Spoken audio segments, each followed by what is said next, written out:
君にキュンってしちゃってカラフルに世界がそうなるのずっとそばにいたいの止めないでメリーゴー甘い色を重ねてカラフルに包んであげるよ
Gamers, gammers, fellow students. Hi, good morning, good afternoon, good evening. Welcome to Recap, and welcome to a slightly impromptu. I gave a heads up in my Discord, but I was like, yeah, I'll do this in the morning, and now it's afternoon. Welcome. I am not excited to study, but I am excited to go pass this exam. I'm actually not too worried about this class, but I thought maybe, you know, I can still study, I can still stream, and then as an incentive, if I get through this, how long is the study guide? 43 pages of study guide! Then maybe I can become a reformed toxic gamer again and play some more Overwatch. Or I can play Fortnite, or I can play Splatoon, something like quick, you know? I would like to play Overwatch, but I was like, oh, you know, I didn't put out a schedule and I feel kind of bad. I'll let the cups decide, you know? But I feel like if I play Splatoon, I'm gonna get like into the story, and I can't because I have to focus. I have to do this exam at least. My exam's at 7, and right now it is 12:38 p.m. in Bearcat Mountain time. So let's see how much progress we can do, because my plan is to study toxic gamer time. Sorry, reformed toxic gamer time, take a break, eat lunch or dinner or whatever time I decide that is. Brunch? No, wait, wrong one. There's no in between. A lunch, just lunch. Lunch. Welcome.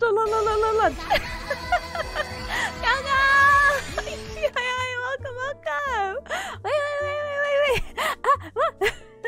Anyway, I'll get lunch and then I'll study again through some like Quizlets. Unless we go like zooming through the study guide somehow, then we could do the Quizlets here. But that's my plan. I do Quizlets until the exam, and then I'm free until tomorrow morning. And then I'll put out out like an actual schedule, and life will be good. So let me say my hellos. Let me go to notifications. No, let me go to notifications. Let me say my hellos, and then let us I gotta work on my English. Hello. Let us get started. The bossa nova is putting me in a good mood. Don't mind me. Anyway, bye. Thank you so very much for the tier 1 sub for 24 whole hecking months. Ayo.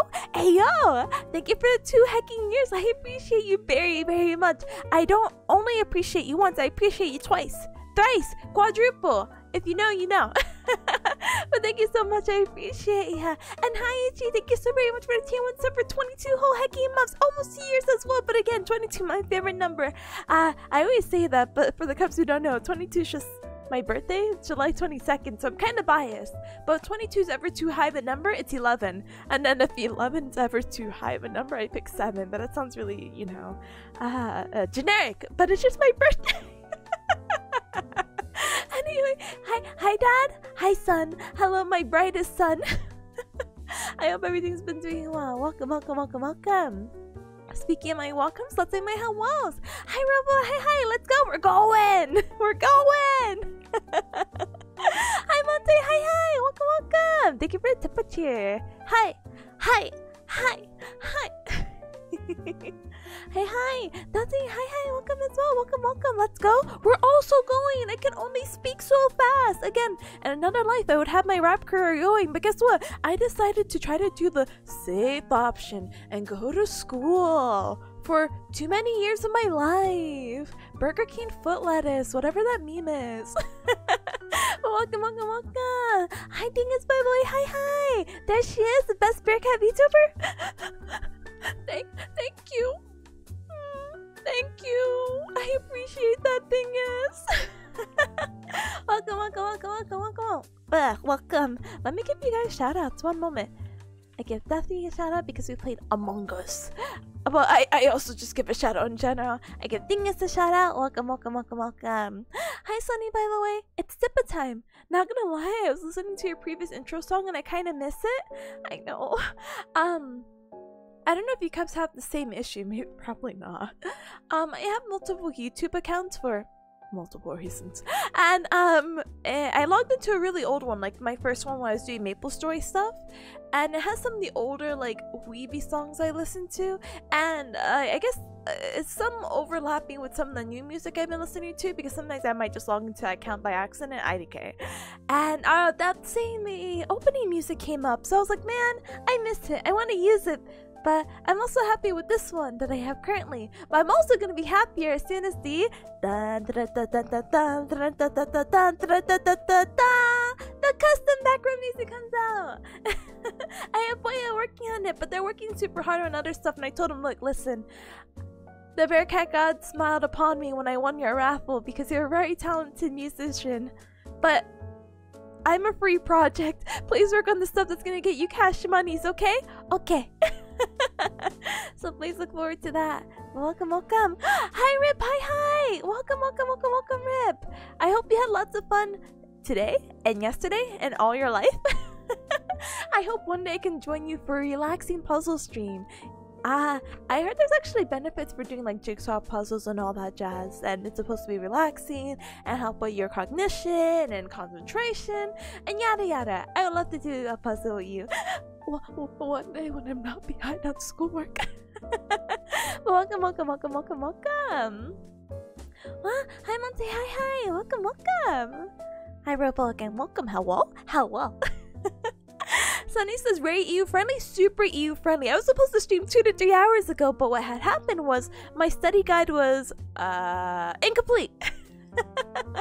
So that's something I had to work on for like 2 to 3 hours. But it's fine. We're here, and I'm breathing by Big Him. I'll take all the air I can get if I can share it with Big Him. I'm sorry. I don't know why I said it like that. Hi, Big Ham. Hi. Welcome. Hold on, an actual inhalation of air.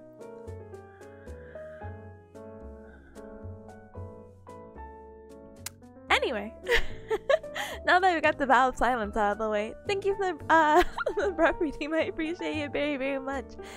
Hi Astra, welcome, welcome. Hi. Tipanya chat, Tipanya chat, welcome. And McKay, let me give you a shout out. One moment. Focus, studies come first. Studies can go heck itself. No, I'm just kidding. I appreciate and I'm very like happy to be where I am to be able to complain that I'm studying. But oh boy. Oh no, I don't have my woofer bot on or my stream labels on. I'm sorry, Cubs. Hold on. Let me fix this. So anyone who joins in, I could be like, oh, there they are. Hi Ichi again, welcome again. Monte says every effort has its rewards and the study will have gamer toxicity. I feel so bad. I promise I'm really not that toxic in Overwatch. It's just, again, a lot of my hours have been placed into competitive. So anytime I see someone not doing something like competitive, not meta, just like, wait, why are we focusing on this? Or like on this full health target rather than a low health target that's literally like if you make like a left turn. I don't understand. It's not toxic, it's just making the appropriate call out to make sure that your team has the synergy it needs to win. You know, playing Overwatch is a team game and making sure that you have cooperation among your peers is just one of the many highlights of why I love playing Overwatch. But yeah, not toxic. Study hard, Galmer? I will! Hi, Selic! Hi! Giving you a shout out as well. If you Cubs are unaware, Selic has been streaming for 17 days. I mean, he's been streaming longer than that, but he's been streaming every day of October for spooky Halloween horror games. So please do follow him if you haven't already, and please do check out his streams. Yeah.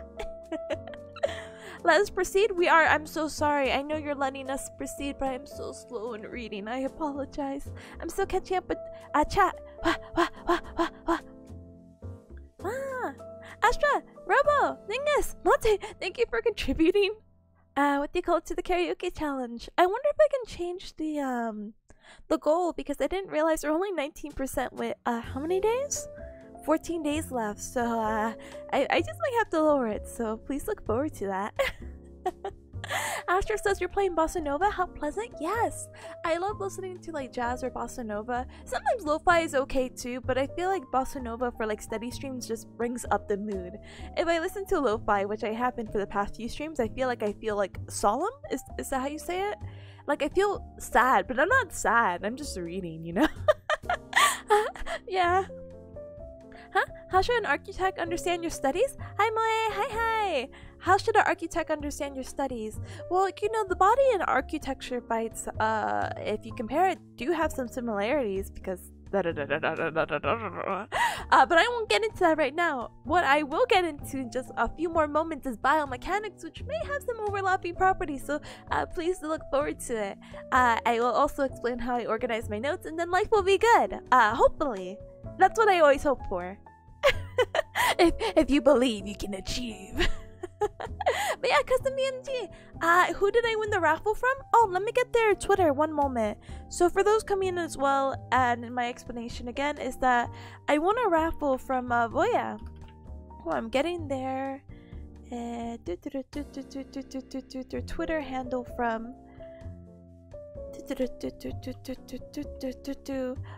Their Twitter handle is going to be Voya Music. Super talented artists. They have some examples I believe in their pinned as well, and please do check them out. They do a lot of shows. I don't know if you Cubs are familiar with your like weeby anime scene. Outside of conventions, sometimes there's like DJs of the anime genre who will play at like you know, how do I say this, nerdy venues I guess, or at like bars and whatnot, and this is what this person does. And I used to go to these like showings a few years ago when they were more prominent in Bearcat Mountain, but then they died down, of course, because of COVID, so it's kind of like so nice to see the how do you say it, that group growing again. Yeah. Sharing air. Yeah. Hi Yoshi, hi, welcome. Thank you for 18 months over 27 whole hecky months. Studying like a gamer? If you call this studying, my dude, I don't know. Welcome. Let me give you a shout out as well. I'm on a shout out party, so don't mind me. Welcome. Every day except when I got kidnapped. Wait, Sally, you got kidnapped? I'm concerned. Glad you're okay. Maya says, I'm having a hard time with your studies. No problem, just study along with me. You don't have to listen to what I'm saying, but it's the idea, like I always say about the Hawthorne effect. Like, alright, well, this is not really the Hawthorne effect, but kind of overlapping. Again, the Hawthorne effect that I really like to emphasize is that if I know others are watching me and see me study, I'll do better. Kind of like when your boss looks at you and you're like, I have to work. I have to switch tabs, or oh no, I have to like clean this. Similar to that. And it's like when you look at other people in the library, it's like, whoa, they're working super hard, so maybe I should too. Hopefully. But no, I'm so sorry if your studies are not doing the best. Feel free to take like a little baby mental break if you need to. Do definitely get back into it, you know? Hi sir, hi, welcome. Are you studying like a good cub would? I am a good cub and I would be studying now. Hi,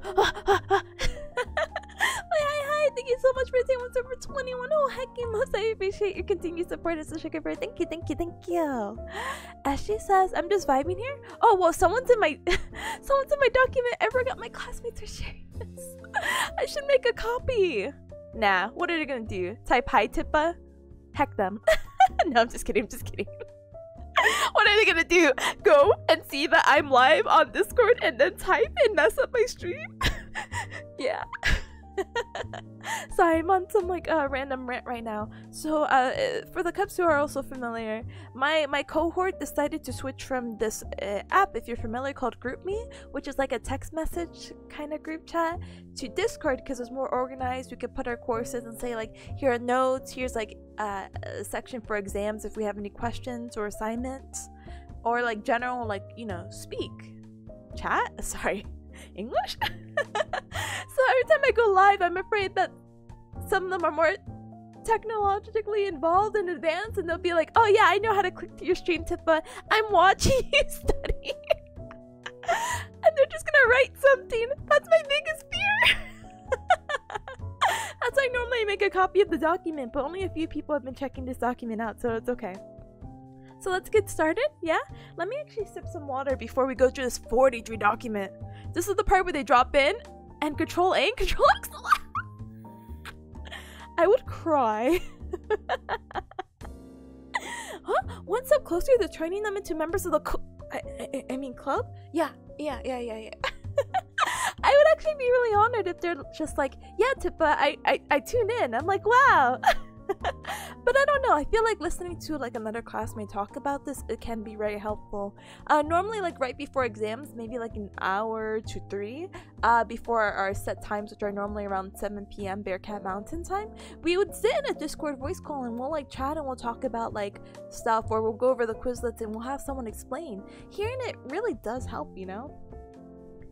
Hearing me talk back, I'm not gonna say anything. Let me just drink my water. Let me explain what we're doing. Alright, now that I have water and I am refreshed, I am renewed, and I am actually ready to study. So let's kind of get into it, okay? Shall we? So today we're gonna be learning more about biomechanics because, like if I haven't emphasized already, I am having an exam later today, so I want to see if we can get through this 43-page document, and then with that, then we can play a few games afterwards. But for now, we have to study hard so we can play hard later, okay? Have you tried Sleepy on your textbook? No, but I have tried learning a Japanese song by keeping it on repeat while I slept one day, as 13-year-old me would do. And all it did was give me a headache, so I don't know. I feel like Sleepy on a textbook would also give me a headache. You know, your neck position.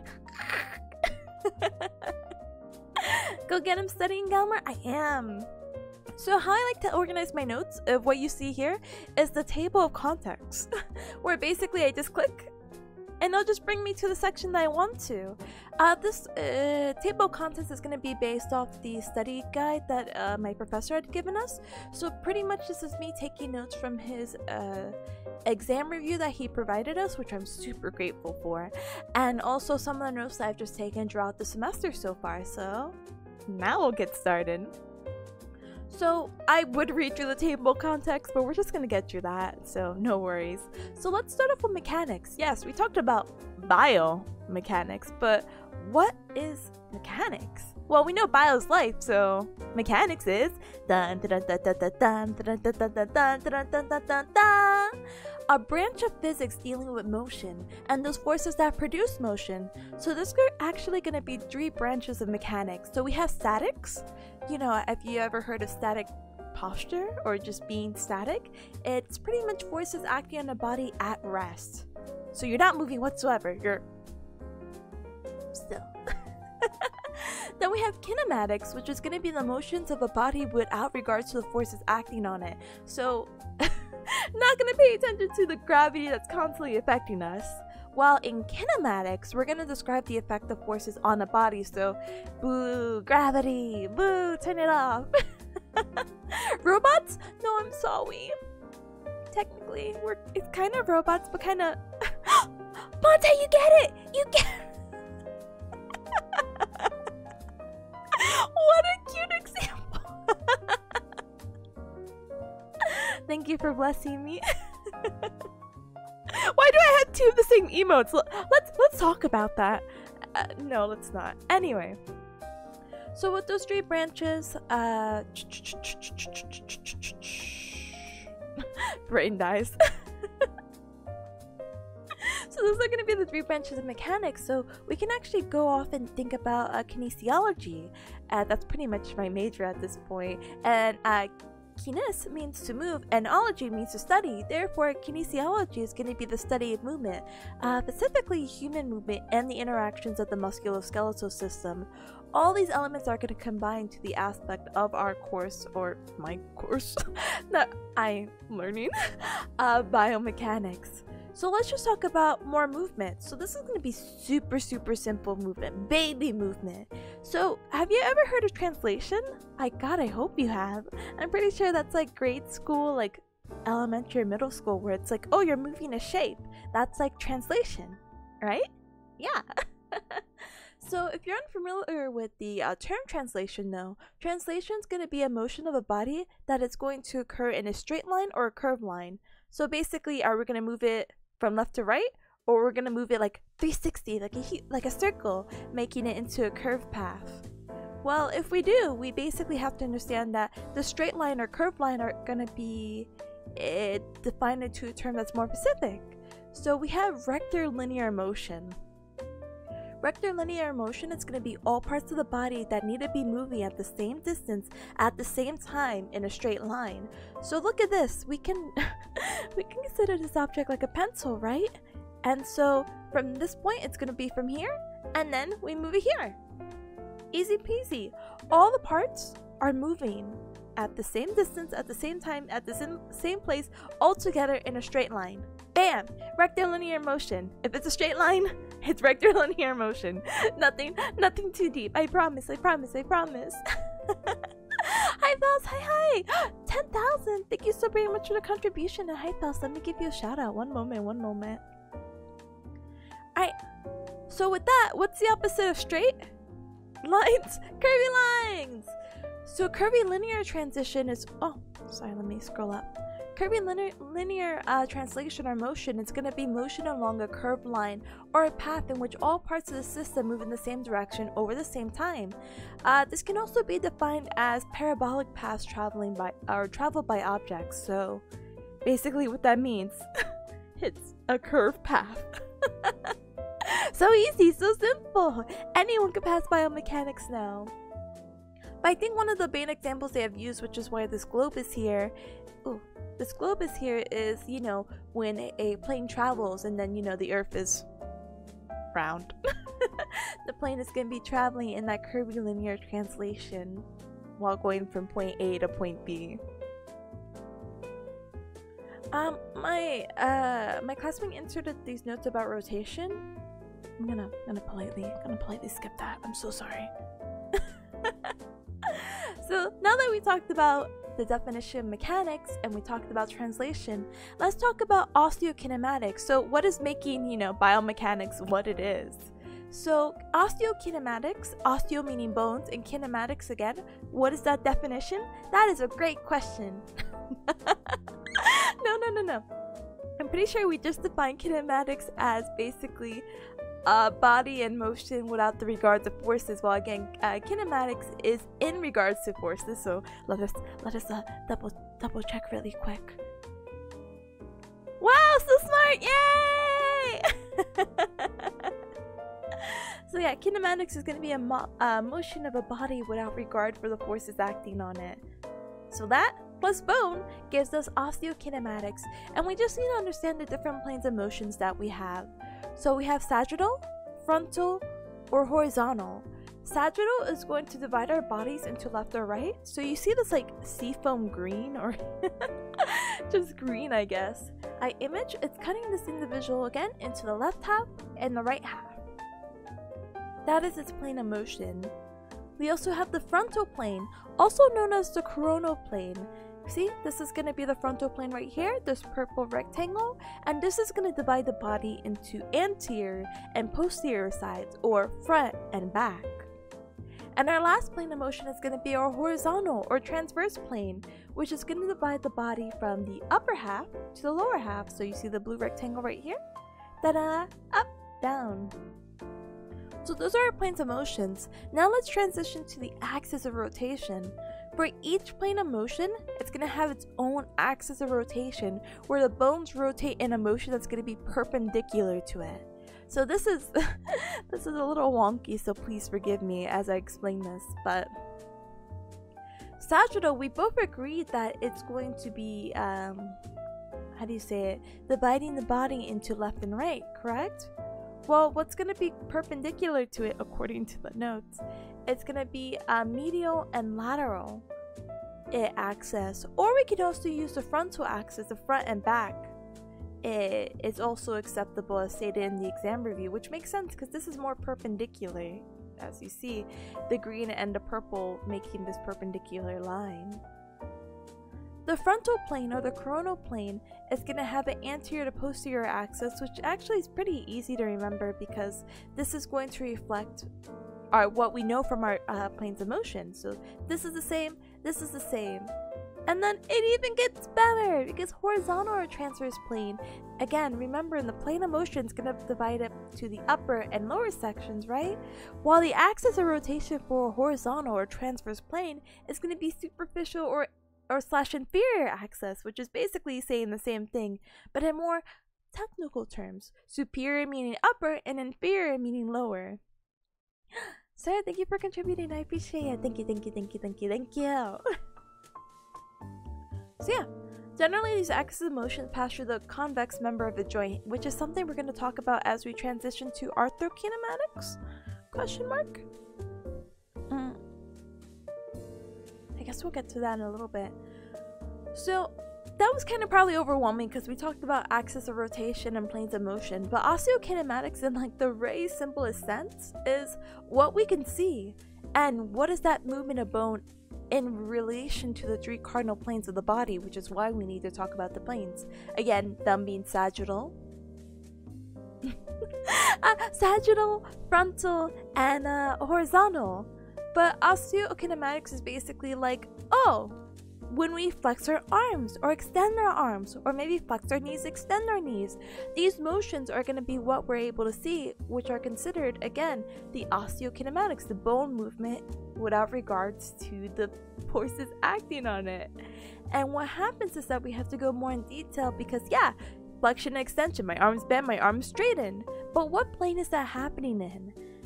That's going to be the sagittal plane. So I still don't really have like a set way of remembering this, and it's going to sound incredibly dummy. So, it's so embarrassing. Okay, so how do you say it? So the figure this out to see what kind of plane of motion a movement's in. It's really important to put your body into anatomical position. So basically, you're standing up straight, your palms are facing forward, your toes are pointed straight, you're looking forward, your head's not tilted, head's not tilted up, you're not to the side. You are like the default like T-pose. but with the hand or the palms facing out and you're not actually T-posing, the arms are just to your side. That's anatomical position. And what happens is that if you were to flex your arm or do like a little bicep curl, you see how that motion's kind of taking place in that frontal or coronal axis that we were just talking about with axis of rotation? Well, if those spots are busy, how can I how can I squish you? If you're too busy in the front and back and I can't like get like a hit on you, can I hit you from the left and right?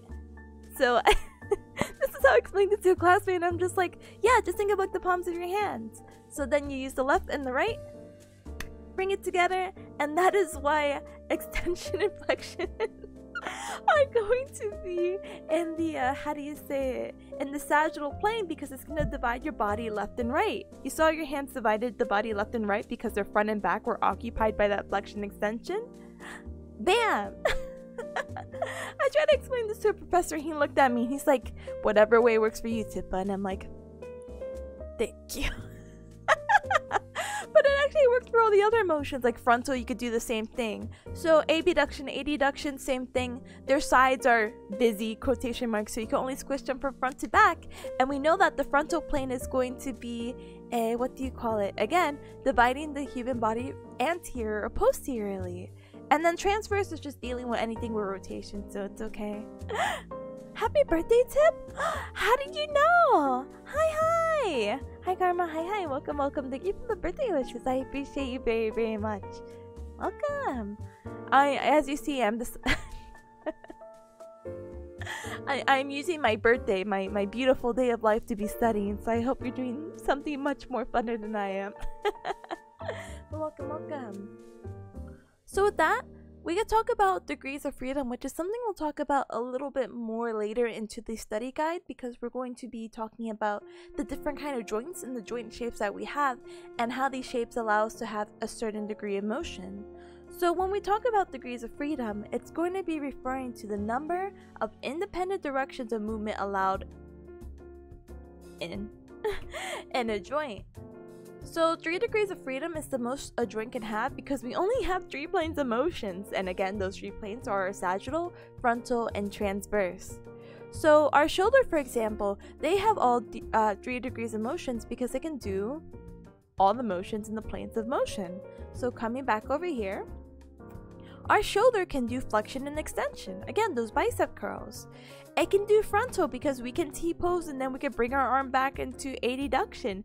Abduction, bringing the arms out into that T and then bringing them back into our sides. Adduction, so that's frontal plane motion. And transverse, we can do internal and external rotation of the shoulder as well, which is why, again, okay, I'm gonna stop doing the drum rolls. But basically, that is why the shoulder has these 3 degrees of motions, because it's able to do these actions.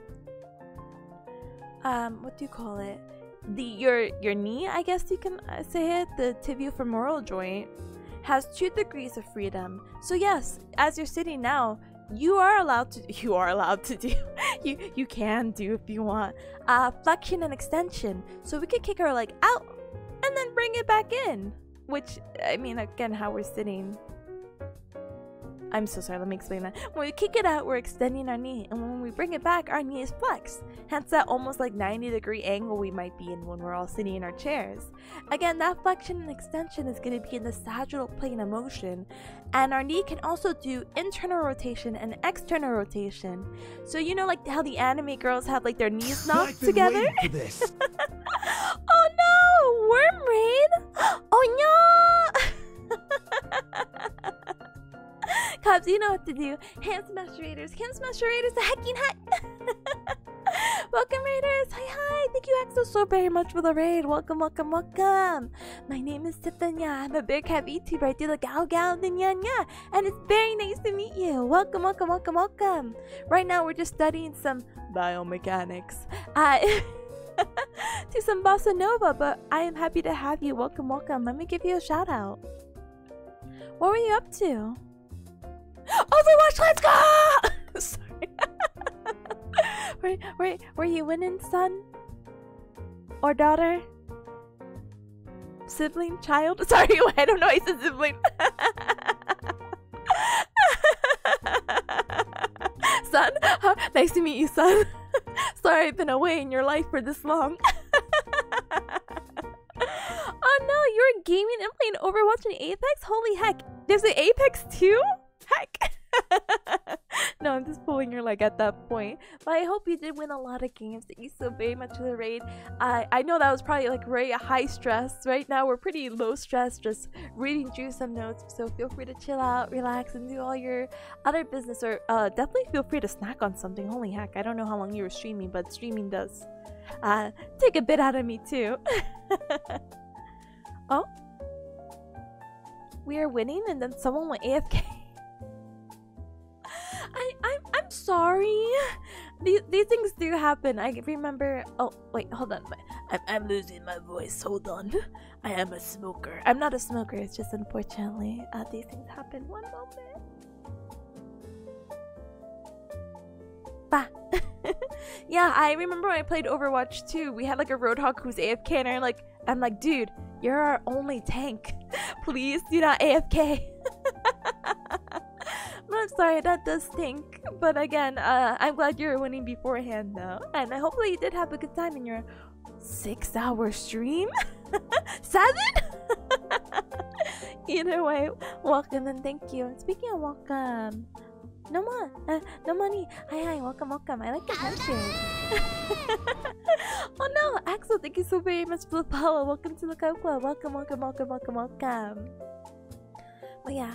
Like I said, we're just studying biomechanics. I have an exam later today, so I'm kind of like, but hopefully when I'm done, then I get to play Overwatch too. So then you definitely get to see me as a gamer, or as we call here, gamer.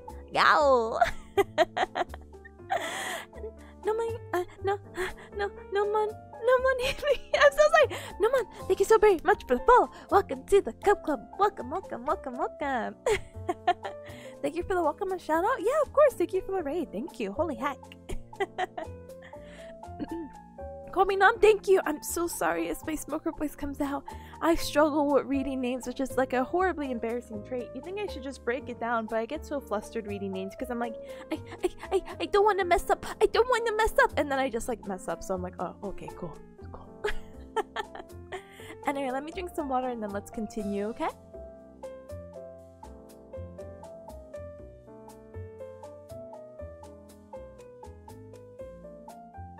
Alright, so we talked about our degrees of freedom. So, yeah, so again, the knee only has 2 degrees of freedom because our knee is only able to move the 2 ways, the flexion and extension, and the internal rotation and external rotation.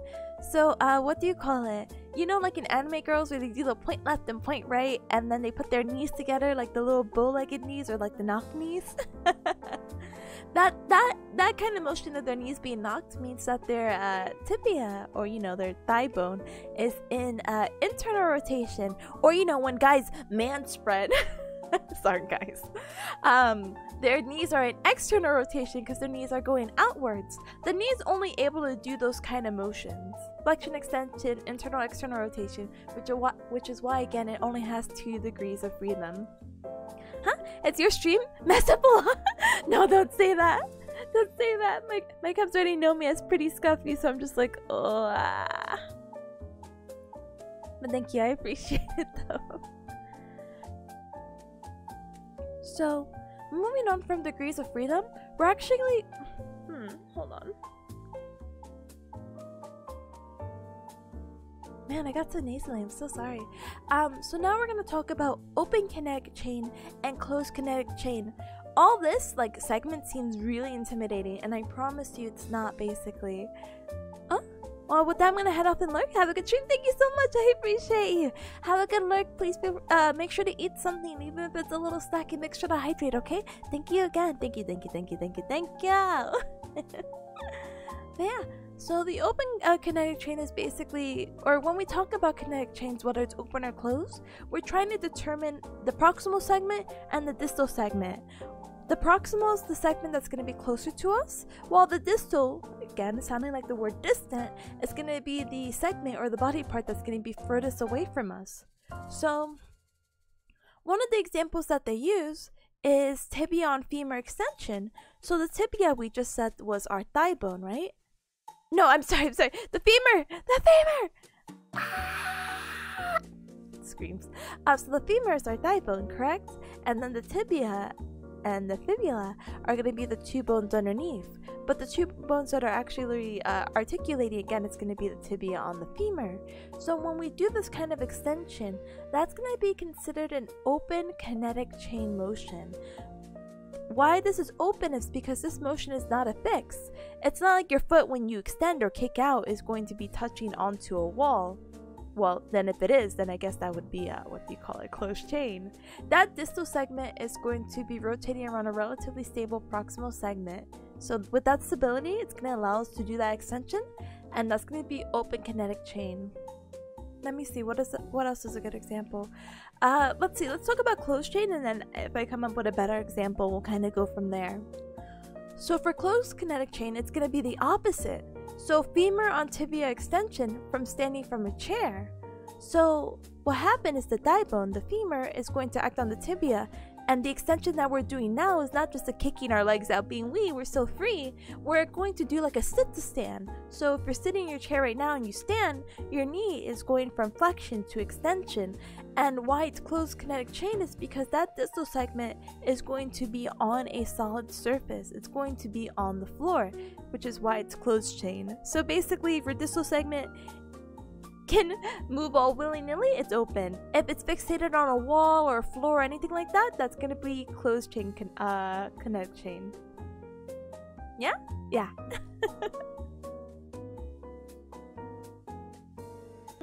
Alright, so let's actually move on to arthrokinematics. So we just finished talking about osteokinematics, so our normal motions that we associate, like again, our flexion, extension, the bicep curls, the non-bicep curls, kicking our leg out, kicking our leg back in. All those are motions that we're able to see. But what about the motions that we're not able to see? That's where arthrokinematics comes in. Arthrokinematics is the same thing, it has the word kinematics, but arthro is going to refer to the articulating surface of our joints. So basically we need kind of like an x-ray view to see what's happening. These are motions that it's not necessarily visible and are going to complement the osteokinematics when we do it. So when we are, again, maybe T-posing, sorry. Yes, the osteokinematic motion is going to be as abducting, but inside in our body, there's going to be a roll and a glide, which we're going to talk about right now. So, three fundamental arthrokinematics. So the movements that we'll be experiencing in the joint is going to be a roll, a glide. Also, the glide can be known as a slide, or a spin. So like Spain without the A. So for these motions, a roll, they give us definitions, but we should go over them. It will be important. So rolling is basically multiple points along one rotating articulate surface that's going to contact multiple points. So on another articulating surface. So basically, for example, when you roll a ball, the ball surface is going to be touching at multiple points. It's not like how do I say it? Like, let's say a ball has sides. You put in a little square, you have like your four sides. Wait, can I just say a square then? Let's just say a square so I don't sound dummy with a ball, but the ball is the example, so just use that, okay? The multiple sides are going to be contacting with the table, and it's going to travel that distance, hence the term roll. Gliding, on the other hand, we can still use the same ball example in this one. The single point of that ball, so that one side of the ball, is going to be held in one position, and it's going to go against the surface and slide without rolling. So multiple points of the ball are not going to be touching because you're fixating it, and it's just going to drag. Spin, on the other hand, is that the point doesn't move, but the tip top? What did I write? Oh, the tip of the top. I'm so sorry. Touches the other tip of the surface. So you know, when you spin a ball, that tip of the ball that's spinning is going to be on the tip of that surface that you're spinning it on, and that's the only contact that's going to happen. So that roll, glide, and spin, those are the three motions that are going to be happening in our, what do you call it, in our joints. But most commonly, you're just going to hear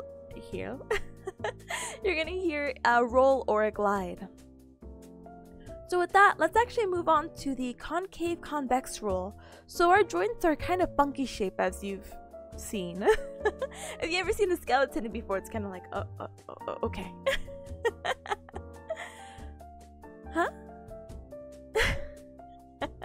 Tigmai, hi, welcome. Why do you always have a bandage on your face? You need to be more careful. It's a power limiter, my dude. If I take it off, I'm gonna get Tippa strong or Tippa buff, and the world is not ready to see that. I'm not ready to see that. I want to become more mentally strong before I become physically strong. Anyway, welcome. Hi. I hope everything's been super well. Astra says, sorry, what kind of joint does the glide? Oh, so we'll talk about that right now with the concave convex rule. There's multiple examples. I think literally... Okay, I don't like using the tibia, but I like using the shoulder because that's what we're on right now. But... Skeletons do be funky? They do! They do a little dance too! Do a little dance. Wait, that's not really the song. Do a little dance, make a little love, get down the night.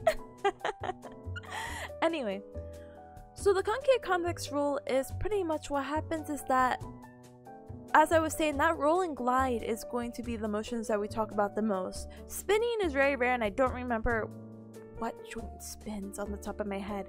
I haven't really got there yet. We're kind of breaking it down from like up, down. So, typically roll and glide mechanics occur simultaneously in articulation. Sorry. And demonstrating a concave to convex relationship. So let's see if I can grab a picture of the shoulder really quick. So this might be a better, what do you call it, visual. Let's see. Shoulder, glenoid, oh, maybe shoulder concave? Shoulder concave convex roll.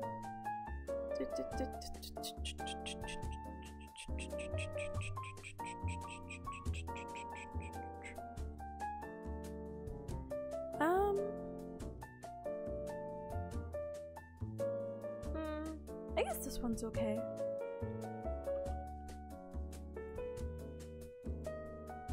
Eh? Oh, where did it go? Sorry, it kind of looks a little busy. I feel bad, but it's okay. Wait, this is not even the shoulder. No! No, I got distracted. Shoulder.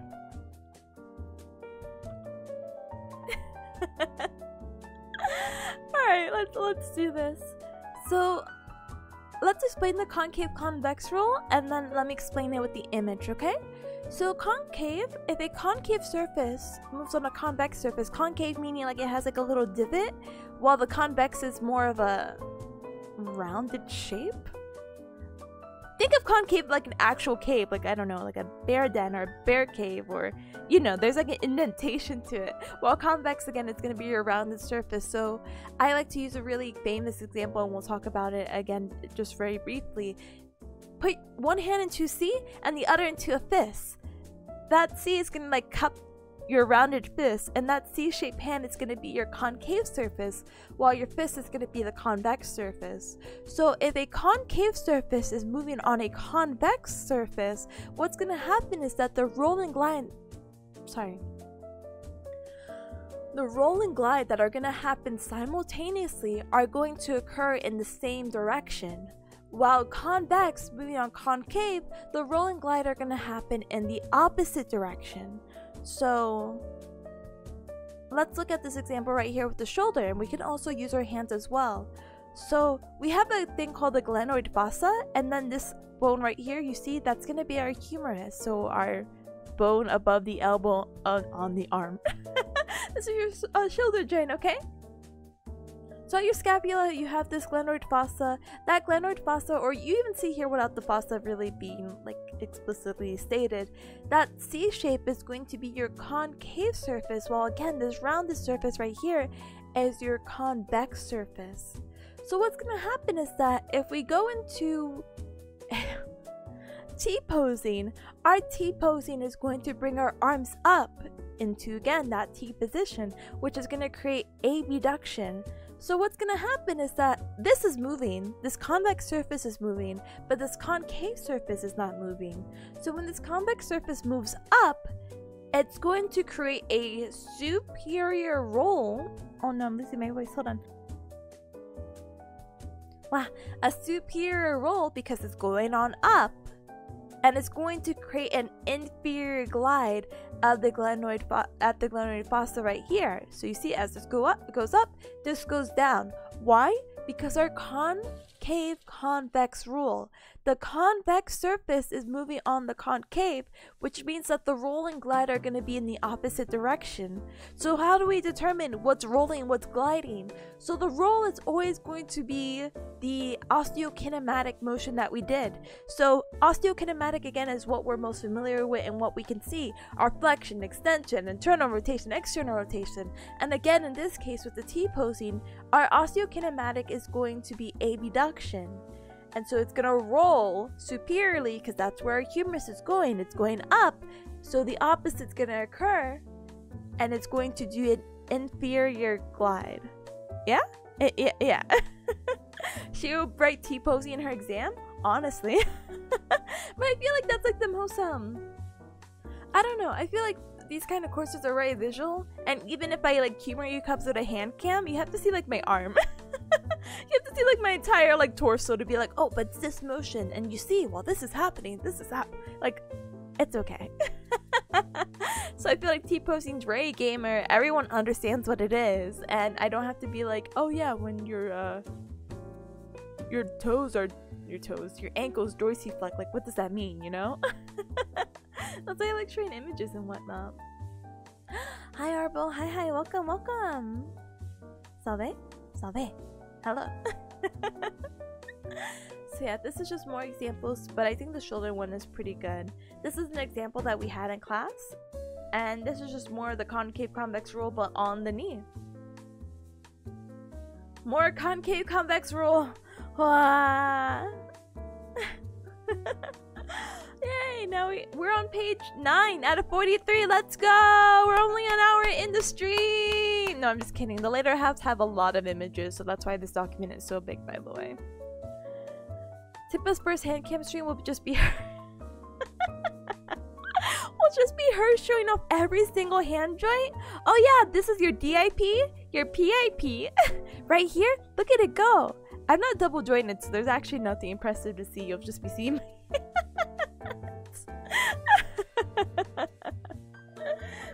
not impressive whatsoever. But yeah, how else do you say this though? Yeah, we'll figure it out. I don't think there's really any reason to do a hand cam stream other than to do like a study stream with it. I don't have anything cool to show off that I would show you cubs like IRL, unfortunately. I have arrived to flex my classical Latin on your anatomical Latin. Let's go! Osteo, tell me more about it. Anyway, so now that we move from osteokinematics and arthrokinematics in the concave and convex roll, we're going to be talking about the closed pack and loose pack positions. This is something I don't feel like I really need to go super in depth with, so I'm going to tell you very simple. Closed pack is basically where our joints are at maximum congruency, and there's really limited motion with it. It's pretty firm, everything's taut, and basically you can't do any manual techniques with that. It is the position at best fit. While loose pack is basically if someone is relaxed. And there's like different degrees that we kind of learn, like for the shoulder. Oh, loose pack position while you have your patient lay supine, which is laying on their back, is that you have them in 20-20, which means that you have them in 20 degrees of flexion and 20 degrees of abduction, and then you rest your hand on their tummy if applicable. Kind of slightly morbid example, but not really morbid. It depends how you think about it. An example of loose pack position is if you lay in the water. You're at a pool, you're relaxed, whatever's happening, you just let your body float there. That's pretty loose pack. Now, if you're floating like on your tummy or not, that's a whole nother situation. But allowing that loose pack position is going to allow you to do manual therapy techniques. And that's where you're going to get, how do you call it? The reason why we would do manual therapy techniques is going back to the concave convex rule. Because you saw how it's like, oh, well, abduct, it's so weird. So we saw while doing the T-pose that abduction. What if someone has an issue with abduction? What if someone cannot T-pose or they're limited in their range of motion? Doing manual techniques while you do like a inferior glide, because we had just talked about, hey, if they're doing a superior roll, the joint would be doing an inferior glide. Well, if you facilitate doing an inferior glide by manual therapy techniques, you could help increase their range of motion by doing that, which is such a cool thing, but it's so wacky to explain to others to be like, yeah, I can do this. But yeah, that's basically the difference between close pack and loose pack. If you're not close, you're loose. Loose pack is basically a resting position, while close pack is, well, something tightly packed. And you really won't be able to do that gliding because everything is just so close together. Limited T-posing sounds so sad. It is, but you know, people do have issues with their shoulders, so bleh. Anyway, let's move on and talk about the different kind of forces that our body can experience, or what we can put onto other things and that they can experience. So, we're familiar with tension for the most part, like, oh, I have like tension in my head, I have such a headache, or oh no, the tension is strong between those two. Well, anatomically or more movement wise, tension is going to refer to a force that's going to be pulling apart. So we can see right here, we have like a little rectangle, oh my gosh, help me, a cylinder. Go go! Oh my goodness! Hi Virgos, hi! Thank you for your tier 1 sub for 14 whole hecky months. I appreciate. Thank you. Another sub, another day learning with Tipa. Thank you! And thank you for a headband. Hi! Oh my goodness, so many. Hi! Virgos, thank you again so very much. And FTW, thank you for being here. Thank you for the headband. Enjoy your lurk. Thank you. Right now we're learning about biomechanics, and we're learning about tension and forces and things that our body can experience, so feel free. Oh no, you typed all the hearts. I appreciate you even more. Oh my goodness. And hi Wolf, hi. Hello. Welcome to the Cup Club. Welcome. Thank you so very much for the follow. Welcome to the Cup Club chat. Welcome. Like I was just saying, we're learning about biomechanics, so if that's your thing, or if you like listening to cute bearcats me talk about stuff with some bossa nova in the background, feel free to chill. And Arbo says, hey, they taught me that too, but for steel beams. Arbo. So yeah, that's gonna be your tensile or tension forces, where the forces are gonna be pulled apart. So again, we have the cylinder, one's going up, one's going down, that's pulling it apart. Bam! That's tension. While compression, we're gonna have the opposite issue. So a perpendicular applied force that's gonna push or pull one object directly against another. So for compression, we see here that the arrows are facing each other rather than away in tension, and that's gonna be causing compression.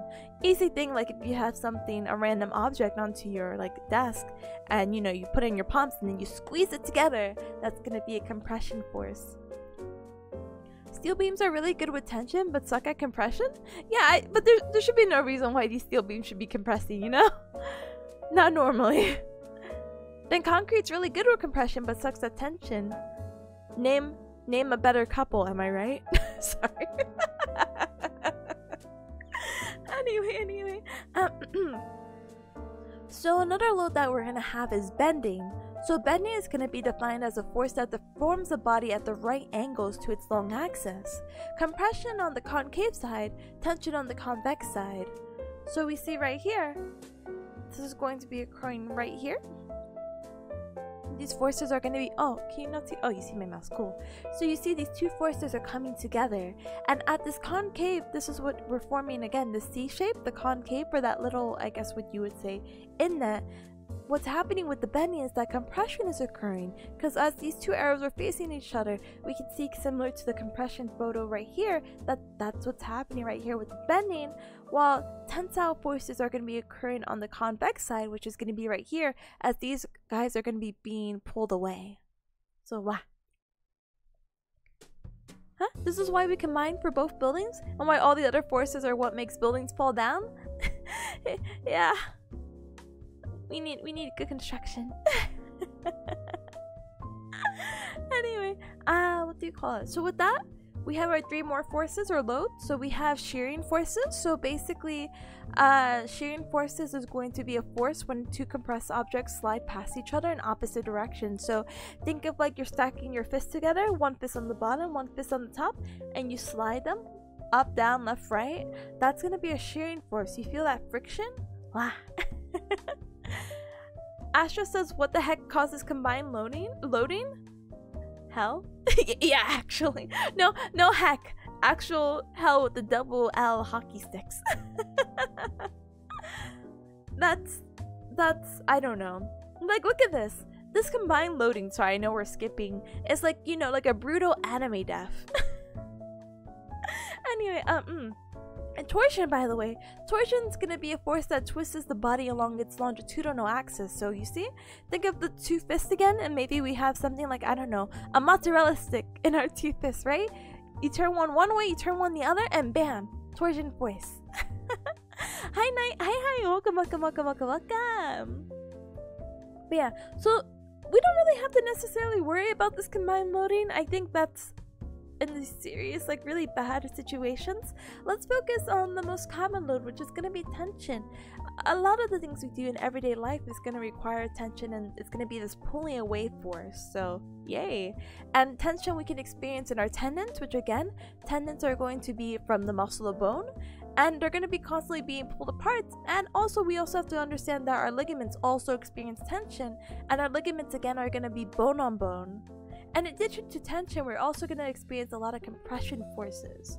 So even right now I have like good posture and I feel like I'm pressing my foot against up my body, and I feel like that's compressing my poor ankle joint indirectly. So I'm so sorry, ankle joint.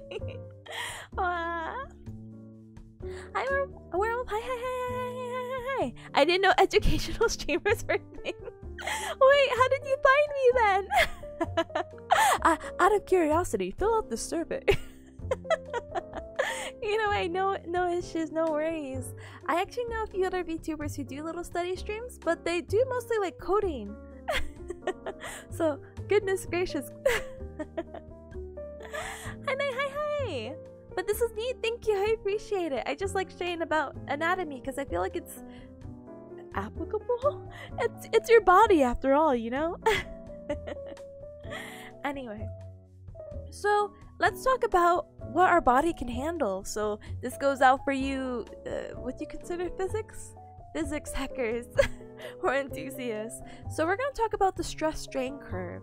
So the stress strain curve is this graph that we're going to see here, and basically we see in our x we have the percentage of strain, and then we have our y, which is going to be the amount of stress, and it's basically what our body or anything can go through. How do you say it? Maybe that's not a good example. Let's kind of break down the graph, and then if a cool example pops up, then cool, and if it doesn't, then cool. But we could keep using steel beams as an example. As you know, they're pretty stiff. It's not like if I grab the steel beam right now I can bend it with my own hands. There has to be a bigger force than that. And once that force occurs and it gets out of its elastic range, it's going to go to a plastic range, and that's where it's going to either bend when it shouldn't be bending or even break. And this is why we have this thing called the ultimate failure point. Let's talk about it in order. Sorry, hold on, wait, let me stretch though. This is gonna be the more overwhelming aspect of it. And 1 sip of water. Alright, so the stress strain curve is gonna be what we've gathered in laboratory data, which is going to offer insight to the amount of tissue deformities, the strain, occurring when a load or the stress is applied. So let's break down this graph. I know it might be a little bit hard to see. Let me see, can I zoom in a little bit more? Oh, perfect! My hat might be blocking it a little bit, but I'll zoom out, I promise, okay? Hi Rift, hi, welcome. Hi Tippa, hope studying's going well. It is, let me give you a shout out. It is going well. We're on page 10 out of 43, so we're doing pretty good. Anyway, so let's talk about the toe region. So the toe region right here is going to be this tiny little, oh, you can't see my mouse, tiny little area right here. This toe region is basically, as you see, there's really nothing happening with the stress or strain, but there is some stress being applied to it, which is going to increase the percentage of deformity or strain that's going to occur. But the toe region just really means, if we're using a tissue as an example, and I mean muscle tissue, not like tissue to blow your nose, the tissue is going to be getting longer, and while it's getting longer, there is no much tension going on with the cord itself. So our natural characteristics of tissues is that it has like a crimp, or it's kind of like bended. So how do you say it? If you're not familiar with crimp, think about, like, you know, when you might have been younger. I'm sure you guys are so young, but like as a child, you may have got bored or done this like as a fun arts and craft project where you got like rectangular sheets of paper and you cut them into like small little strips, and then you kept folding the paper over and over and over, and it looked like a really, like, how do you say it, like a French fry kind of pattern. I don't know if that's a good explanation. That's basically what your tissue looks like. And what's happening in this toe region is that, yeah, it was all once folded up together, but now we're stretching it a little bit. So that crimp, all that bending that was happening or folding, is now going to be straightened out. So that's due to, again, a lot of the strain with very minimal stress. You see how long the strain is in comparison to the little stress right here? Layered like lasagna?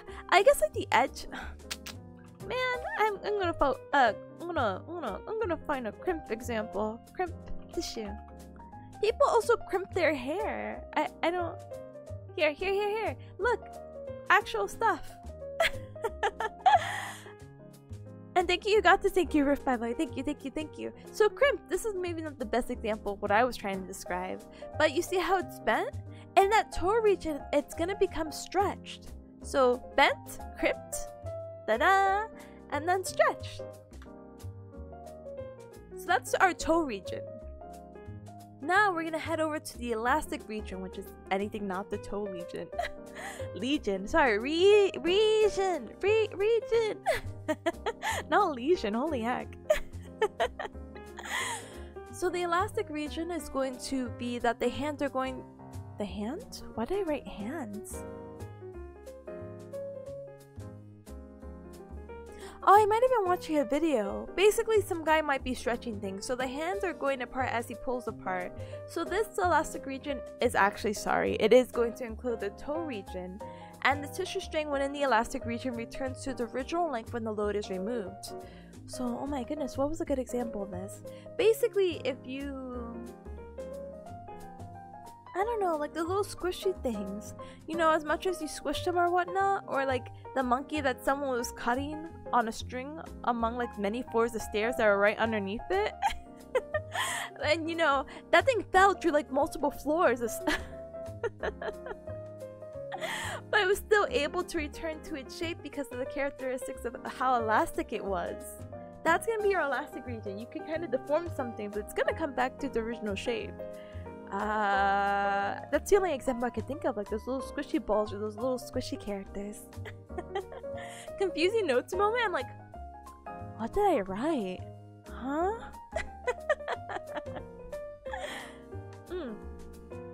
But yeah, with that, we're gonna get like some X and Y, and within the elastic region, we can kind of determine the stiffness of a, how do you say it? Of an object. So we can find out the stiffness through the Young's modulus. So what happens is that the stiffer the item, the more steep Young modulus is going to be, and the less stiff, the lower or smaller the modulo will be, or the modulus will be. So the more that the tendon is going to lift, the more it will continue to get stretched out. If the load becomes too excessive, tissue will become injured, which is something we'll talk about in just a little bit. But Young's modulus, or that of how to determine stiffness, is going to be the ratio of stress, our Y, over the strain, which is going to be our X. And basically understand that stiffer material is going to have a steeper curve. So think about a microphone stand. You can't really bend those, while silly putty is pretty pliable. Yeah. Oh, I'm so sorry. We're losing our image right now. Wow. So we're going to talk about the yield point, which is going to be in between the elastic and the plastic region, and then we'll talk about what it means to be in the plastic region. Wow. Sorry, this is the boring black and white aspect. I'm so sorry. So the yield point is going to be the point where the tissue is stretched beyond its physiological range. And that range we talked about, well, we didn't talk about, but it's on this graph right here. Its physiological range is going to be within the elastic region and the toe region. So once it gets past that, it's going to go into the plastic region. So, excuse me.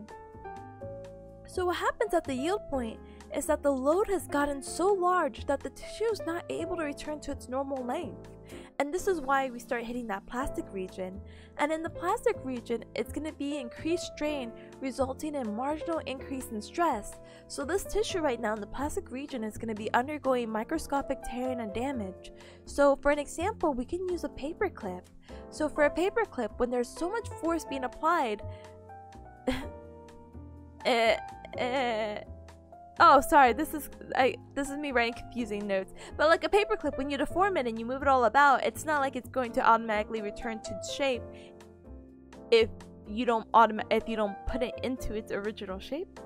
It doesn't return to its original form. That's what I'm trying to say. So in humans, so when there's too much force being applied to the muscles, you know, the muscles can begin to rip and tear, especially in excess if you reach ultimate failure. Dun dun dun. Hi Garland, hi, welcome, welcome. Tip tip hooray! Tip tip hooray! Hi Garland, hi. Don't mind us, we're learning about ultimate failure point and other fun biomechanics stuff.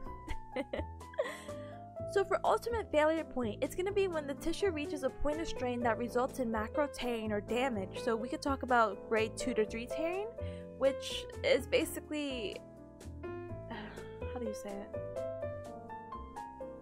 It involves a tearing of more than one ligament, and it's a partial tear. Or in grade 3, I think it's a complete tear actually. But anyway, at the ultimate failure point, the tendon's going to come off the bone. So you might see, like, for example, the ACLs, which ACL, again, is a super common example we talked about in different study streams. Or when you roll your ankle, you're going to get a tear at the ATFL, which is going to be the most common lateral ankle ligament you could sprain.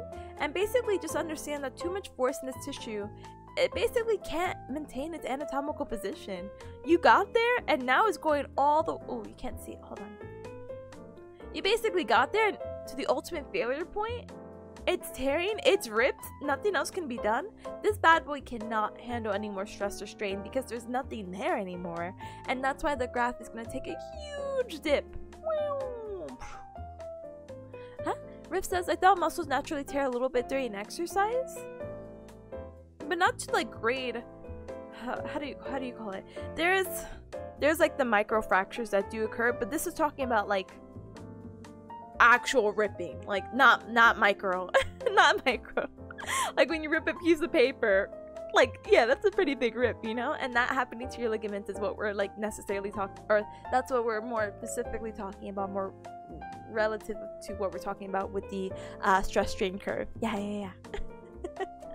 I see, getting your PhD and evolved into Dr. Super Tipanya. I promise I'm getting my doctorates, but I'm not gonna become super doctor like that. Only physical doctor, I promise. That, or you're trying to find my weakness as a giant skeleton? Oh boy. Oh, like big rips, yeah. Yeah, like big rips.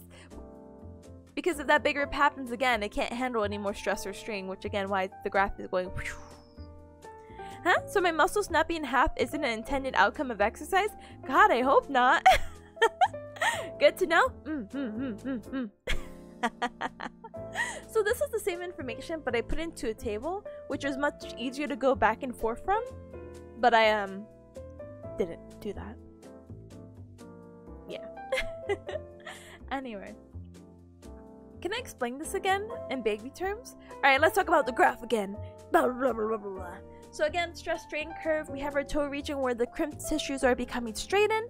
From there, it's going to go to the elastic region, and we know when it's elastic, it means that even if we deform its shape or whatever else happens to it, it's still able to return to its original form. So like silly putty, I squish that thing and that hecker is flat as a board, but then I let it go and bam, it turns back into like whatever its original shape was. Let's say a ball.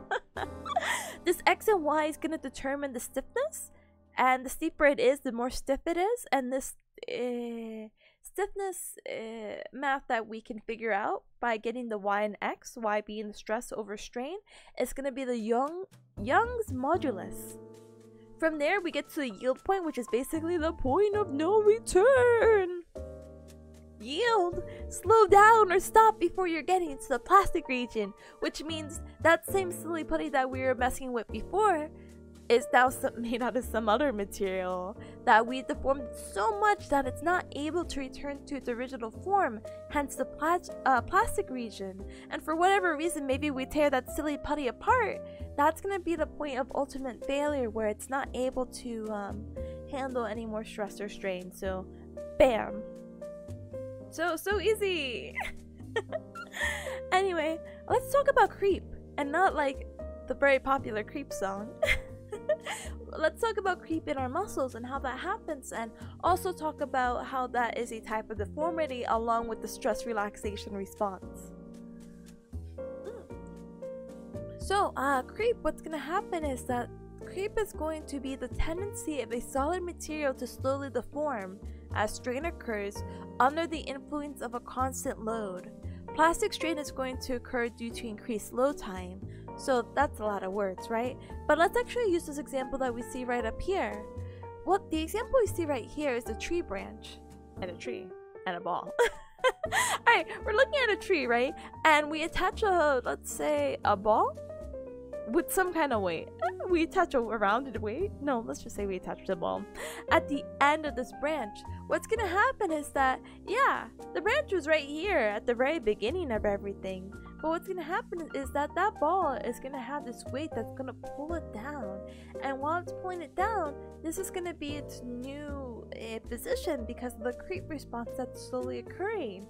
So what's happening again is that this material is slowly deforming throughout time. So we see this is 8 a.m.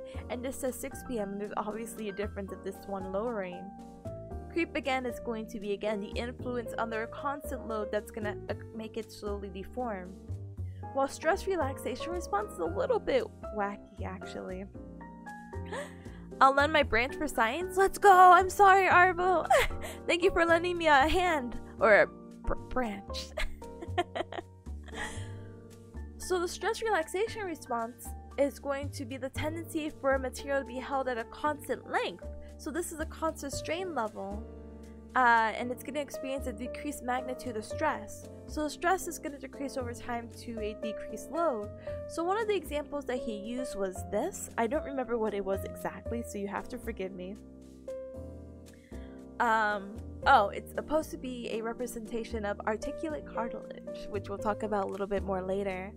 Zam, hi, welcome. I like your blankies emotes. Welcome.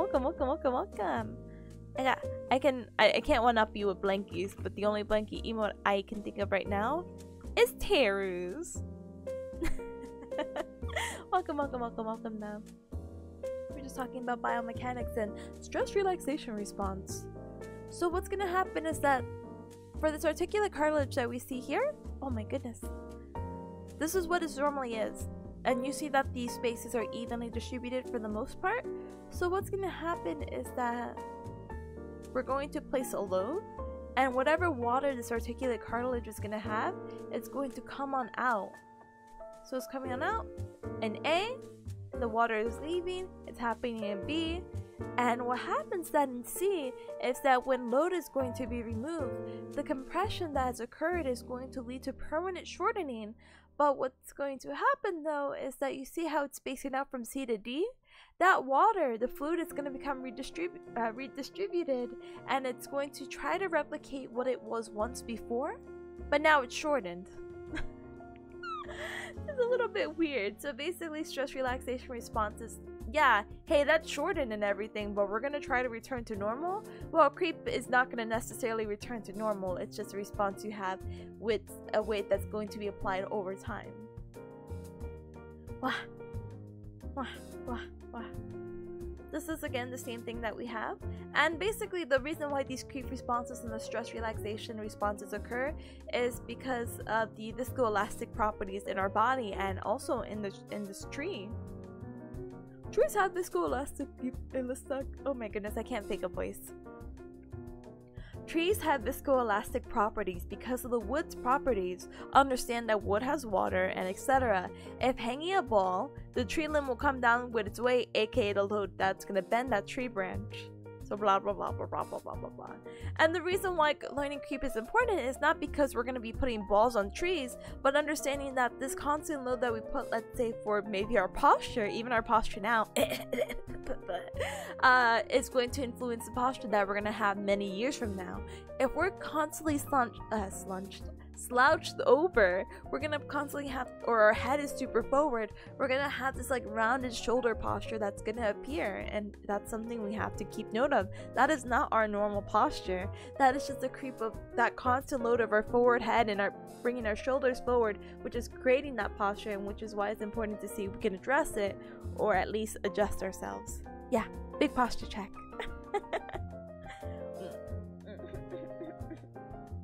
Let me take a quick sip of water, and right now we're gonna move over to musculoskeletal levers. This one has a bunch of images, so posture check.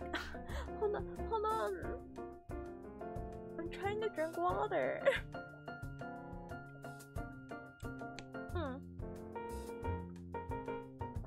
Yeah, I will adjust my posture. Take a nice stretch. Right. And posture check. Wait. Cursed head pads. Okay, I got you. One moment. Wow. This one's so big. Why keep it this big? I need cursed head pads in 1, 2, scoobity doobity doo.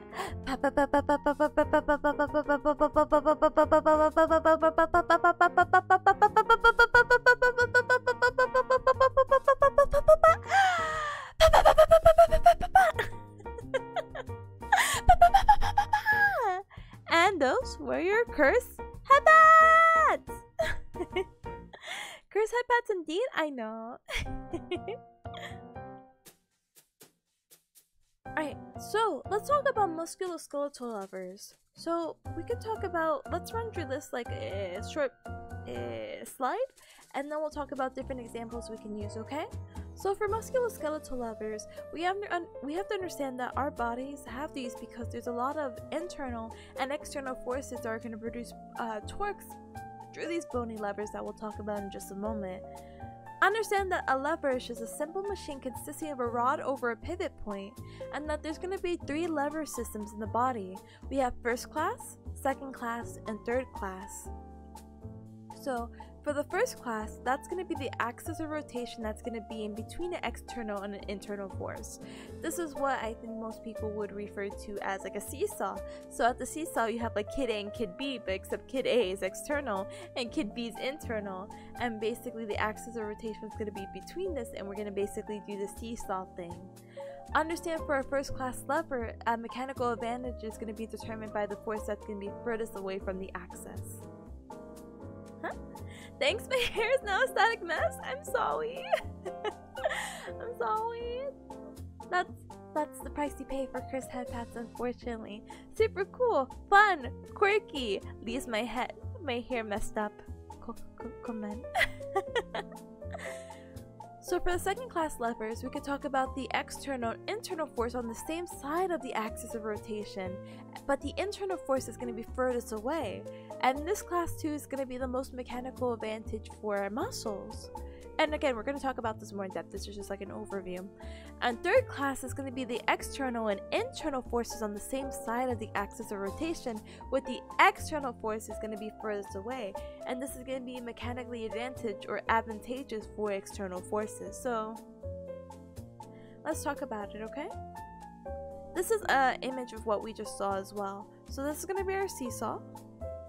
Here and here. Second class is going to be more beneficial for muscles. But what was it again? Yeah, the internal forces are going to be the furthest away. Yes, here.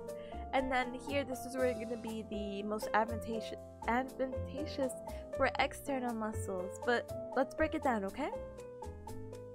So our first class muscles. So our first class not muscles, but musculoskeletal levers.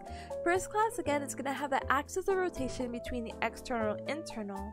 And the mechanical advantage is going to be determined by which force is furthest away from the axis. So, yeah. So this is going to be, again, your classic seesaw lever. So again, you have one thing on one end, one thing on the other, and your axis of rotation is going to be in the middle.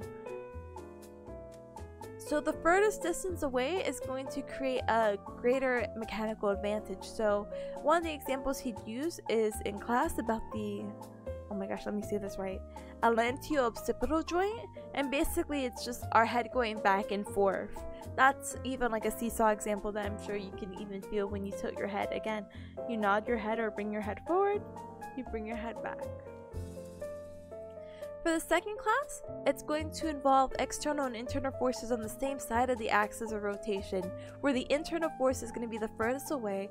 We already said that the advantage for this one, or the mechanical advantage for this one, is going to be for muscles, and that muscles are going to be the furthest away from the weight, and the mechanical advantage is significant. So for right here, we could think about doing a calf raise, or going on our tippy toes, or thinking about a wheelbarrow. So what's going to happen right here is that the most mechanical advantage is going to occur right here. Huh? Hi Tamakai, hi, welcome, welcome. Hi Tip, at uni right now, so I'm just passing by. Hope studying's going well. It is. We're 16 out of 43, but that's okay. I'm gonna try to see if I can wrap it up in the next hour and a half. And I can play video games, but I hope your studies at uni has been doing super well, that you're super focused and your classes and grades are doing good as well as yourself. Yes. Thank you for stopping by. Alright, so this internal force is going to be the furthest away. Then we have our force right up here, and bam, that's going to be this. This is again going to give a mechanical advantage to the, what was it again? The internal force? Sorry, I have to keep reading this. No, mechanical advantage for muscles, and then the last one's going to be external. Second class levers for me is just like a little bit confusing to see, and I think even like this whole topic in general is very confusing, but it's basically just knowing what is in the middle of everything, which is going to be simplified in one of the other notes that I had actually found with like a silly mnemonic. So let's get to it. Why did I write this?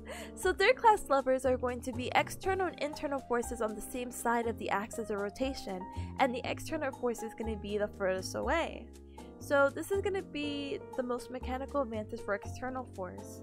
So example, when life is not good to us, sad emoji, the muscle attachment is closer to the axis than the weight is. And this is going to be a musculoskeletal lever that's going to be the most abundant in the body. So let's go mnemonics. I know, because this is kind of like what's happening. So this is our external force, it's the furthest away. Internal force, and then this is our actual force that we need, and this is so not nice for us, but that's just how most of our body works, unfortunately. So boo. Alright, so these are different examples of class 1, class 2, and class 3. I think this might be more something we could definitely apply, so let's see if we can use an example. So class 1, we said it was our seesaw, so we can use maybe a pair of scissors. You see, most of my effort's gonna go through the handles right here. Our fulcrum is right here at the little screw, and then our load is gonna be at the very end for the cutout. And the resistance is gonna be more here. Way here, the resistance is going to be more here. Here's the fulcrum, it's going to be to the side along with the effort. And we could think of it as a wheelbarrow, where we see again a lot of the effort's coming up from us grabbing onto the end of this wheelbarrow, but the fulcrum is at the actual wheel itself, and the load is going to be in between the fulcrum and the effort, because this is what we're trying to like push aside in our wheelbarrow. And in class 3, we can think about a broom. So the load is going to be right here at the Brussels sprouts. The bristles of the broom. Our effort's going to be the stick, and our fulcrum is going to be kind of the rotation that we do left, right, up, down with our hands and at the tip of the broom. So if that's still kind of like I understand, because even I'm kind of like, I'm just reading it, and I apologize. Normally I go more in depth and try to explain it, but this is like so here's going to be our fun mnemonic before we get up there. So what does this all mean? Why are we even explaining all this? So let's talk about a mnemonic and see if we can apply it to the slide right above it.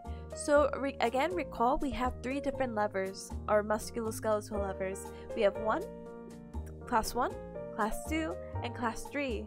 And really we just need to understand the middle component. What is our middle component in this beautiful seesaw that we're calling life right here? So you're gonna memorize the mnemonic. FLE. Yep, that's it. FLE. So, and associated with the number right above. So class lever 1 is going to be associated with F, 2 is L, 3 is E. 1 is going to be F, where the fulcrum is going to be in the middle, because this is again a mnemonic for the middle components.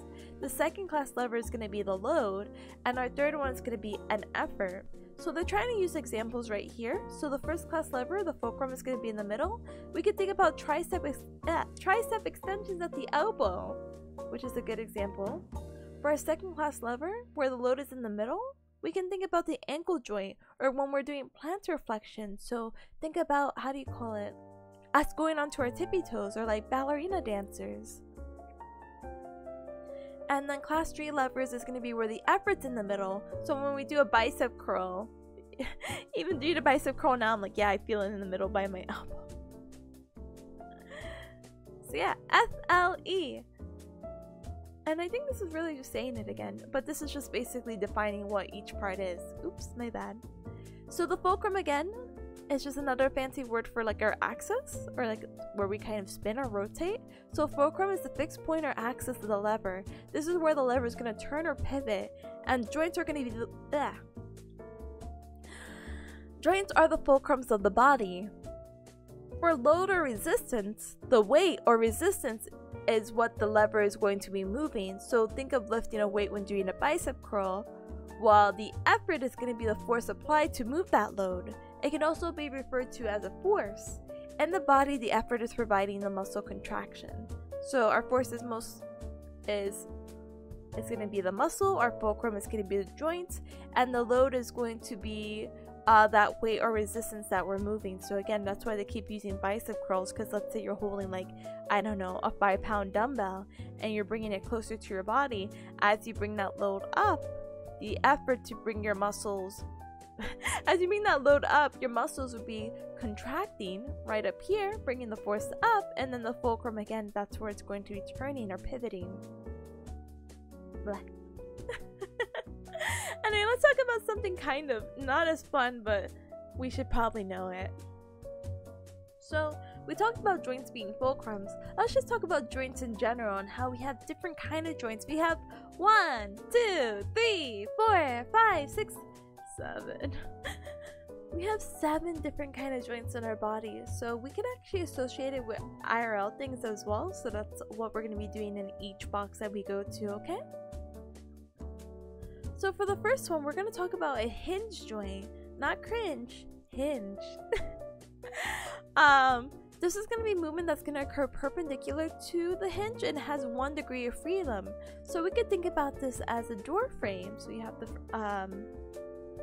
I know it's a door frame, but when I think of door frame, I think of something else, but I understand what it's saying here.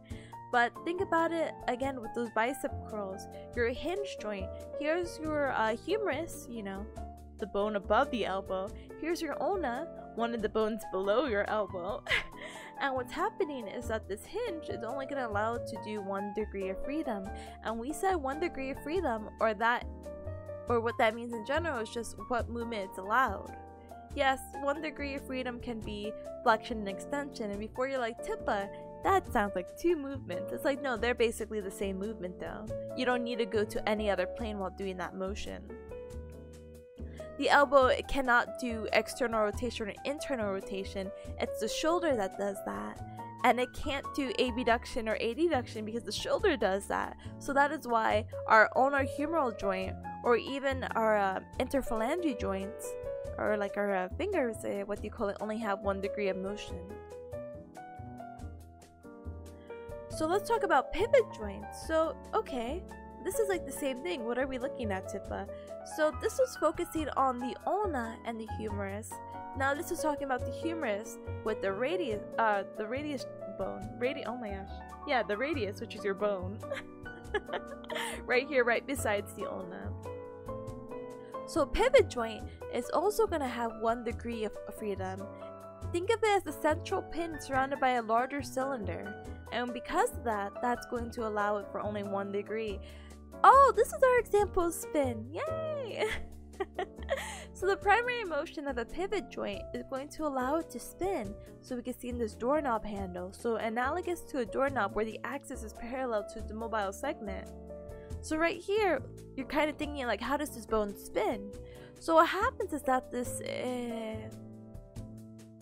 articulation between the radius and the humerus is going to allow for this motion called pronation and supination. And we talked about this before, this motion, where remember supination is if you have your palms up. Do you feel this this turning right by your elbow? That's going to be your radius moving, allowing for you to put your palms up in supination. While doing the opposite, we dump the soup out, dump our bowl of soup, so we're putting our palms down. That's also allowing for a spin, and that's going to be our pronation. Pivot and hinge joints so far are going to be our only ones with the 1 degree of freedom. So let's talk about ipsoid joint. Is that how you pronounce it? I hope it is.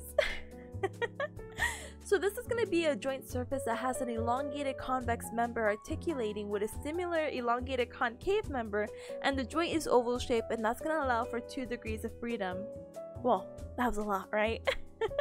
Basically, just know that it's an oval shape, and what's going to happen is that with this oval shape, like it could be any of our basically carpal bones, as you see the radiocarpal joint, so it can be with our proximal carpal row with the radius right here. This kind of movement is going to allow for flexion and extension. So basically, you know, you put your palm up or your palm down.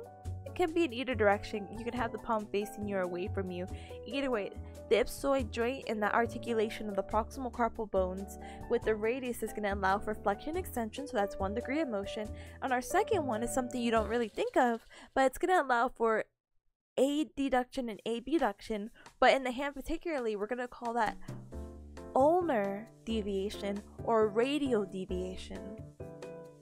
What this means is that if you put yourself in anatomical position, or you have your palms facing forward, if you bring your pinkies in and you kind of do like a little like I don't know how to call it.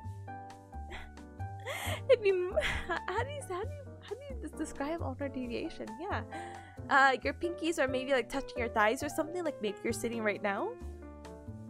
That tilting that you're making of your hand, that's going to be ulnar deviation. While if you flip your hands, or I guess you don't even have to flip your hands. If you keep your hands in the same position and you do the same kind of tilting, but you do it towards your thumbs or your thumb side, that's going to be radial deviation.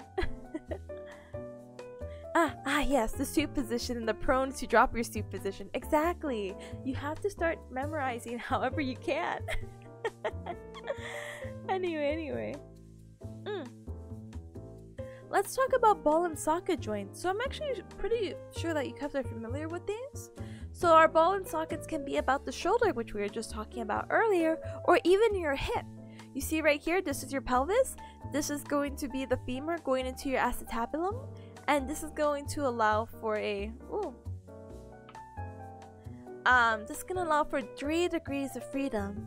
This is also why I was explaining earlier when we were introducing the concept or the definition of degrees of freedom of why our shoulder, it can do 3 degrees. It can do flexion extension, it can do internal and external rotation, and it could do abduction, adduction.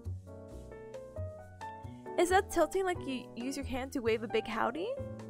Oh yeah, you can also use it for waves. I'm sorry, like you know when you're waving to someone and you go left and right, left and right, left and right. That's depending on what side you're going. Your thumb being the radial or the radial side, and your pinky being the ulnar side, and doing the big howdies, kind of like that. That's your different deviations. Thank you for explaining it, because I was like, Monta says, I learned about these things with Bionicle toys. Let's go! But no, basically, how do you think you get like the really cool movement with all the like figures that have like this, I guess, quote-unquote technology? Anyway, but yeah, that's why it allows for 3 degrees of freedom. And basically, the ball and socket is basically what you think of. Again, put one hand to a C, one hand as a ball. That's your ball and socket. That fist is your ball, the socket's that C shape that you make your hand into. Right? So, let's talk about the plane joint now. And this is not plane as in like zoom, or plane as in it's boring. Plane joint, or well, no, the plane, I guess it is like a zoom spelling wise, but look, we're not talking about that. Anyway, the plane joint is going to allow for great symmetry. So we can actually see this in our joints right here, our metacarpals. Or are they saying here? Yeah, carpal metacarpal joints. So, and they're saying 2 to 5. So basically, here's our second one because our thumb is going to be our first finger, and then this is 2, 3, 4, and 5. So there's great symmetry all around compared to the oh my goodness, joint, which is going to allow spin motions, and this is going to actually allow to have 3 degrees of freedom. So you can do flexion, extension, abduction, adduction, and you can technically rotate. Like, you know, if you do a magic spell and you spin your finger into 360, that's going to be the 3 motions and why it's going to have 3 degrees of freedom. Bam. We're halfway there, Cubs. Let's go. Oh, did I put plane joint twice?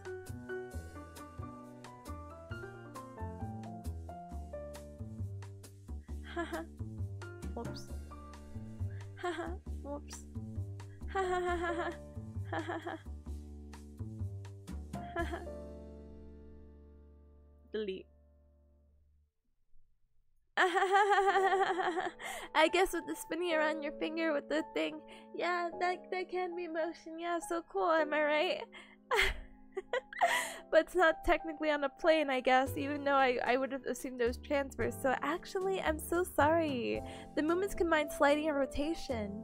So think of like a cell phone sliding on a table. And the plane joints lack a definite axis, so the degrees of freedom are not going to be described.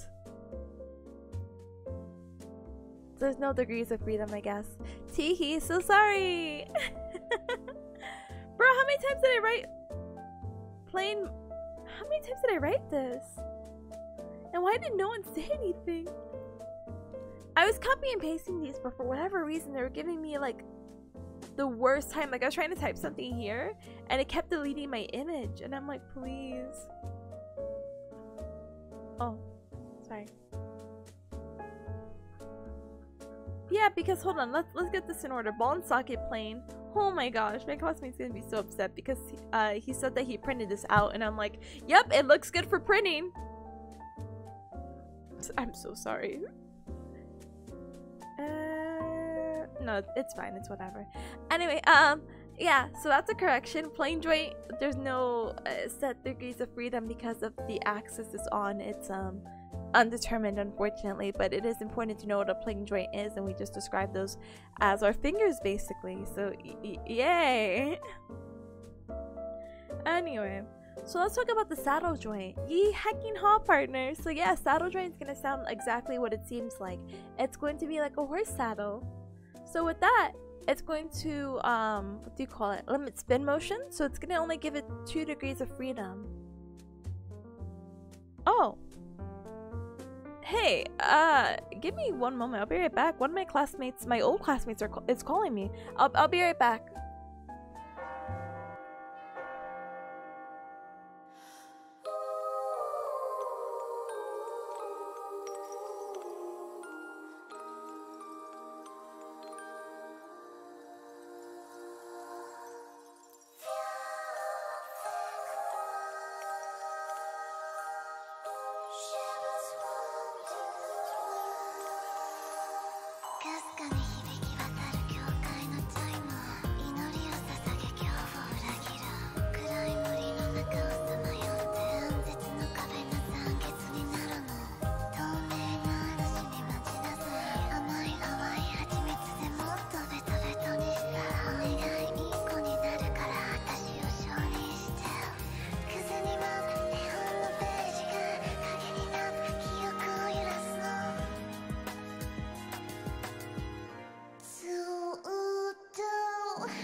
Whoops.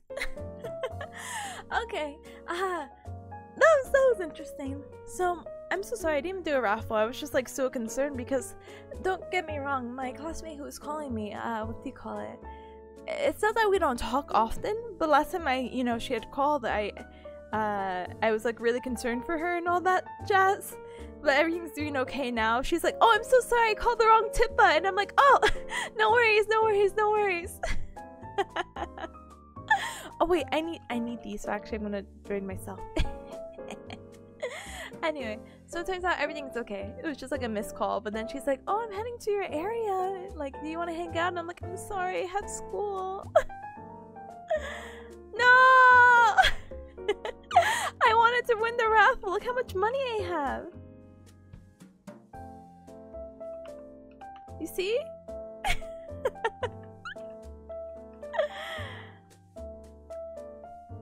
I think I only have one. Yeah, let's go! Anyway. Anyway. So I'm glad everything's okay for her. So I took a little, what do you call it? Tiny break. Big money? Big prices! They are! Hold on, what's this image? So, I don't know if you keep a reactive image folder. I gave up on it and then I re-got into it for whatever reason. And I just had this image. And I'm like, oh yeah. Big money, big prizes. Let's go. Anyway, let's continue on with the what do you call it? Stuff. Hi potatoes, hi. What is that? Spamton. This is Spamton from the hit game Deltarune. Yeah, it's probably cursed. I'm sorry. I don't have here. I have Peace Screaming in my reaction folder. Hot, not gonna lie. See, you have good taste. Anyway. Alright, peace for emotional support. Anyway, let's get back into this because I want to play video games. Potatoes, hi, welcome. I'm so sorry if I didn't ask how you were. Hope everything's been super well. We're just learning about biomechanics, but I took a little impromptu break because one of my old classmates called me and I'm like, are you okay? And she's like, yes, I'm sorry, I called the wrong Tippa. Alright. So yeah, so the saddle joint, we can associate it with the first metacarpal, so our thumb, that we can see like right here, the saddle shape. Or we can associate it with our sternoclavicle joint, which, you know, your sternum, and then, you know, your clavicle, your collarbone, and then that area right there. Is that a male genitalia right there? I guess. That's supposed to be your thumb, or the bone of your thumb. Man, I have so many issues with THs. Heck. But yeah. So that's gonna have 2 degrees. So we have flexion extension. It's gonna have the abduction and adduction. So moving on to our last joint that we have, it's gonna be your how do you say this? Condyloid joint, which is going to allow you for 2 degrees of motion. So this is basically what we were talking about earlier, and that's going to be your flexion, extension, and internal rotation and external rotation for degrees of freedom. And pretty much the reason why we can't do any more wacky ones is because we have a lot of ligaments here that are going to basically limit it. Bam! Easy! Done! Life's good! Anyway, let's talk about dense connective tissue, okay? What the heck is wrong with the thumb? Nothing.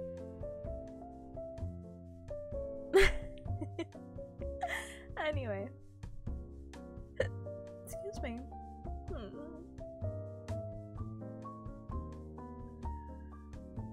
My body's like digesting. I'm like, no, don't digest the little cereal we had. No. Anyway. So we're going to be talking about different kind of tissues right now. We're going to talk about 3 and talk about basically what they're made out of and their primary function. So let's talk about dense connective tissue.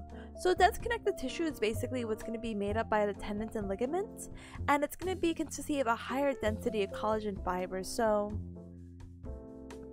excuse me, this is the same information. So the consistency again, our dense connective tissue again is going to make our ligaments or outer fibrous joint capsules and tendons. So the fibers that are going to be in these dense connective tissues are going to contain a lot of high type 1 collagen, which is super important because that's an important protein that's going to be found in our skin, our tendons, our ligaments, and bones. And really some more specific type 1 examples can be our skin, our vasculature, so like our veins or our blood system, our organs, and again, bone. But with dense connective tissue, what you're trading off with this high type 1 collagen is that you're going to have very low elasticity.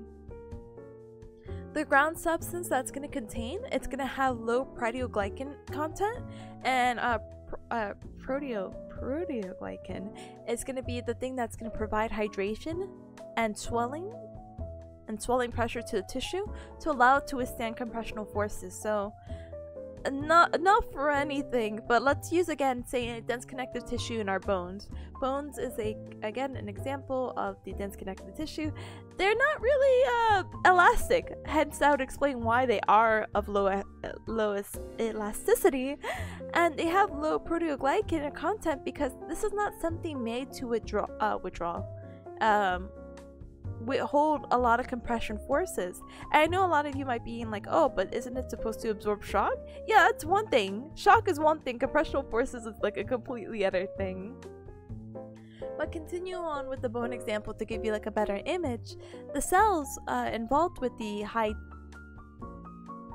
dense connective tissue, it's going to have sparsely populated fibroblasts, and fibroblasts are going to be the type of cells that can contribute to the formation of connective tissues. So why do we have this? What is the purpose in our body? So dense regular connective tissue is going to help resist tension. It's going to bind the ligaments and joint capsules and protect the joint as best as it can. And then the tendons transfer loads between muscles and the bone. So that, I guess it can overlap with that shock absorption that we were talking about earlier. Potato says, how are you still learning these? You've been anatomy for decades? You know what? You're not wrong. No, I'm just kidding. Ever since I was a baby and I learned what the head, shoulder, knees, and toe song, it just has never stopped. Hi Lim, hi, welcome. So now that we've talked about dense connective tissue, let's talk about articulate cartilage. So this articulate cartilage is going to be a smooth white tissue that's going to cover the ends of bones, and when they come together, they're going to help form a joint. So for this, it's going to be hyaline cartilage that are going to protect the joint surfaces. So there's different kind of thicknesses. We have a low compression and a high compression, and here are some of the numbers. 1 to 4 millimeters for low compression, 5 to 7 millimeters for high compression. The fibers are going to be mostly type 2 collagen. So what is going to be the difference between the type 1 we were just talking about for the dense connective tissue versus this, the articulate cartilage, which is going to have these type 2. So type 2 is going to be weaker and it's going to tear more easily, but it's actually more resilient in a sense that it's going to allow tissue to return to its original shape. So getting back to that stress strain curve, it's not a plastic region, it's an elastic region, and that type 2 collagen helping to facilitate that process of it being in the elastic region is going to help that cartilage return to its shape no matter really what happens, unless it hits that yield point. Alright? So the cells that are going to be involved for the articulate cartilage, it's going to involve a sparse to moderate amount of chondrocytes. And chondrocytes, this is how I remember it. It starts with a C. What also starts with a C is collagen. So chondrocytes are going to help with the production of collagen and the extracellular matrix, which is going to lead to the maintenance of cartilaginous tissues within the joint. And these are going to be nourished, by the way, by the synovial fluid. So the function of the articulate cartilage is going to help distribute and absorb joint forces. So it's going to help distribute and absorb compression and shear forces. Remember, compression is like if two arrows were facing each other and squishing the object in between. And shearing, again, it's going to be like if the two palms were on top of each other, or two fists, and then you're having this like friction gliding up, down, left, right. That is the primary function. It's going to help kind of reduce that joint friction. Bam. Done. And then I think this is our last cartilage or tissue we're talking about. So now instead of articulate cartilage, we're going to be talking about fibrocartilage. Fibrocartilage are going to be dense, whitish kind of tissue with a distinct fibrous texture. It forms the ivy disc, or the intervertebral disc of the spine, and the menisci of the knee, as well as smaller structures such as the glenoid and acetabular labrum, and the lining of bony grooves for tendons. So meniscus, labrum, articulate, or disc, sorry. That is your fibrocartilage, and the fibers in there are going to be high type 1 collagen. The ground substance is going to have a moderate proteoglycan content, so again, this is going to allow at least for some moderate, ability to withstand compressional forces, which makes sense because we have menisci, or the squishy stuff in between our spine. Squish. And even our knees, we have the same thing with the meniscus. The cells for this one, we're going to have a sparse to moderate population of fibroblasts and chondrocytes. So again, we talked about fibroblasts contributes to the formation of the connective tissue, and the chondrocytes are going to be that production of collagen and basically keeping the maintenance of that. So why is fibrocartilage important? So it's going to support and mechanically stabilize the joints. It's going to dissipate loads across multiple planes, and it's going to guide complex arthrokinematics. And again, arthrokinematics is that stuff we can't see. It's that roll and glide we were talking about earlier. Alright, let's get to some kind of fun, wacky stuff. So now that we're done talking more about, more internal stuff, let's talk about muscle contractions. We're internal still, but now we're a little bit more superficial. So we have 3 different types of muscle contractions. We have concentric, isometric, and eccentric.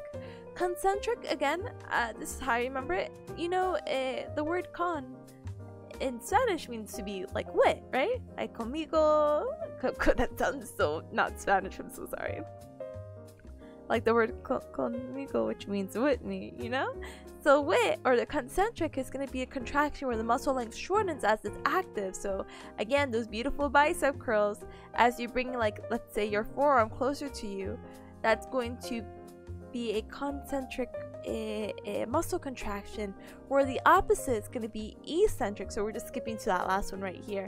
Eccentric, where we're elongating. So now that we have our arm really close to us because we just did a bicep curl, let's lengthen it. So we're going to put it out for that bicep curl. So this is going to be the contraction where the muscle length increases as it's active. I also like to think of the English word eccentric in a sense that, when someone's kind of out of the norm. So that's when I think about it. That's the way I like to think about it. And also, they kind of put it in the book like this: internal torque is more than external torque. Yeah, sure. Whatever that means. Isometric, by the way, is basically a contraction where no change to the muscle occurs. So basically, maybe you have your hands straighten up against a wall, but you still contract your arm muscles. That's the isometric muscle contraction. Lem says when you're writing the sequel, the head, shoulders, knees, and toes, it's going to be tracheus, sartorius, and gluteus maximus. It might as well be. Let's see. Head, cervical, shoulders, patellas, and metatarsals. I guess.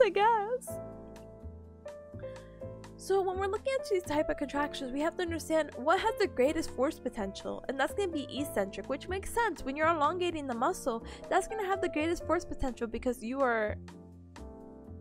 Don't judge.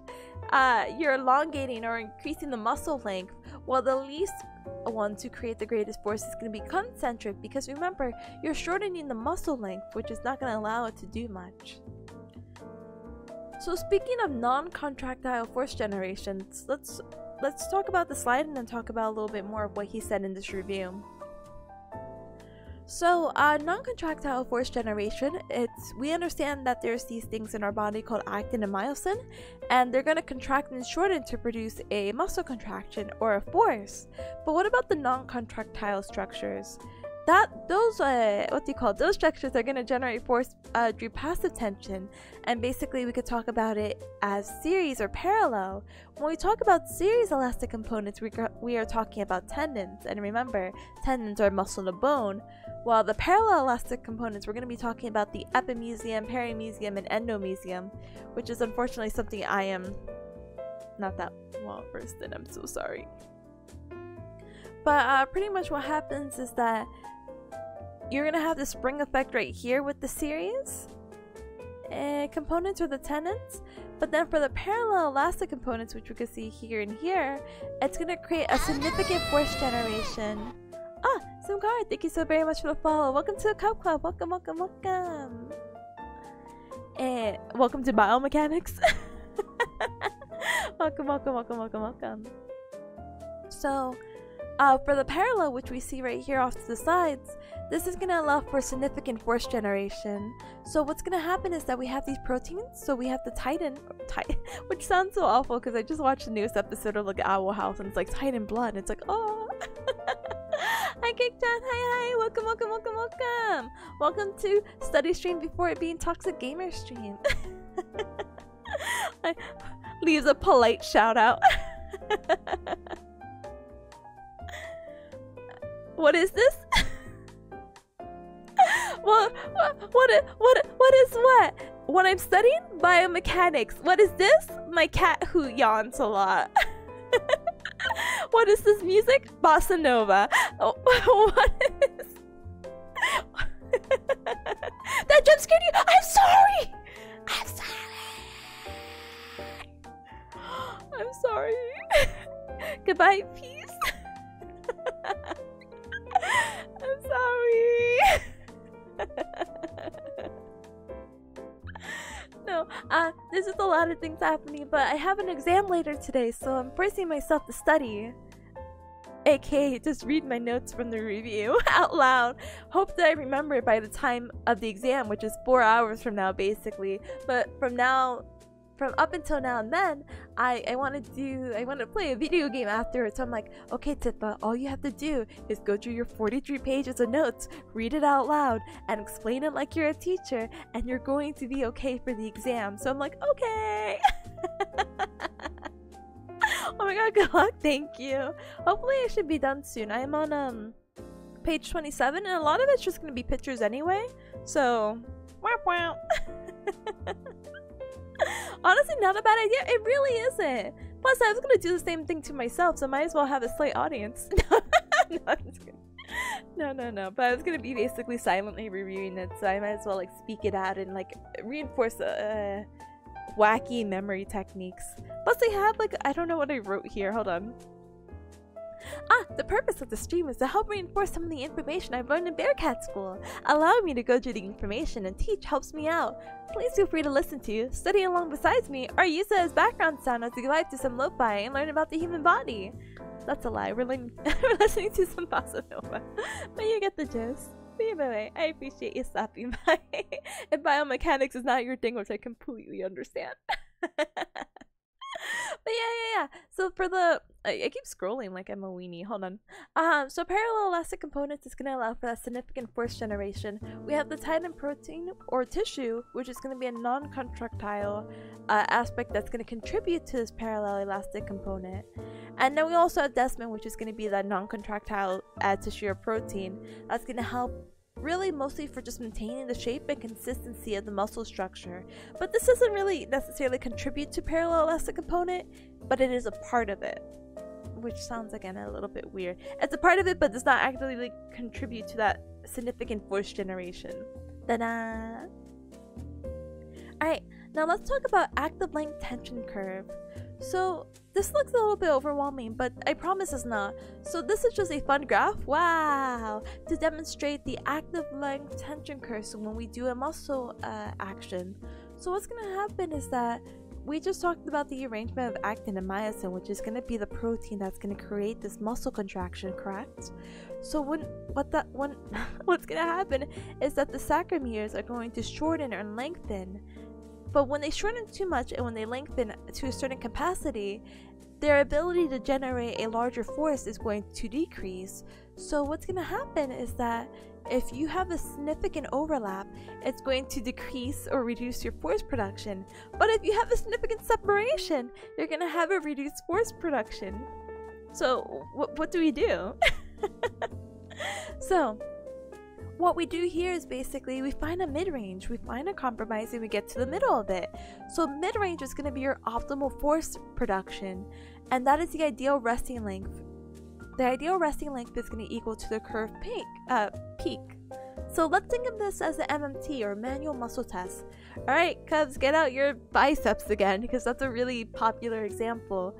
But so what's going to happen is that when you do a bicep curl and you curl it to as much as you can before your bicep mass is getting out of the way and someone pulls you down, or they're trying to straighten out your arm, you realize you're not that strong in that direction.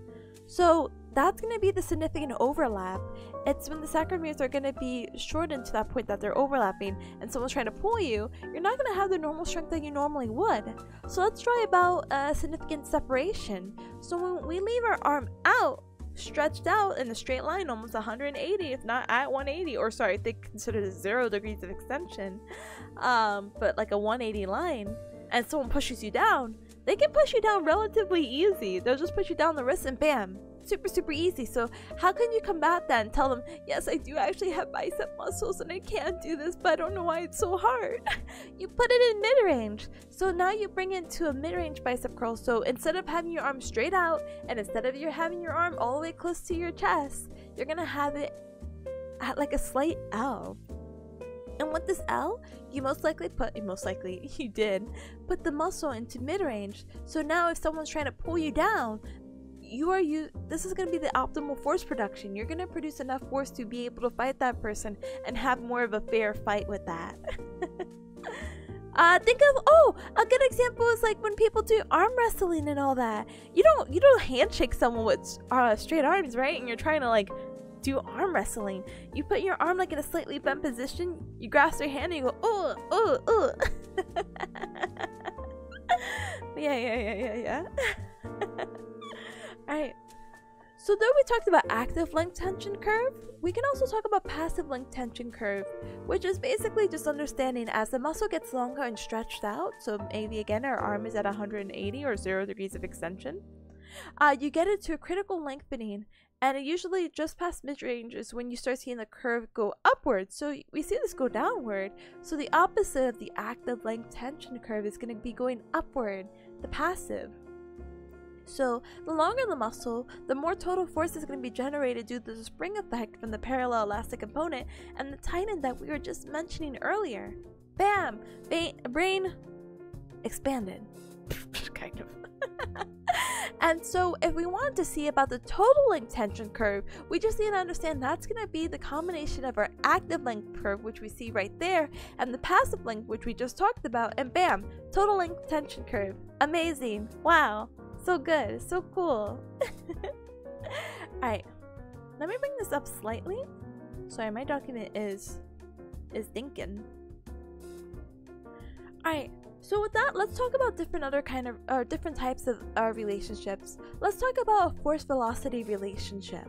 So for this one, we're going to be talking about eccentric and concentric muscle contractions. Again, eccentric is going to be the lengthening of a muscle. Remember, eccentric, like, ooh, that guy's kind of weird, kind of out of the norm. And concentric, think of again the word con with the Spanish word meaning width. The concentric is when the muscle length is going to be shortened. So let's focus on the right side of this graph only. So the right side only is going to be focusing on concentric. We have our x being the velocity, whether we have a shortening or lengthening velocity, which makes sense because the shortening side is in the concentric and the lengthening velocity is on the eccentric, and then our y value is going to be the force. So for concentric, the shortening velocity, what's going to happen is that the faster you're going to do concentric attraction, the less amount of force it can produce. So as you see, whoosh, this is really high velocity right here at this end, but you see how low it is on the graph of the amount of force that's able to produce? That's almost nothing. But the slower you do your concentric contraction, the more force that it can produce. So you see right here? Before it starts dipping. So something similar is going to happen with the eccentric. So for the eccentric right here, for our lengthening velocity versus the force, the faster the eccentric contraction, it's going to be the more force that we can produce. While the slower it is, where we can see right here, because this is our 0 and it only increases from here to here, the slower it becomes, the less force it can produce. So what does that mean? So let's use an example. So more bicep curls. When you're pumping your arm and doing these bicep curls, oh yeah, you can basically shorten your muscles no problem, basically, right? Because you're doing these curls with no weights. You can even do it right now. You can see how fast you can like flail your arms up and down, flex, extend, flex, extend, flex, extend. But what happens if you have like 20 pounds in your arm? Now try lifting as quickly as possible. You're not really able to do the same effect. You have a 20-pound weight versus when you had no weight whatsoever. So you trying to do like these bicep curls as fast as possible, it's just not going to be a thing. You're going to need more force. And when you need more force, you need to do when you need more force, that means that the concentric of bringing your arm back in is going to be a little bit slower.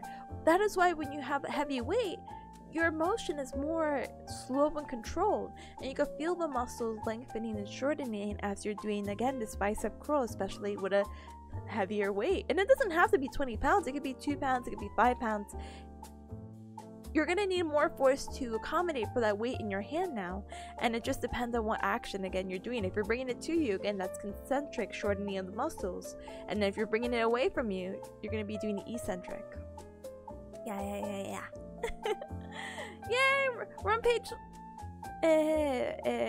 29, which is basically 30, because these are all like pictures and all that, so don't worry about it. So let's talk about muscle architecture. So muscle architecture, yeah, for my architectures out there, yeah, English. Just 14 pages left to go. Yeah, we're gaming, and then I take a small break by inhaling Starburst. And then I can game. In that small break, we can decide what we're doing. Yeah. Unless the cups are okay with me just playing Overwatch again. Anyway, blah blah blah. Muscle architecture. So basically, how muscle is structured. Pretty much, we see how muscles are structured. They're structured in all these wacky ways, and we can even see it right here about all the cool ways that our muscles can be structured. Let me bring this a little bit more up, though. Oh my goodness, oh no! I'm sorry to whoever is reading these notes. Anyway, that's a little bit better. So you see, we have convergent, we have circular muscles, we have multipennate, fusiform, parallel muscles, pennate muscles, bipennate muscles. What the heck is pennate? What is this? So let's talk about it. So pennate is gonna be when the angle, or like it's like an angulation that occurs in the muscle going to the tendon, as we can see here. Whoop, whoop, whoop. So let's talk about what my professor says specifically, okay? Because I don't know if I want to explain. Okay, we can read it. Alright, so basically muscle architecture, physiological cross-sectional area. So basically it's going to reflect the number of active proteins available to generate a force. So the larger your cross-sectional area is, the larger the force potential is. So that should make sense. The bigger your muscle, the biggest large force potential it should produce, in comparison to, let's say, your circular mouth muscles that can only do what?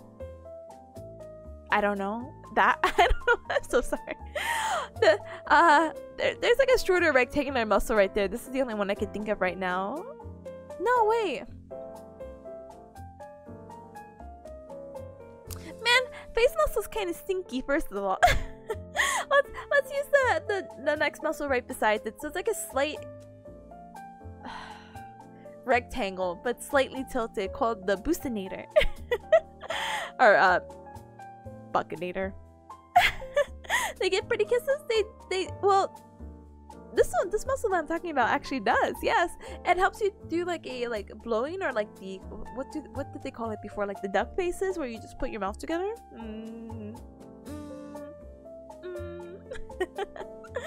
And that doesn't produce as much force as maybe like your bicep can, or maybe your pecs can, or like your leg muscles, like especially your sartorius. Look how long that hecker is. So the larger cross-sectional area you have, the larger the force potential is going to be. And so this is going to talk about pennate angle, and we'll just talk about that with these notes, okay? So for the pennate angle, what's going to happen is that the muscle force is going to be coming at this angle. You see, it's not a straight line, it's slightly curved. But this pennate angle is actually just recruiting more muscle fibers to create a certain action. Because if it was straight... oh my gosh, I have to go back to my notes. I'm so sorry, I have to just read this out loud. So even though the muscles are pennate, we can use vector components, which kind of stinky, bringing back physics, that's whatever. So right here, this is the force that we want to produce. We want to go up like this, right? Well, because of the muscle directions, we are going to lose a bit of force in this x component right here, because the muscle, while it pulls this way, it's also going to pull a little bit more to the right. But we want it to come up straight. So though this is going to be a little bit lost, it's also going to go up here, and that's kind of the benefit of having the pennate muscle, because if you were going to have it straight up, or the muscle fibers going straight up like that, your force generation would be lower. So let me see if I can read this out loud again, and then we'll go back to the picture. I'm so sorry, I should have done that before. The X component is going to pull the tendon to the side where the action of the tendon needs to be vertical. Though this orientation of the pennate muscle seems pretty insufficient, it's actually really important because it's going to allow more muscle fibers to attach to the tendon in comparison to a straight line. So it basically makes up what it will lose in that X component, which I was telling you when it was like pulling in that direction. Because if the muscle fibers were straight, 100% of the effort will pull upwards, and then because of that, that means there's less fiber connections because there's not as much muscle fibers connecting if it wasn't that straight orientation, which means that the force generation will be lower. Bam! I cannot imagine giving pretty kisses with the force of a bicep. Bro, you would be blowing people away though. Oh no, Big M says noted. Penne is just not pasta. It isn't. But yeah, so why penne good? Penne good because more muscle fiber attachment. Big wow, big force generation. Big yay. And then the number of extra fibers are going to make up for its force that's going to be lost due to the angulation. So let's talk about the Henman size principle. This is something I think I talked about a long time ago in another study stream, so this is kind of review, but we'll talk about it and I'll try to summarize it and then we'll get into the nitty-gritty details. So motor unit size influences the order that they're recruited. So we're talking about basically the types of muscle motor units are going to be activated depending on the action that we do. And what's going to happen is that we have three types. We have type 1, type 2A, and type 2B. And it goes in that same consecutive order. It's going to be the smaller units first and then the larger units last. And just note that all the muscles are going to have all these three types of muscles, but it's just certain other muscles are going to have a certain higher percentage of certain motor units. But 2B? Oh no. Anyway, so we have type 1, type 2, and type 2A and type 2B. So type 1 is going to be our slow twitch, our type 2A is going to be fast oxidative, and then type 2B is going to be fast glycotic. So what does this mean? So let's scroll down. So your type 1 is going to be basically a twitch response, or the twitch response is going to be long. It's going to be basically for more slower or controlled actions that we do. And basically we get to utilize this certain motor unit of this type 1 as long as oxygen is available. So we're going to use it for like fine motor actions, and we actually are using it right now because this muscle unit that we are recruiting right now in our body is going to help for prolonged endurance type tasks such as our posture, and it can help us run a marathon, but not like a super fast marathon. Let's say you're constantly like maybe walking or doing a very light jog. basically more like an endurance kind of run or marathon, that is where those muscle units are going to come to play. Hence this, you know, this drawing where this guy is just like lightly walking, while type 2 we're getting a little bit faster, and type 2 we're going, or type 2B we're going even faster than that. So we have small units, slow oxidative, type 2A, intermediate units, fast, fatigue resistant, and then we have large units which are going to be fast, fatigable. So sometimes it's called 2X, but it should be 2B. Anyway, so what's going to happen in the middle one for the type 2A is that the twitch responses are going to be in between small and large units, and it's going to utilize both oxygen and our anaerobic fuel mechanisms, which is a whole nother discussion basically about how our body can still use stuff even if we don't have oxygen, but only for a very short period of time. And basically this muscle unit is going to be very suitable for strength and power sports. You're going to easily fatigue. Imagine running. Basically, it's what we're trying to get to as a good example. And it's really just good for moderate distance and intensities. Our larger units, or our fast fatigable, is going to be basically the same, but instead of utilizing oxidative, it's going to utilize glycolic and anaerobic fuel mechanisms. This is also going to be suitable for strength and power sports. It's going to be fast fatigue, and it's really just going to be for a short distance and high intensity. So if you have to sprint really quick and you're not a sprinter by any means, you'll be utilizing these motor units, the type 2B, to make sure you're able to do it. Or maybe you need to lift something and you're definitely not a power lifter, you're going to recruit those motor units to make sure that action is done. That's kind of fun. There's another picture right here that kind of goes more into it. Here's our slow, here's a type 1 and type 2. But this is... yeah, this is like, it's not complicated, but it's the issue is just like, that's basically what we explained. We talked about different joint moving and how it can move in different angles, and then this is just talking about like the application of it on a more physics perspective and doing vector components. So, you know, this is again a bicep curl. And basically it's just applying our x and y to this graph onto like a person and overlaying and making sure, hey, do we know what our force is doing, and is it compressive, is it distractive, what kind of axis is it in a positive y, positive x, is it negative y, positive x? It gets a little wonky, but basically let's see here.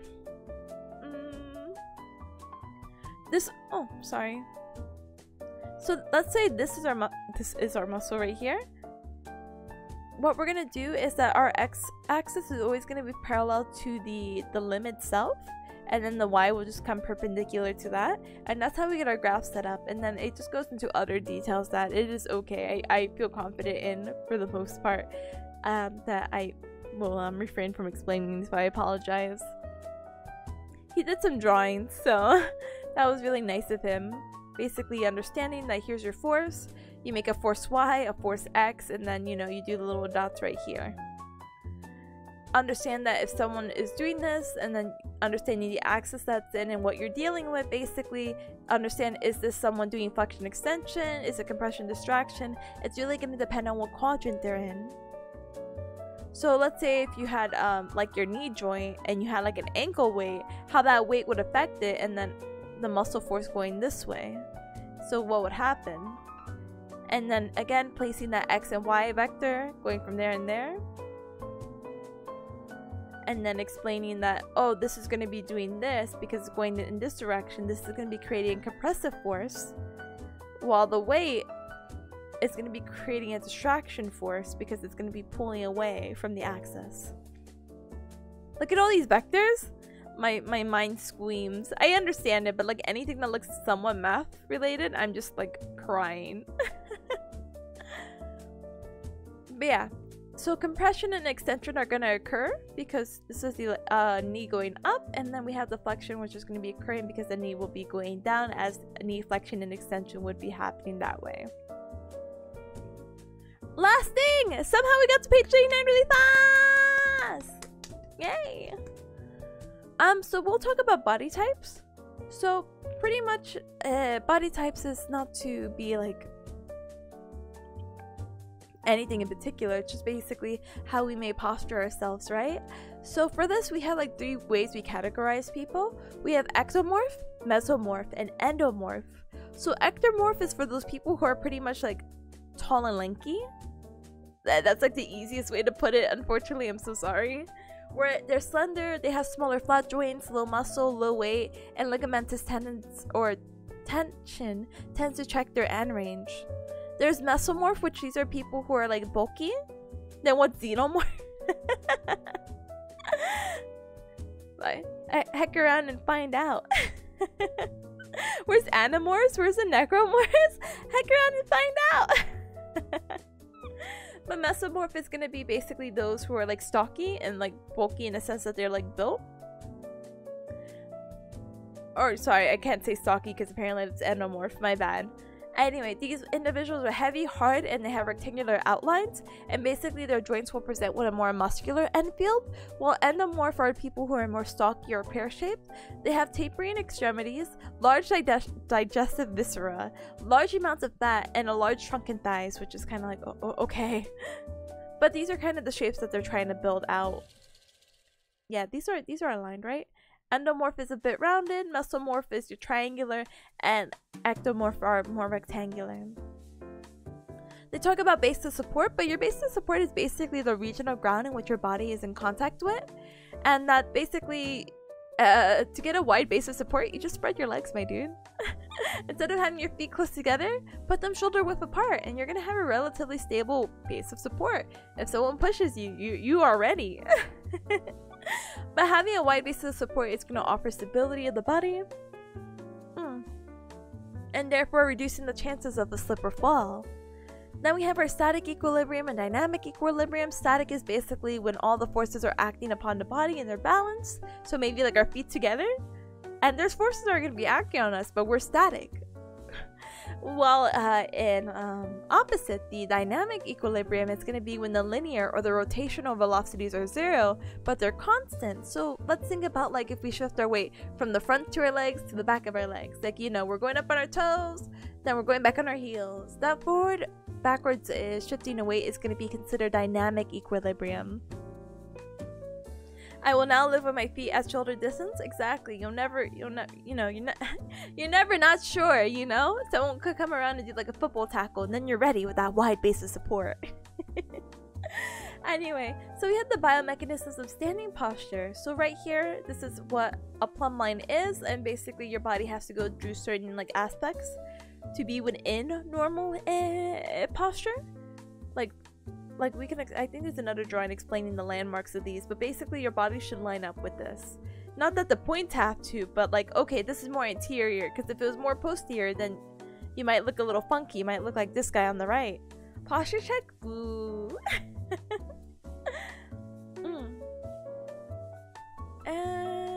Let's see.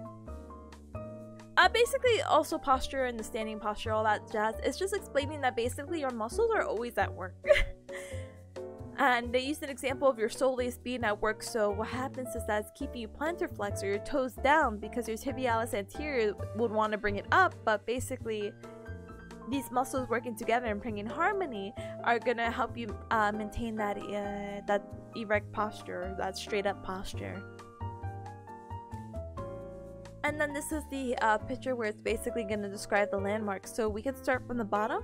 So we have our plumb line, and basically what's going to happen is that it should just be right in front of the lateral malleolus or our ankle, just in front of the knee joint, the axis of the knee joint, so right here, just behind the axis of the hip joint, so right here, the lumbar vertebral bodies, right here, through the center of the thorax, yep, center of our chest, upper cervical vertebral body, so right here as well, through our auditory meatus, or that hole in our ear right here, and just apex of the coronal suture, so just above, yeah. just above the Corona Suture, which is going to be right here. Our Corona Suture is going to be a line that goes down our skull because that's how our skull is formed, and blah blah blah babies and blah blah blah blah blah blah blah blah blah blah. Any imbalance or anything weird with that, again, we're going to end up with really weird posture like we see right here with this guy, where he has a swayed back, so his pelvis is really forward and his back is really back, which is weird. This is normal posture, and then as you see, his back is really curved right here. He has rounded shoulders, so his shoulders are going forward. His head is not in the center of that line by whatever means. And it seems silly because it's like, oh, well, you know, if I see it, you know, I'll fix it. But that's how people live their normal way, or that's their new posture, which is why it's really important to keep that in mind, basically, for your health. And with that, I'm done! I'm done! Pachi, pachi, pachi, pachi, pachi. Nice. Buddha, hi. Hyperlordosis, normal posture, and kyphosis? Let's see. Yeah.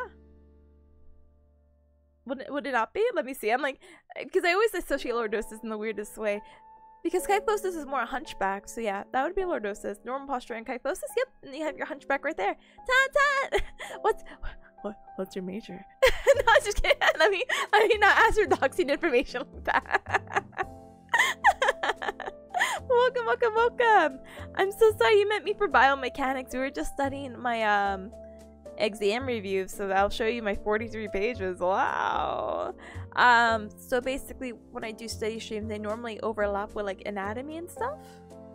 So, and I just think it's cool to share because A, it helps me study, B, it's your body. It can apply to anyone. But we're done. I'm so happy to. Yay! Yay! I'm ready for my exam, kind of. Not really, but you know, I'll do the Quizlets later and all that. But for now, do you gamers want a game? I think I'm gonna grab more water and grab a little snacky. Wait, what if I put a poll like, can I play Overwatch? Can I play? There's no Cup Club chooses. Will you come? We play Overwatch because I want to play Fortnite, but I feel like I have to wait for like SG and Select, so I'm just like, yeah, no. I'll start a little 5-minute poll. You know, you're on the stream. SG, I just finished. I just brought it up. I just brought the stream. I studied for 2.5 hours. Hi Ashida, welcome back. Last game we are going to game. Random Potato, hi, welcome. Thank you for the tip potatoes. I'm also really happy. Only if you're comfy finishing your studies. I like to give myself a break. So what my gaming stuff is gonna be a break. When I end stream, I'll take like an additional like 10-15 minute break. So I haven't been like sitting, I haven't been gaming, whatever. And then I'm gonna go back and do Quizlets, basically, so you don't see me heck up like, oh, what's stress strain curve, what's toe region. I'll be like, what is toe region, what is osteokinematics? Wait, who voted no? This is why I don't give you options anymore. Anyway, I'm gonna politely BRB. I'm gonna snack on something really quick. And then if the poll allows me to play Overwatch, then I will play Overwatch. Yeah? I know, panic? Panic! Anyway, but enjoy Overwatch. I'm really busy. No worries. That's why I said we could play Fortnite later. But it has to be after 7 because that's when my exam is. Ooh. Gosh, someone's probably reading this document. Let's not do that. I'm sharing this document. I'm sorry to hear about your Overwatch. Me too. I want to actually play like Fortnite, but again, I have to wait for others because I've been ignoring Fortnite, and I saw that they added a new weapon that looked like Splatoon, which is a game I want to play Splatoon, but I thought I would just say Splatoon for later this week as a... I haven't even put my schedule up, by the way. I just want to put that out there. But I really want to finish Nier this week. I want to play Spooky Game, but not really because I need to get my heart rate monitor working. And you know me, I'm like the queen of like technical difficulties. I need to get that working to play a spooky game, but I want to finish Nier. And I love my Yakuza Fridays, but I also have been harassed to finish Splatoon story mode. So there's a lot of games I need to play. Anyway, here we come. Let me BRB. Let me stretch up my legs before I get like a blood clot or something. Also stand up and stretch too if you haven't stretched already, hackers. Yeah. Today's the last day before they replace the Spider-Man grapple guns with zombie chickens for Halloween. No. I didn't even know they had the Spider-Man. Oh no, the grapple gloves have always been there, I guess. I don't want zombie chickens, but it's okay. Gotta do something Halloween-y, right? Make the most of them. I'll try. I miss mobility. Anyway, I'll be RB. I'll do a little raffle. I'll see you cubs in a little bit. I'm just gonna get a snack and stretch. BRB.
back. Man, I just came back. Anyway. Alright, gamers. Are you ready to rumple? Bingham, are you still at work? Are you working? Just asking for a friend, by the way. Yeah, I have eaten some Starburst. I was given mini Starburst over the weekend, and they've been like the thing I've been most addicted to. You can lunch break / 15-minute break. Let's go! I mean, no rush, no obligation. We can always play later tonight and whatnot too. But I'm just asking for a friend. Hi Rip, hi, welcome. Let's go, gamers, let's go! My enthusiasm's the same as Arvo. I will sit here. I will get a Fuki Tech ready. Hold on. I'm excited. Let's go. The skin looking fire, right? I really like the Genji skin, and I think it was Bingham who told me it was customizable. Do I need a yen to join you? Wait, do you need a yen? Wait, what's the yen? What's yen? I have a roll and Selig with me. Full stack? Wait, is that too many people? Math. 3, 4, 5. Full stack! Let's go! I mean, if we can full stack, it'd be nice. You just have to understand that's this is my warm-up game. So you'll be there for 1 to 2. Send the invite, baby. I send the invite, baby. Do you want to join voice call as well?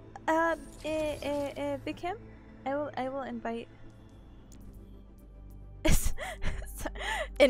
Invites. Wait, is this the rip skip? Is this the rip skip? I hope I'm inviting the rip skipper. No VC, no problem. That's me. Oh my goodness. I'm about to put us in competitive really quick. Hold on. Let me figure this out really quick. Hold on. You know what? Open queue, baby. Pick whoever the heck you want. Doesn't matter. Real or raw? I know. Here, let me update this, update that. If there's too many people, Tips can always go back to studying. Oh. Actual studying could not be me right now. Welcome to Jungle. Let me get right here. Hopefully it's not so chaotic that's like, oh, we don't have roles. I need structure in my life. Sorry, I thought this would be faster to queue. And more fun and chaotic. Hold on. And go Sombra. Gamers? Hello. Hello. Yelmer. Gamers? Hello. Galmer? Oh, we're just floating in the middle of your I screen. know. Just so you know. Yeah, we are. Should I drag us down to stream? Oh yeah. Nobody would join probably, or will they? Just to be safe. I'll do it just to be safe. Yeah. Sorry, technical. Alright. There. Hello gamers. Gamers, Oh. what if there was a solo healer? Tools in hand, brain in key. Well, you know. You like trust me too much. Bro, I Fine, don't trust you. you I protect enough. y'all. One. Okay, but what is? We'll see how Oh, good. I forgot what we were They doing. don't understand this meta. We There's need a a weapon. drive, but that's fine. I'm missing all my shots. I just want to put that out there. I'm trying, Rip. I'm trying. Please.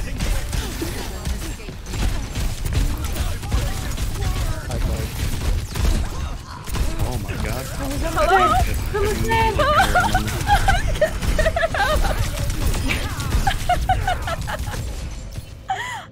The Junker Queen was such a huge issue, and I just wanted her to die if I couldn't get into melee range. They're holding back hard. They're protecting their back lines pretty well. They have there we double go. time. I'm sorry, cuz.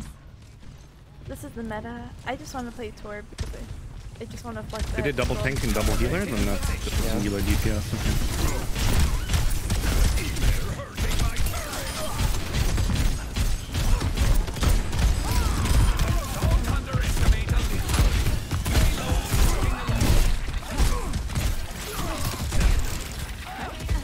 I think we're good. I think we're so good. They're leaving?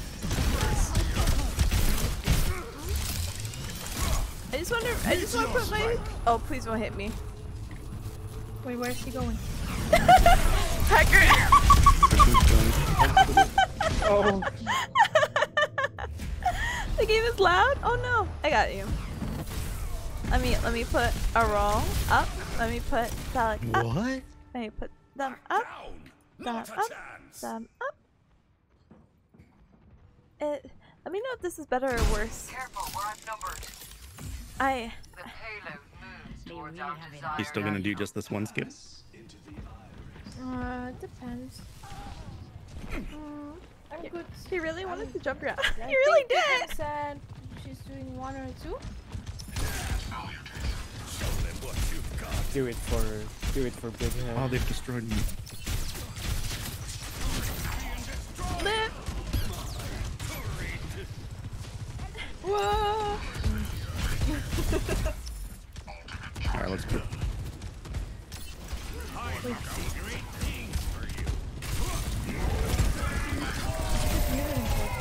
I think she's accidentally muted.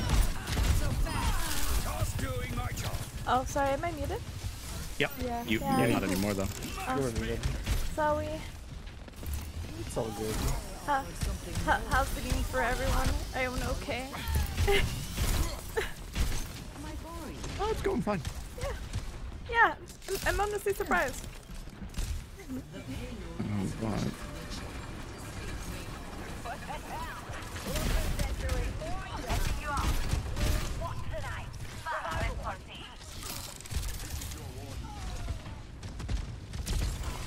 They're doing so good.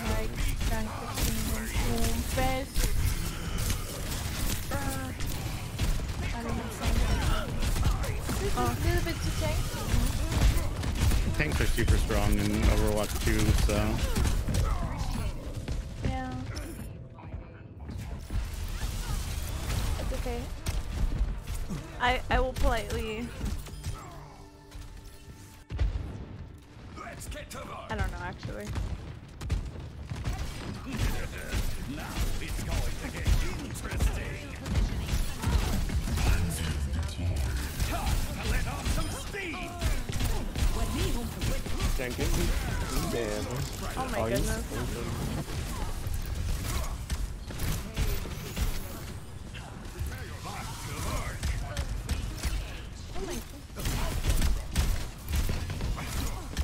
I just don't want to get punched by this man. Torbjörn's on top. Why, hello. Time for the reckoning. I put my turret in the wrong place.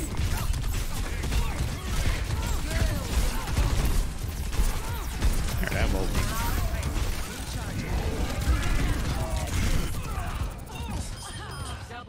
I hope that's play of the game.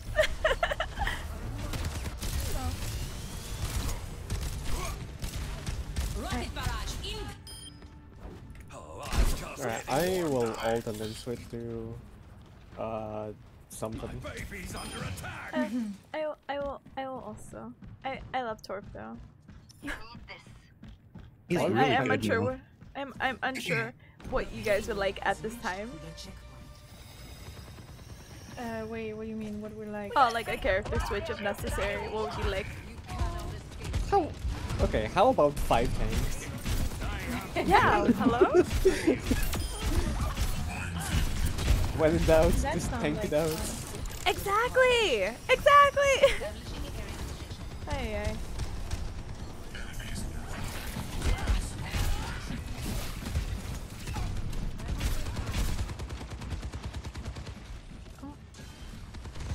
Payload mobilizing.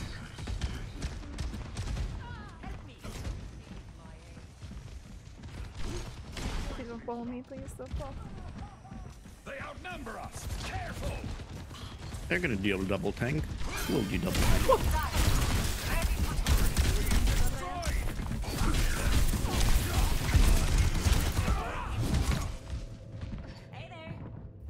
I can't! I thought you didn't hear me, but regret his mobility! I just want to put up a turret, that's all I want to do! Fighting me. It's that orb walking by giving us charge. Alright. I'm just gonna... I don't think they're gonna beat that corner though.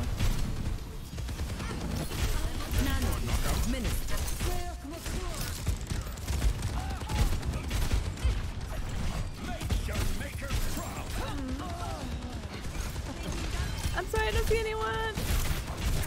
Oh, wait, is that a repo? We switched? No, we didn't. No. I'm imagining things. You are imagining things. It's so colorful. Oh? So many colors. I'm really very focused. That's why I'm super quiet right now. Nah, yeah. It requires a lot of focus. Kiliko, back out. Exactly.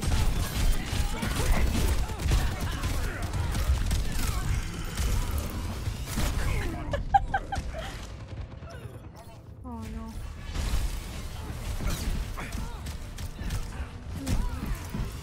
Oh no. Alright. Let's take them out. Street Mario Duty diving. No, he's diving me harder though. Help. We just gotta wait for Skip to come up. I've only seen the Doomfist kill me. Get the Doomfist. This Doomfist. Sleeping.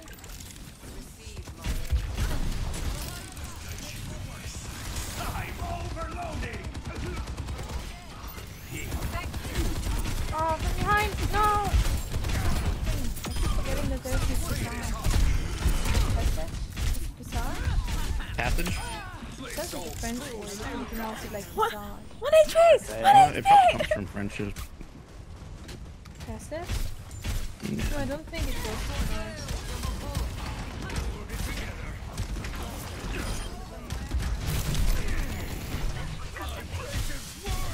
I hear the Doomfist.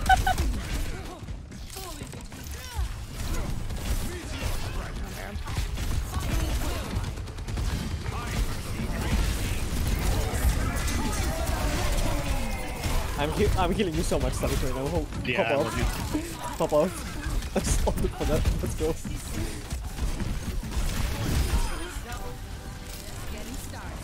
Yay, good job. Where'd that Moira vanish to?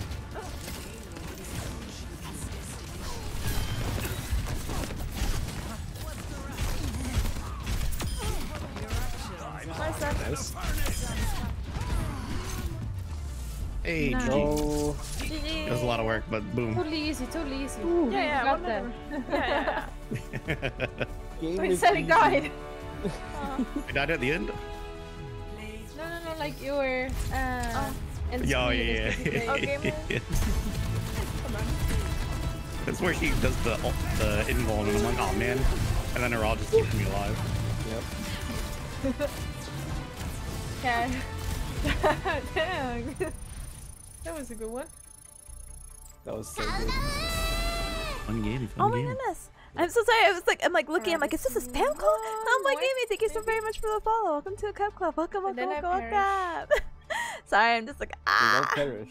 You're not allowed Do to not, perish. do not perish. Just politely like temporary cease and then come back. It's just that easy. Mm. Mm. Perishing sounds much cooler. I don't know. It's such a beautiful word. Perish. Parish. Perish. Big Cam once in. Wait, I have an. Sally, can you send Oh, yeah, an yeah. invitation code? Link? To hear you, yeah, I got you. Yeah, that's fine. Big happy come. Please Yo, hold cameras, thank 1 you, second Harpo. because I I must appreciate it. apologize. Yeah, I'm sorry, Big there you Ham. One moment. Do not mind us. Yeah. Oh, I forgot.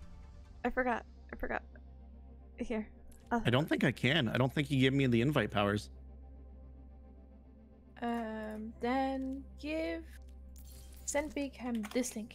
It's in voice. Sorry. You got a boss. Alright, so while they do that, I had saw that Kuriko had like a new skin, but I'm not 100% sure. Or I don't know if it's like spoilers. She had like a witch skin, but I think it might be for like whatever update they're having, but I don't know when Halloween's supposed to update. Or the Halloween update's supposed to happen for Overwatch. Let's see. Whom's it? It happens on the 25th. It happens on the 25th? Okay, thank you. I'm just like, wait, why so late? Wait, what happened? The Halloween update. Because I was just like, Yeah. The Junkenstein stuff happens on October 25th. Let's go. It just seems so late for it, though. That's why I'm just like, oh. I'm ready. There we go. Hey. Heck Yeah. yeah. Hello. Hello. 2 more. Yeah, no problem. I have. Alright, I thought I had. I'm so sorry. I don't know how to play this game. I have roll queue this time. So if life decides to give me Torb, then guess what? You bet. Let's go. Either Torb or you don't. Exactly. Big Ham, it's good to see you. Or like, I haven't heard it forever, Rip. Hey, hey. Alright. last time I think was in VR chat. We should do that again, by the way, everyone. Oh yeah. Yeah, I need more excuses to join. Yeah. There's no excuse. You just join. That's it. So easy, simple. You see On a VR search, chat? join. I don't know. Oh, no. I just like everyone's time zone. I think is vastly different than mine. So by the time I'm like, hey, it's 6 p.m. It's after work. I can hang out with my friends. Everyone's sleeping, or like it's usually by 8 because I cook. But yeah, Oh. it's sad. That's like 3 a.m. for Skip, so yeah. Yeah. Life gonna give me Well, tour. as long as it's in a weekend and I can plan ahead. Mm-hmm. That's it. Right, Friday night always. VRCs. Yeah. If life gives you Torbjorn, make Torbjornade. Exactly. Torbjorn. Torbjorn. name. Huh? Torbjorn. Ready for work. Yeah. Torbjorn. Sounds like a Pokemon name. It does kind of sound like a Pokemon name. About to name my little fire starter Scorpio. Yeah. Oh my god. So fitting and so cute. Oh, fudge. Hold on, I think I got a BRB. Oh, no problem. Oh, I actually have to go, I think. Hold on. Oh, oh, no. oh. What? We lost him. Now we got oat. How will you win? No, wait, it's what? Oat? Quack. Quack. Quack. Quack. Quack. My side, my side. Nice, Alex. Nice, Alex. Bye, Solid. Nice knowing you. Wait, huh? What do you mean knowing you? Life gave me Torbjorn still, just indirectly. I did. Quote's my hero. Oh, I came from Torbjorn. Warren. What do we need to export? Wait, that's a robot. Yeah.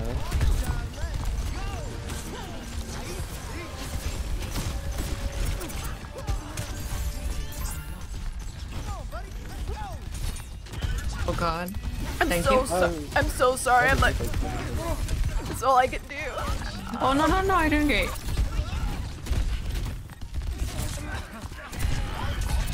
But if that Genji gets on your ass, like tell me and I'll turn around. I see him being a little menace. Hey Tip, I got you. Thank I got you. Gamer. Thank you. It can be like, Big Am, turn around. I'll kill him. I've never been on this map. Oh no, it's It's okay. all fine. He took Torb. He did. One life gives you time. Sick, huh? I will. Hi, Sarah. Oh, Hi, no. hi. Hey, Rip probably gets like crazy ping, huh? Team is pushing Oh forward. yeah. No, that's actually, the ping's fine. Huh. Oh shoot. It's more like my skill. Oh, it's okay. No! I didn't Don't mean to insult you. say that, Red. Don't say that, Red. Rest of Nice. the games went really smooth as butter.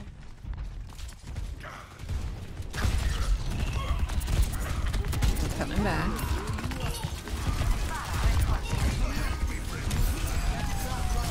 Oh my god. They're pushing the barricade. I will now perish. I will also now perish. I thought I was gonna get. Oh, I'm like, oh my gosh, I'm at 97%. I can do this. I can save us. I cannot save us. It's okay. Yeah. Next push is ours. Yeah, no, 100% emoji. Genji's up here, or Hanzo. There it is. Or Oh my gosh. or both of them. I got my health. Hold on. Oh my god, who killed me? The Hanzo is very good. Oh my gosh. I'm anti. No way. No way. Well, this is No Sunny Heart way. Marshall. Right, I hate when I feel like in Overwatch when I play, I just spawn to sit No, die. I just I It's messed like, up. That's the usual experience, you know. Yeah, yeah. You spawn, you die, you live again. Oh, The wait. more is somewhere in the back. Oh no, it's Genji. Yeah. No worries. Drinker Queen on the left. Yeah. We can keep an eye on her. We can just push forward. The Hanzo's like a menace, so I'll try to not get headshot. Yeah, that Hanzo is popping out. Yeah. Oh yeah, I felt that. Oh, nice barrage, Oh my gosh! dude. Nice. Nice. Jump whack! Can't hear us, but you feel it in your heart. If you yell it loud enough, you can hear. Yeah.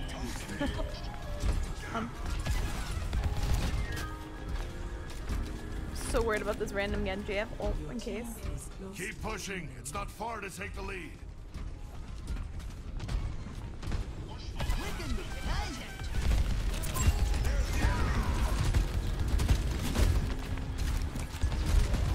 Oh, there's someone Oh, here. that's That's Grandma? Junker.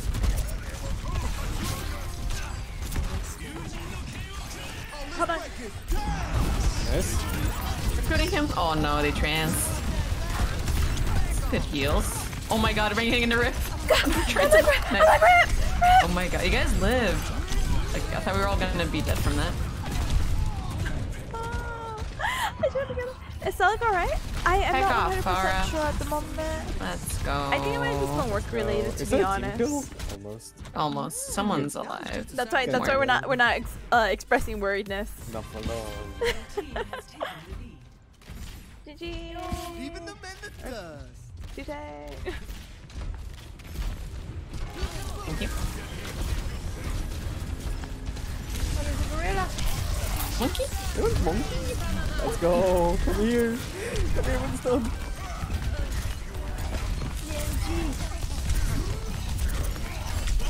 Genji down. Barricades moving. Studying the grind. Oh, it's Honestly, just me near all. Oh no. I'm sorry. I am studying the grind. It's all good. That was a pretty good push. Yeah, we got ahead of them, so we just gotta make sure they don't go over the goal. Yeah. This mode is like heckin' weird. Yeah. This mode is chaos.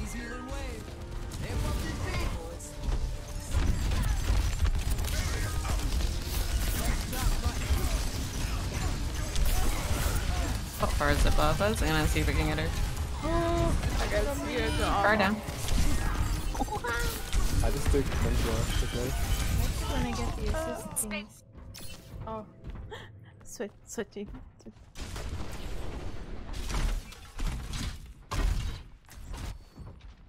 Don't worry, I'll be right behind you. Stop them before they take the lead. They're moving their barricades. Barrage. Oh, what?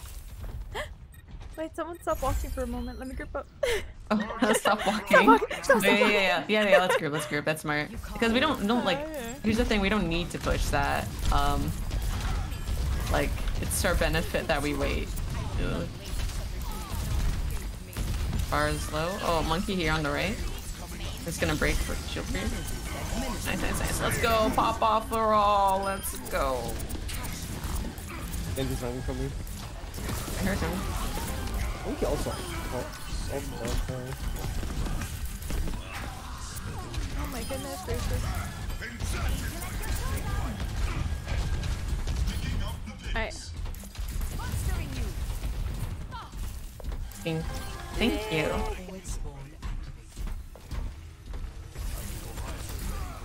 Pushing ahead you know, now. maybe we are gods.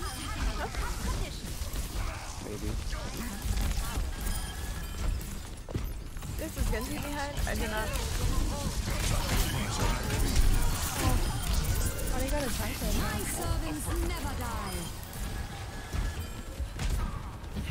Oh god, let me. Oh my god. His body. Listen. Uh-oh. No way. No. Uh-oh. He's low. Oh, he's dead. Wait, that's Mora. Go We're make him leaving go. Tips. No, go, leave. Leave, Yeah, let I'm him running go. No! Monkey. Monkey.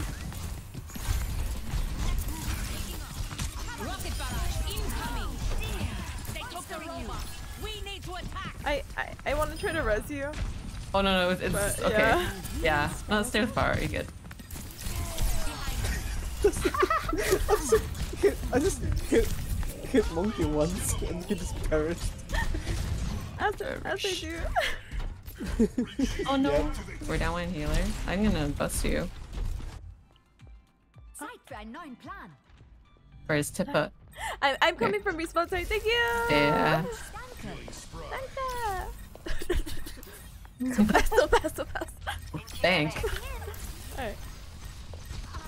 Uh-oh. Yeah, we're down. Here. Alright. We run away. Quat can die. Yeah, I'm so sorry. Does Genji, does Zen has feet? Hold on. Got feet. Got feet.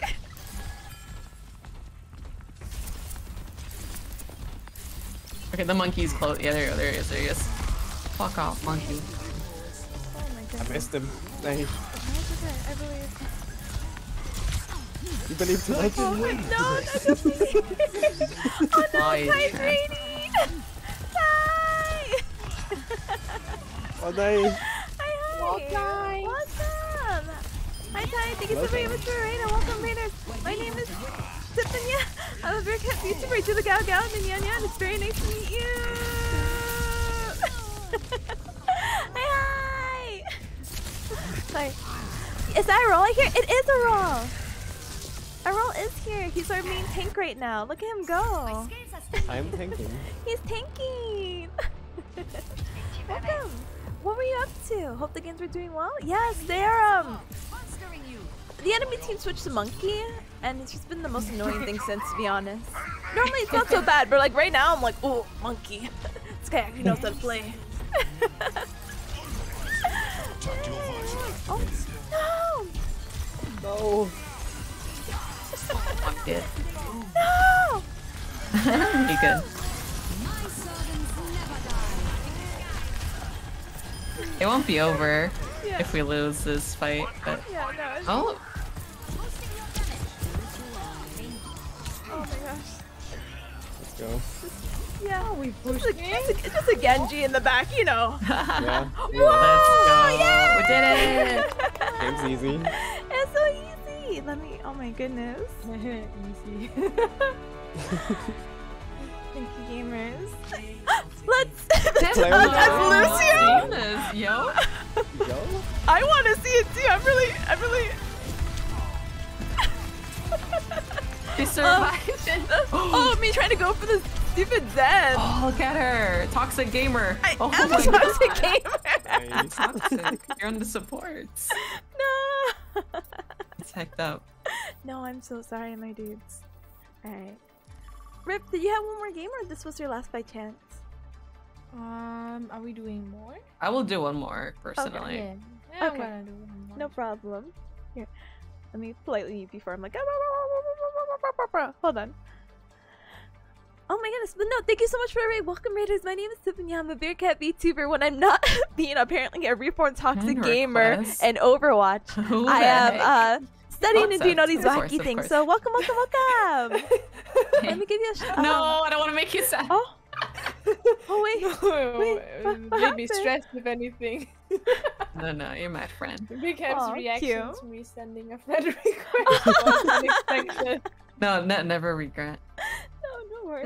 Mm-hmm. They give a nice I place sent you though. on a But what were you Discord too, 'cause chatting I tried to about? invite How's you, your 'cause I How's only your can, like, talk to stream? friends. I am so I realized sorry. we had a chat already, but I switched that after the chat we had.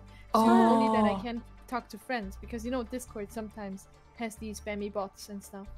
Oh yeah, and we got weird people. I We're understand. not that. trying to be creepy. Bearcat, please trust me. No, yeah, I understand. If that's the case, like I don't mind.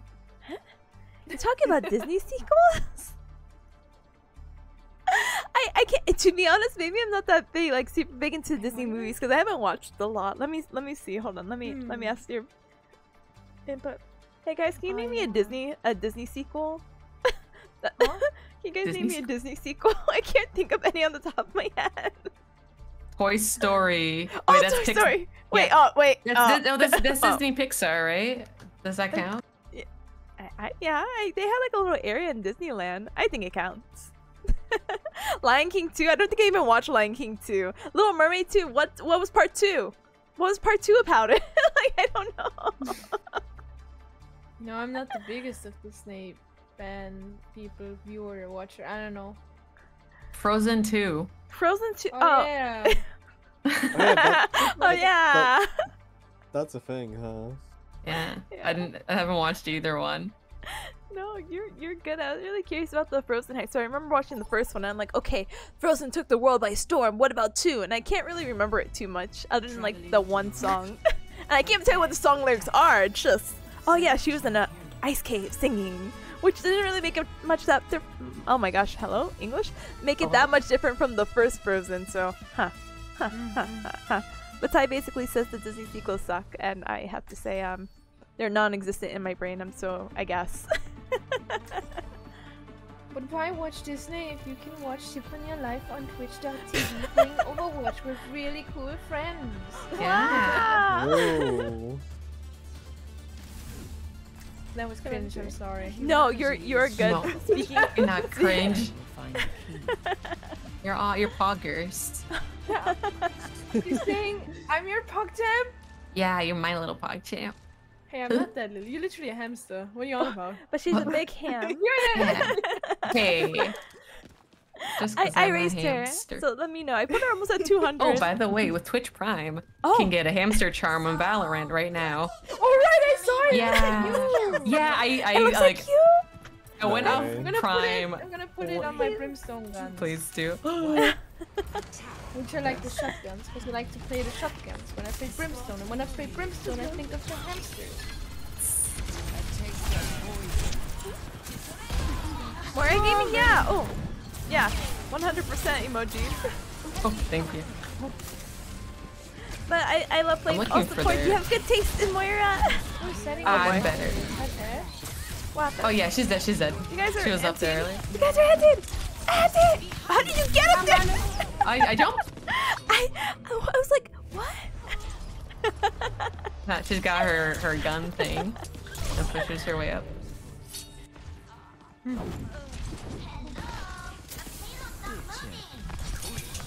Boy, their name is Big Egg.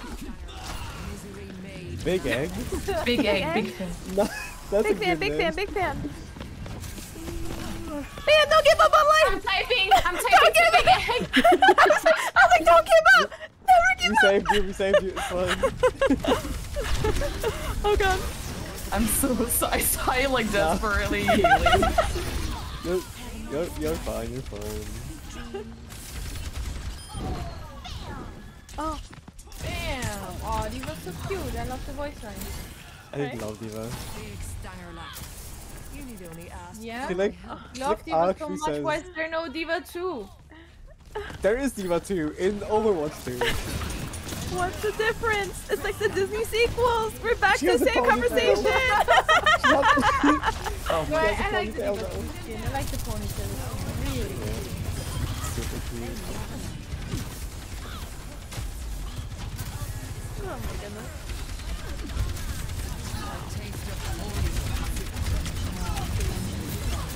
I'm gonna heckin' die. Am I on the right? Oh, you Oh, are that's alright. gonna I'm way back. I'm way back. I'm sorry. I don't want you to die either. Oh, it's fine. What the fuck? Oh, there was 2 people? What? They're in the back. I'd be careful. Yeah, this is like hard to regroup. Yeah.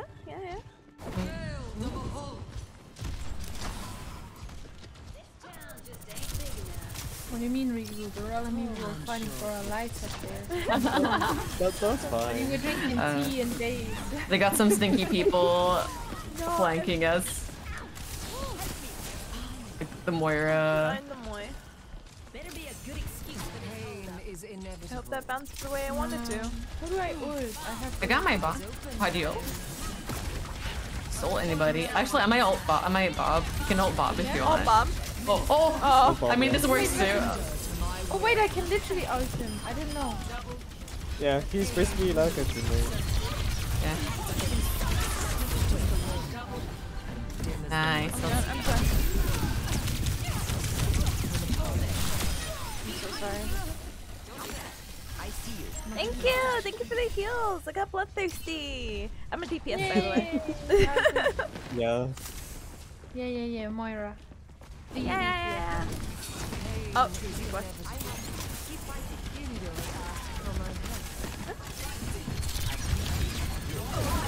Get that for you. Oh, get out of there.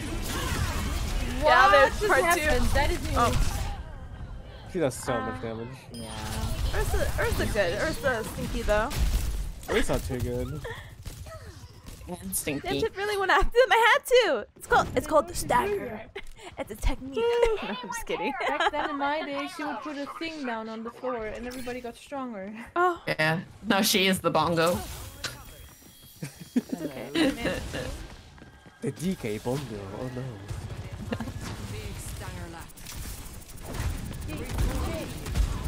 Junker Queen now.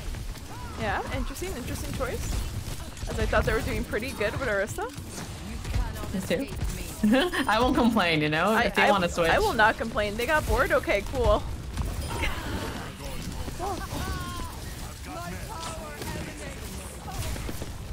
Hello? Ma'am? I'm glad you're fighting her. Oh, yeah, like, hello?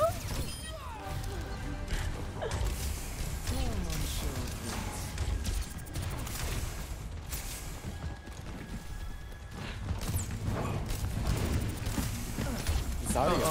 They're watching Auntie, me. You're so It's anti okay. right now. I'm crying here. Don't cry. Hello, the Moira again? Watch out for the Genji on the left. Whoa! Yeah. Hold on. He didn't expect me here.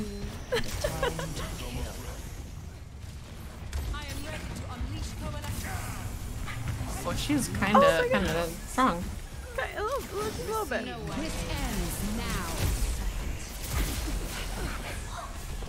my god. Tactical visor activated. Activating self-destruct sequence. Wait, no one moved the point. Got it. Nice. Nice. Yes. Yay, good job! Team kill! Woo! What a good game to end off on. For real. Oh, that's a cute diva thing. Like, I don't know how she's lying on top. Yeah. They can't play the game! Big Ham, let's go. They can't! Big Ham. Oh, nice. That's my ult. It's your ult. Let's go. Yo, good Mom, job! get the camera. Good job! Okay. Yeah, thank you. Okay, I will do dipping out. GG's. Good luck on your games and studies, Tippa. Thank you. I will be doing such. Thank you for joining me. I appreciate. Yeah. No problem. Back to Dipping work out as from. well? Yeah. No Yeah, problem. yeah. Thank you for also joining me. I appreciate. Yeah. Bye bye. Bye bye. Thank you for the games. Have a Bye. good rest of your day. Bye bye, stream. Have fun. Cops. Bye. See ya. Yeah. Alright. I'm Galman again. I'm here now. Soon. As one of you. Soon. Alright. Alright. I'm gonna queue for either this or this. And I'm gonna hope for the best. And life will be good. Alright. I missed the rest. Boo. I'm so sorry. Was everything okay though? I had a meeting randomly with my boss. Oh, I'm sorry. Oh, shoot. How bad are they right now? Don't worry, I'll be Oh, right they look okay. You called?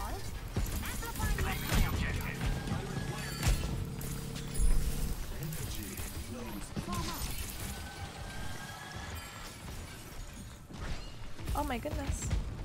Back up, Sigma! I will not let you fall. Oh. I just needed the sun to heal me. What? He got like, alright, about this week. I'm like, I'm sorry. Oh, that's a really loud noise. That sounded like Among Us. Should tell me, Can't you're playing right now, right? Just like, hey, by the way, I'm so sorry. Bro, if I get killed by this tracer who sees me. Oh my god. This is really how it's gonna be. Bro, I just need yeah.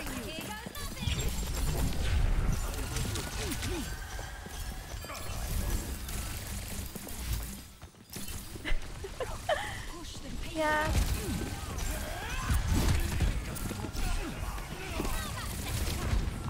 Oh my gosh. Still watching over you.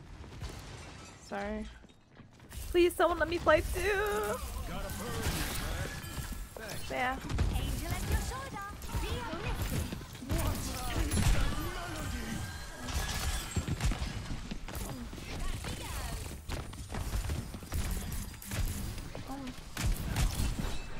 What? I don't understand. Right. I guess the other two could just stay there. Like, I don't know. Checking in. I'll make sure that doesn't stop.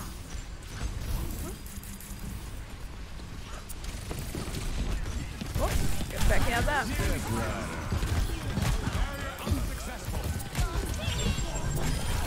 I am moving the payload.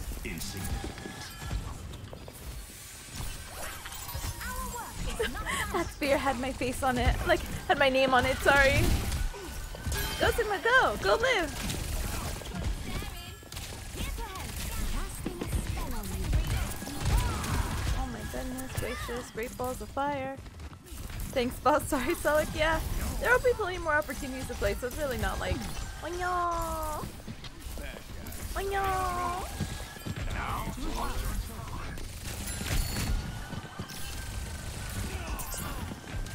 I do think this person should switch off Widowmaker. That's a... Angel at your shoulder. That is a definite thing right now. Oh my gosh. I want a dogfight. The payload is not moving. Wait, what's her line? Just said, I want a gunfight? Huh?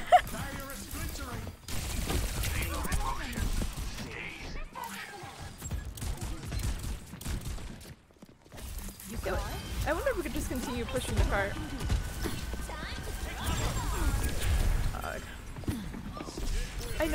I know, but we're like so separate.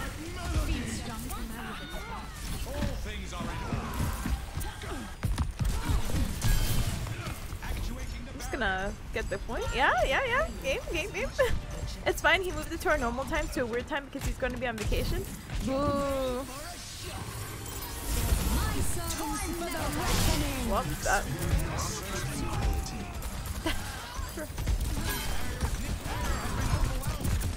Alright, let me not pretend to know how to aim.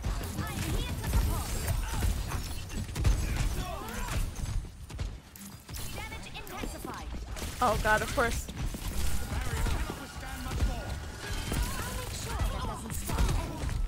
Live! Sigma, live! I died because of him.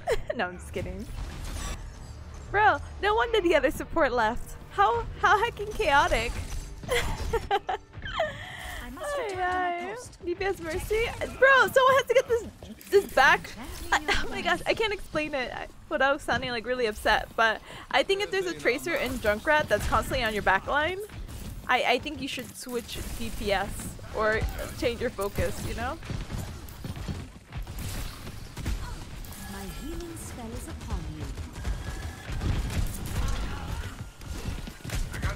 Oh boy, I cannot.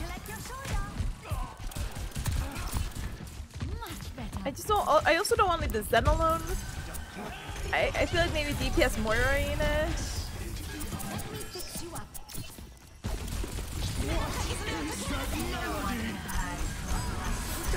Oh, I can't stay here apparently. Ah! Okay.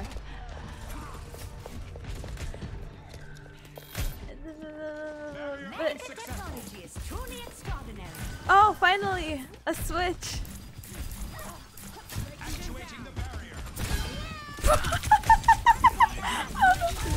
Oh no, that was it! I don't have a second tank to protect me, I'll be in danger, bro. I'm about to do open roll. This game's still 3 minutes! It's a little difficult now because it doesn't work the same as Overwatch 1. Since there's one less tank to peel, the backline's super open. Bro, but not like this! This looks like a skillish.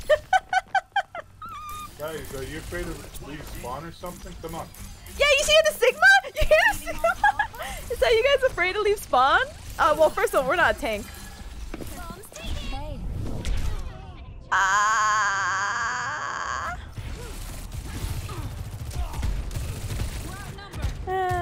You need to help each other way more than prior. I'm really like trying to buddy up with the Zen.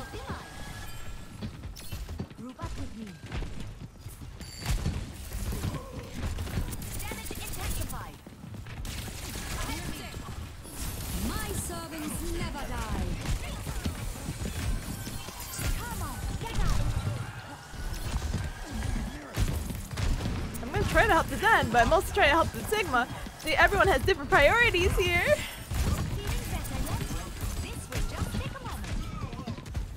Alright. Well, I'm just gonna pretend that I'm here and try to... Hopefully it doesn't go further than that.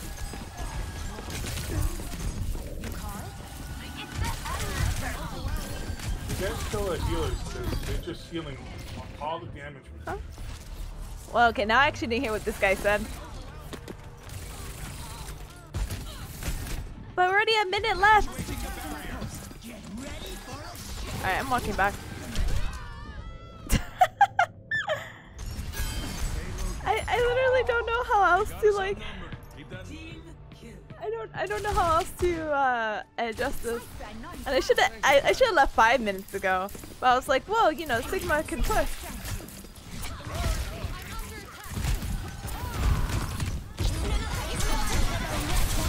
No way. No way. No, we literally... Fighting in spawn is not gonna do anything. Yeah! Enemy spotted. I better be more careful.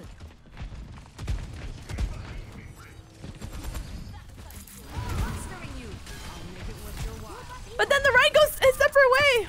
Healing stream connected. Helping you out.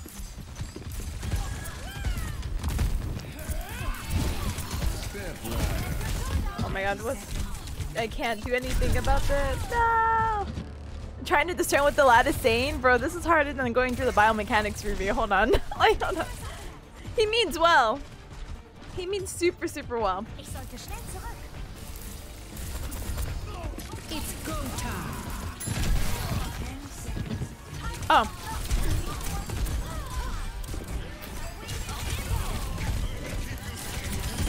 I can't do anything with the Tracer! Which have been more, but they keep dying to a point where I'm like, oh, I can res at least one spawn. Ah. Plus they're so scattered. My servants never die.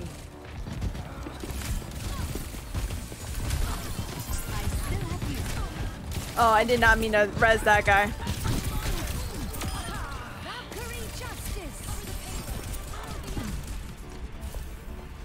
We just need to get off the payload once.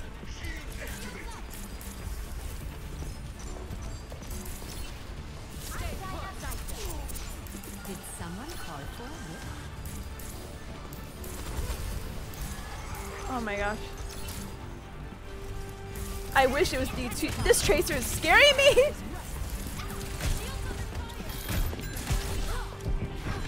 But I also can't be in a small space. Please, please.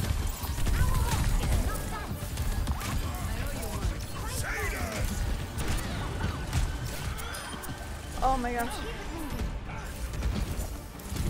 Are we gonna get it somehow?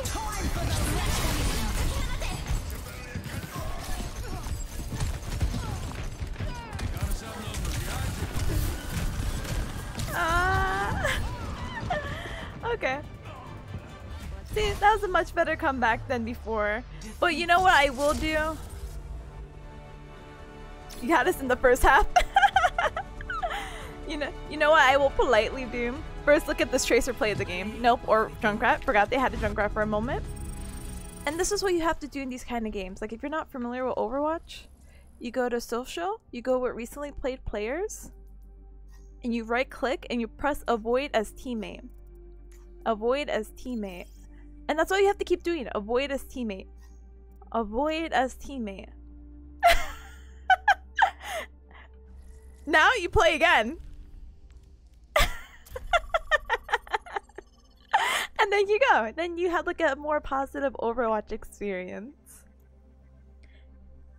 That's it. So easy. That's why I love this. I love when that feature was installed. Is it max to avoid 3? Wow.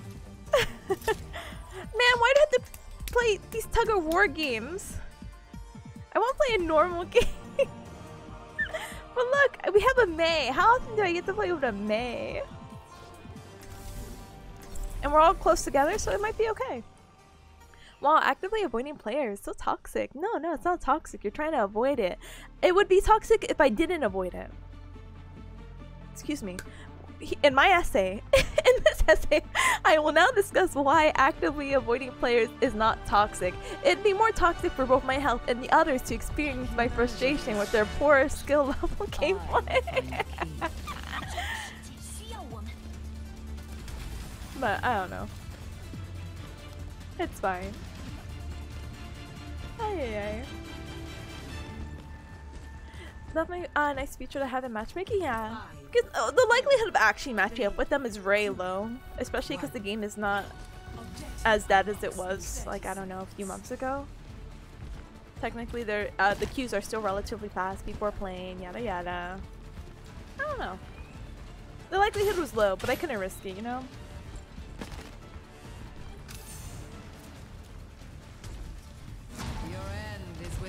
I don't know, I drew that so high. But good luck.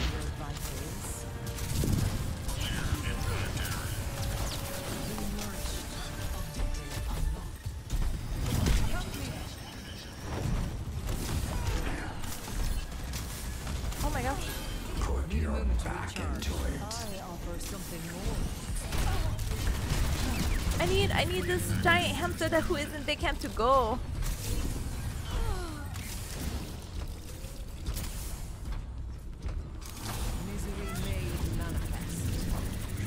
Go, go, go, go, go! Yeah! Good job! I could push the barricade much faster than this robot. Oh, but now they have a widow? Boo. Boo.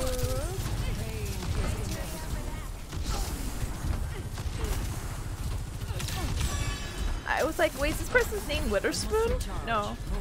White poison. Interesting. A taste of poison. Oh, that's it, Moria? Hi, hi. Hello? Hello, my L-ship! If I can't L-ship, I would suck. Let's go. How was I supposed to know they had a Roadhog? And that they decided to switch them. Damn it. Join me. Join up. Oh, never mind. Don't join up. This is tug of war I actually like since it's pretty linear. And as white as the others. True. Still don't like tug of war though, to be honest. Live! For all the tales. Oh my god. Like you just go around.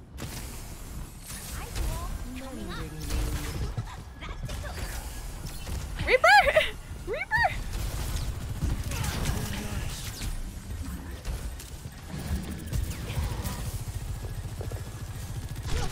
I knew.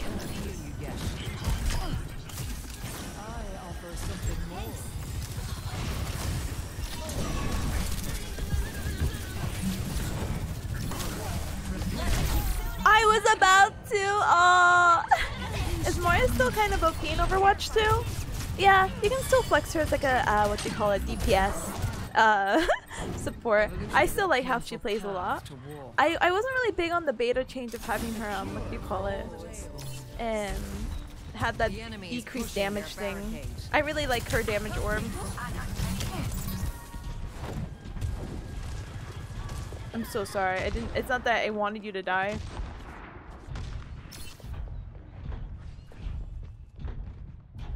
But if someone knows this map, they know this was a dead end.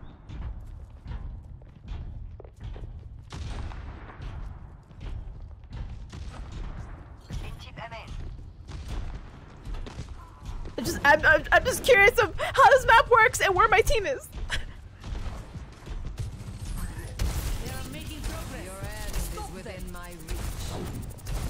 I'm still at the same place.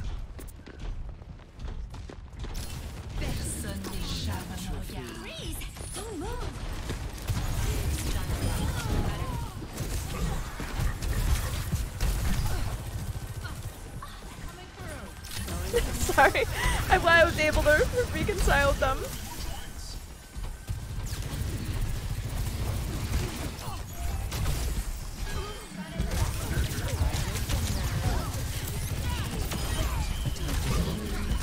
I'm so sorry, Roadhog. Fine. This man did backflips! He's like, don't kill me, look what I can do. Ali. Oh my goodness, hi Gio, by the way. I meant to say hi before I'm like, yeah, where is this? Do they just like breakdance now? I think that's supposed to be the appeal. A cure for all the veils. Hello? Surrender to my will.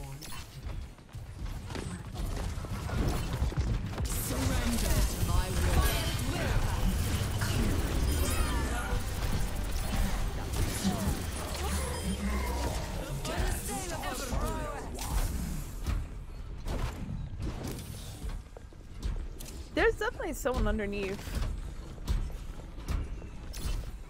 No one else is walking in high heels like Widow is. Hello?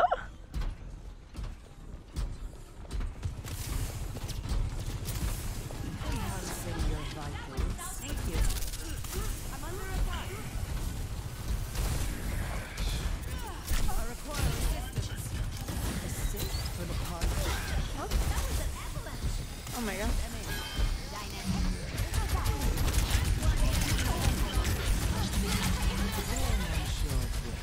They've taken the robot. How irksome. Don't move. I must recharge. Hold on. Nano administered.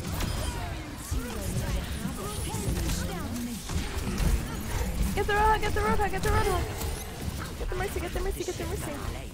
Our barricade is moving. Keep up this space. This ends now.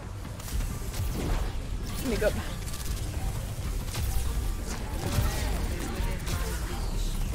Oh my gosh. Oh my gosh. Get the roadhog, get the roadhog. Thank you. Get the support. Woo! Get supported, nerd? Honestly, get supported! Oh, hi, Reaper. Oh my goodness, I love the post Rana. Hello? Hello? And the main one, let's go! It's so good. She deserves it. That May, I told you, that May and that. Oh, I forgot I can only do two people instead of 3. Alright. What time is it? 4:14? Okay. As long as it's before 5, I do not like battle past tier 13. What is that supposed to mean? Wow! I got the thing. Wow, Soldier 76. The guy don't play. Man, I can't believe they really did him dirty though. Excuse me. Reinhardt with a beard? Mwah. Soldier with a beard? Ugh. They really didn't have to do him like that. Maybe, like, like, how you can tell me that? 1 versus 2, you know? Defending? Alright! Good luck, Symmetra.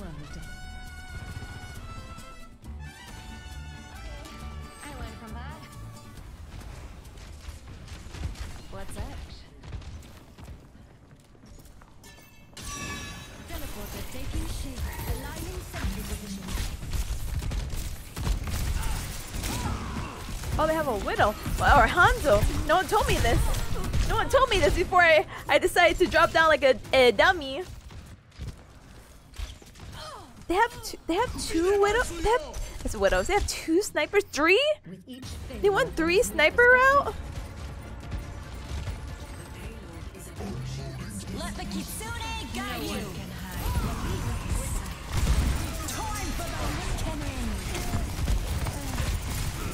They really gave this Hanzo all 2?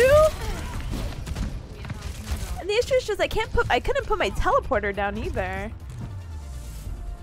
Alright, that doesn't really count as a game. I'm just gonna anyway, so like back to my previous discussion. So back to my previous discussion. So like I'm telling you. Soldier would have been? No.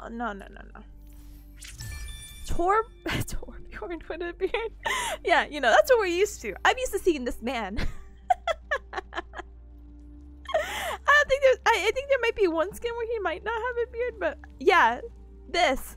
But see, like they're only trying to make it work because he has such a square jaw. I got endorsement.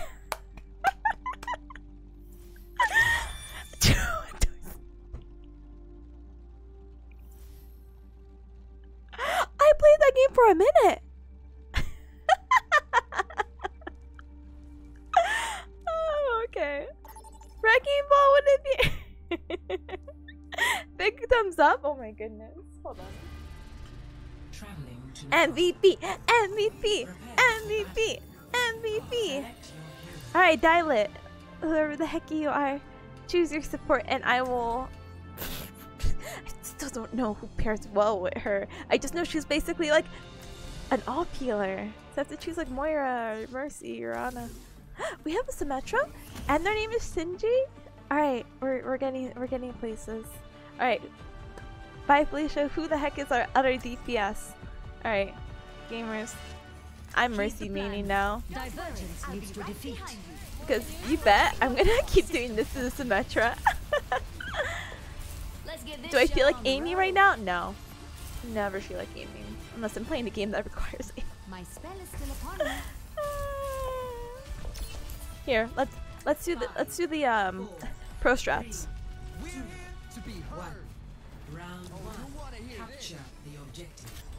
Yay! I'll be right behind you. Me in the right direction. Amplifying your power. My sensitive charge. Oh my god. Activating healing stream. Form up.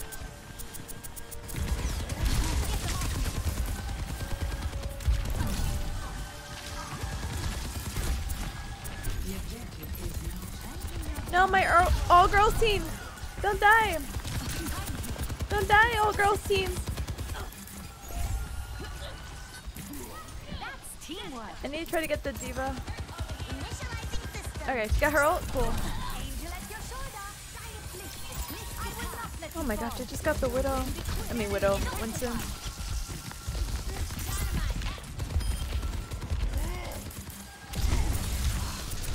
Please don't hit me, please don't hit me, please don't hit me. Hot, this man has ult. I'm really trying to keep them all alive, but it's not working.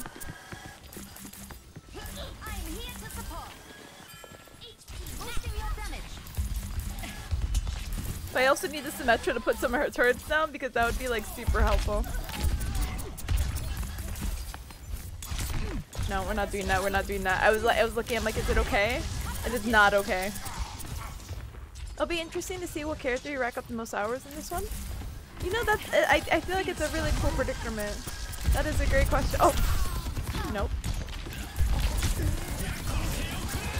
Nope. Nope. Nope. Nope. Nope. Nope. Nope. Nope. Nope. Nope. Nope. Nope.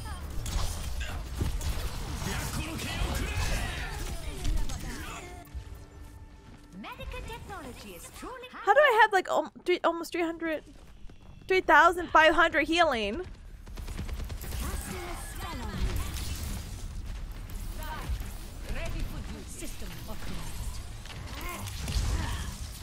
My healing spell is upon you. Are you kidding me?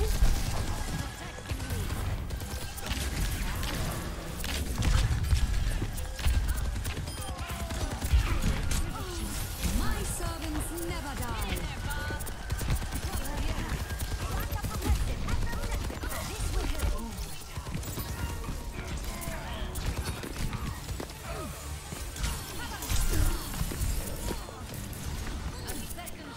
It's like, how are we doing this?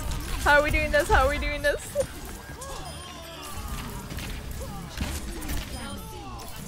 Alright, so Genji doing Genji things, I guess. But like, Hello there. Duncan. My there needs to be light! You call it? Group up here. My healing spell is upon you.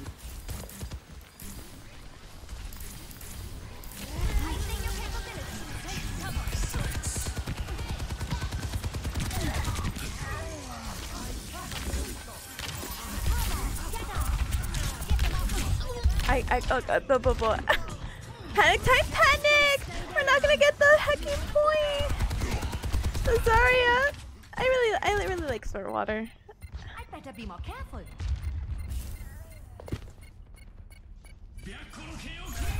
Yeah, there was no way an actual hacking hack we were gonna get that. I finally learned how to emote, by the way. Apparently, so it's not just C anymore. You have to C and right click, which sounds really dumb. That just wasn't in the original game, you know? Wow. Take care of each other out there. Panic! So close. So The eye will close! not fail. The hand will not flinch. Let's try this again. We're here to be heard. But we can't really do 2 off the fields because I would love to play Lucio. But it's fine because I could still heal people and all that. Wow wow. Oh, they're so fast. And they have a Pharah. Oh my god. I feel like there's a health pack somewhere here.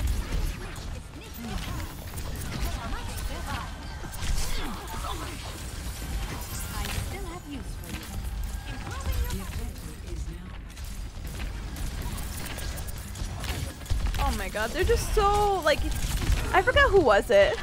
I played with someone the other day, and they're like, man, they're such a dive tank, or like dive meta. I was like, what do you mean? They have a Mei, like they had the most stationary characters I could have ever imagined. I forgot who I was talking to, but now I just showed them like, you know, this other group is pretty dive heavy.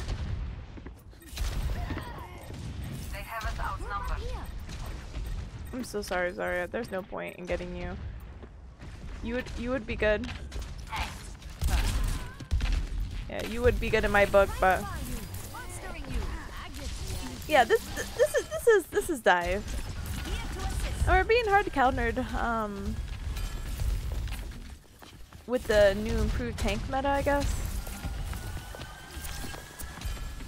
Dunker Queen, yeah. I feel like.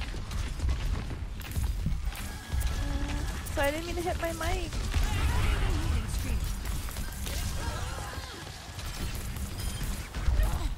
Okay. Oh my god. Get me out of here. Get me out! Why are all my games right now steamrolling? I want to have a nice game. I don't have to worry about anything.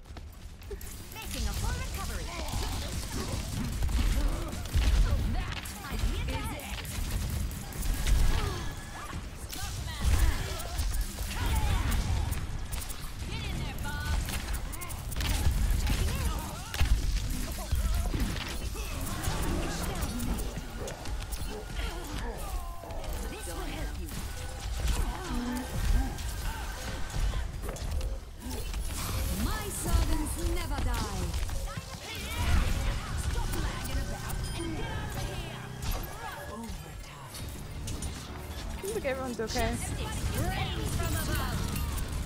Hello? Oh my god, it's fine.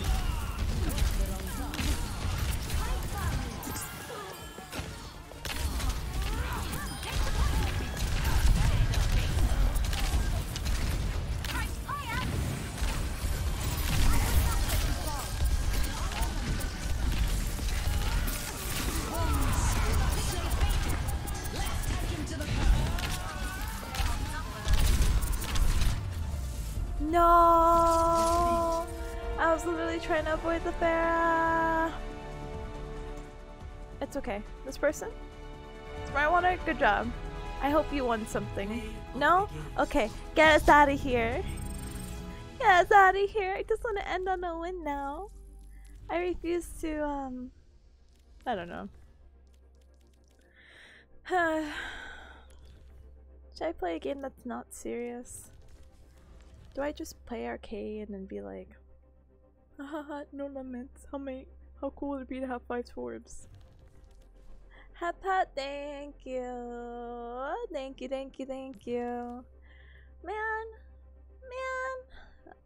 Open queue. No, because this is this. And then, if life really wanted me to, I would play Twerp and then win. So I just have to wait out the queue and see what the Overwatch gods send me. Excuse me. As the cool kids say, better luck next game. But no, seriously, holy heck. I didn't want those games to be that vile. Come on. Give me Torto or Symmetra, and give me, you know, there's a lot of maps that I feel like aren't in like frequent rotation unless they're pulling an Apex or something. Like I played, oh my gosh, I feel like I played a billion years with Busan. I know about Busan. I don't know anything about oh my gosh, Hollywood. And there's another map on the top of my head. Oh, there's a Torb. There's a Torb. There's a Torb, guys. This is it! This is the game! Oh, there's a Genji though too. And this is the other healer. Torb moment, honestly, when you least expect him. Not really. When you want to expect him. Bro, I've been hovering over Moira for this last bit. It's fine. We should begin. To be heard. Hi. Shinji the human? I understand. Oh. I thank you. Should I just yoink Moira? I should have. But this was the person I played with last time, and they played what's her face? Kiriko. So. Let's put them on the spot. What?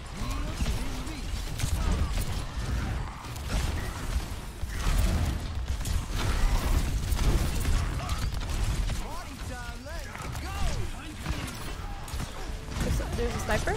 There's a Genji.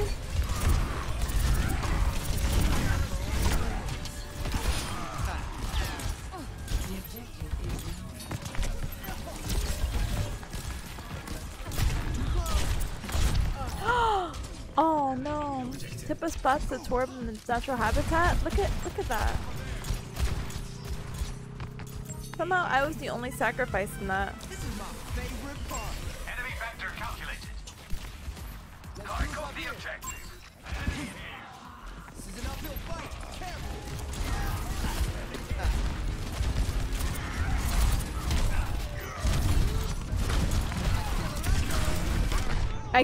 I couldn't get a beat.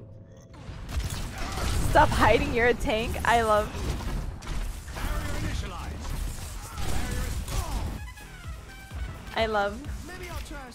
But it's true. The thing's meta has changed.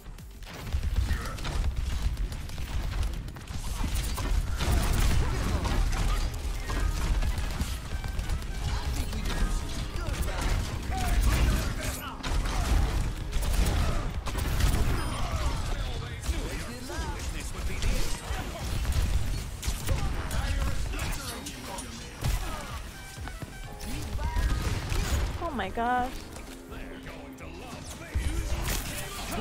I don't have.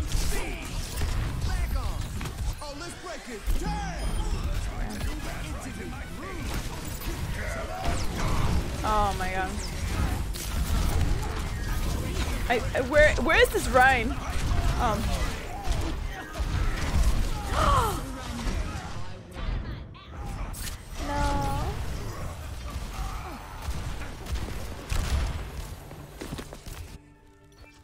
Do we need a... Another day, another battlefield. Like, do we need a... The enemy returns. A statistical improbability. My power emanates.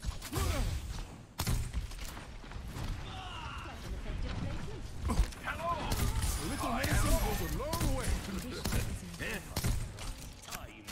I'm speeding. Hello. Man, I just wanna... Oh my gosh. Finally. Variety right now. Oh.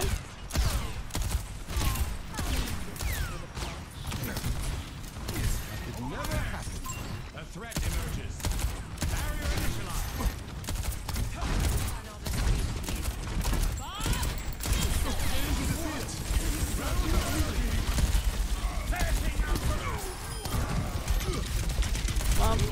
There was definitely an attempt. But I forgot Bob like shoots everything on sight.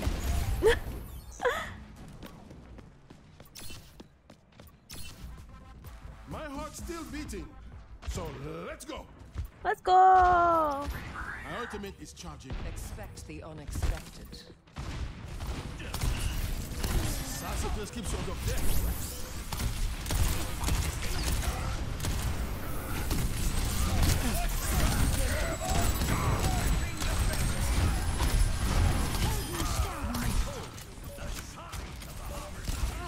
Get on the point! Get on the point! Get on the point!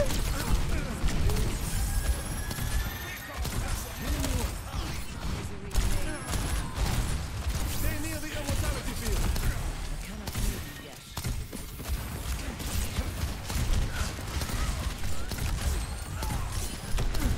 Horse!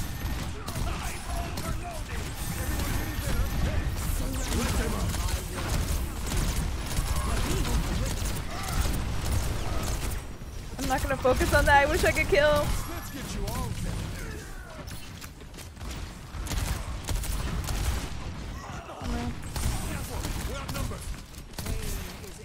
I like how Baptiste is like, we're outnumbered. Like, yeah, well, 100% we're.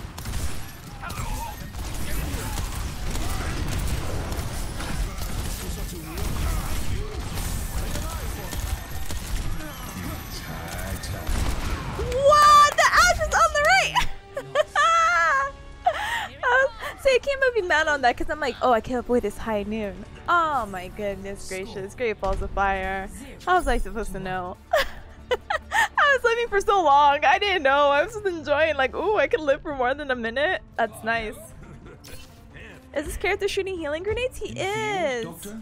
Testing a hypothesis? He perhaps? is. With the rate at which our colleagues get injured, But I expect I'll be testing I also just want to win a game, so part of me is like switch to your main. But I'm having fun as Baptiste, but I'm also just like, this map is much bigger, and you can hide. But yeah, Baptiste is neat. Krika, I'm still getting used to her like I don't know how you say it. I'm getting used to her still, but Baptiste I had like I think I explained this in the Discord. It's just like a small learning curve. Oh god.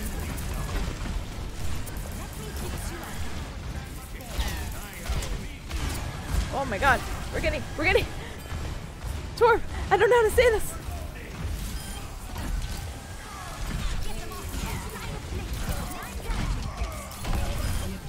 Oh my god.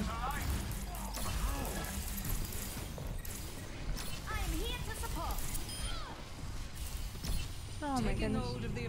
Oh my god, yeah. So this is where I go hide.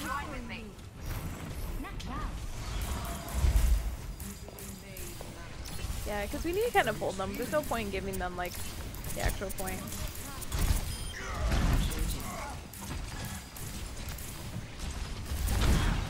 Don't let me get pinned. If I get charged that, I will actually scream.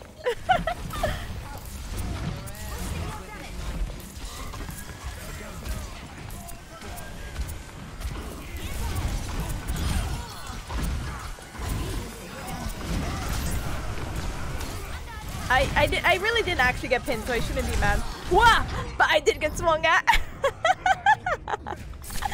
No way! Oh my goodness. Angel at your shoulder. Almost join together. Join together. I'm empowering you. Oh, sir. No. No. No. No. No. No. No. No.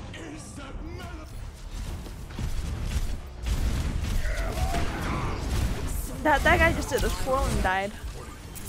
I can respect that, but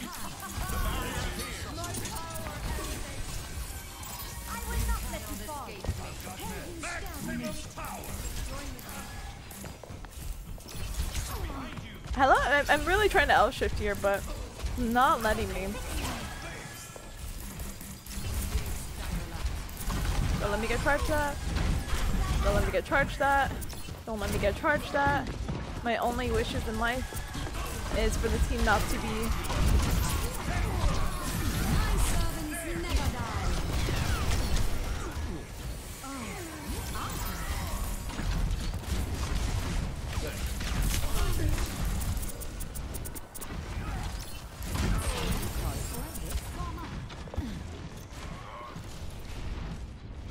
Mantor. I thought we were gonna win this game. The game is getting real close.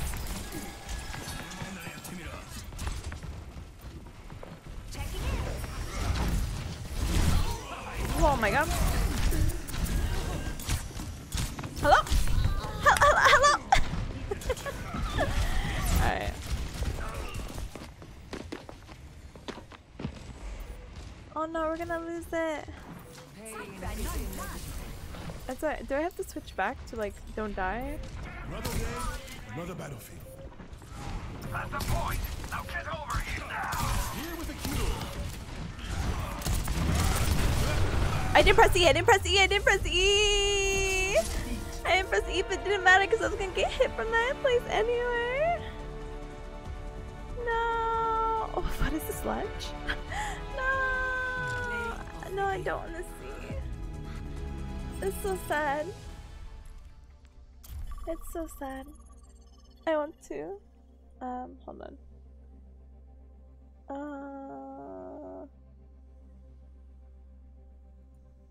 Oh, okay. My cousin messaged me. I was like, if you want to talk about anything, let me know. I'm like, yeah, just one more game. I want to end one more game on a win. I no longer want heckery games. I don't want that. I don't vibe like that, JK. I know when to stop. 5 o'clock is my hard cutoff point, but I really wanted to see if I could end earlier because I forgot I had to eat lunch. Excuse me. At Watchpoint Gibraltar. Free me from support. Huh? Overwatch is running really smoothly where your VTuber captured us. Like, actually, now that you mention it, yes! I'm actually really happy about it. So, bro, do I have to? No, I don't want. I don't. It's about that. I'm like, I'll aim at Genji. I'll aim. Don't worry, Genji. I got you. I got you. We should be done. Yeah, I don't know what happened. I don't think I changed anything, but I think I do have most of everything at low. So Any aimers? Yeah, bro, as long as you're in the triangle, it's okay, right? So it's fine. And it's okay. Just one more mission. Because the other character has, what do you call it? Oh, you guys are chilling? Oh. I think I need to. Damn. I take a knee and then that's all. Oh, I should be up here. 1. Attack commencing. Escort the payload. There's the payload. Let's roll. Let's fall down.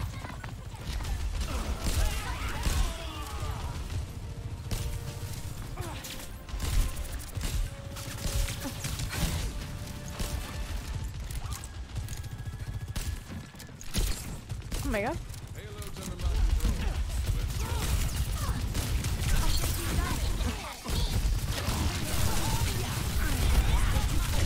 I want the sleeper, but I'm like, where's my sleep dart? Man, That's really. This is not how you play it, by the way.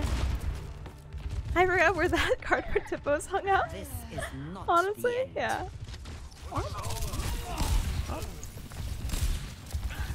Covering you.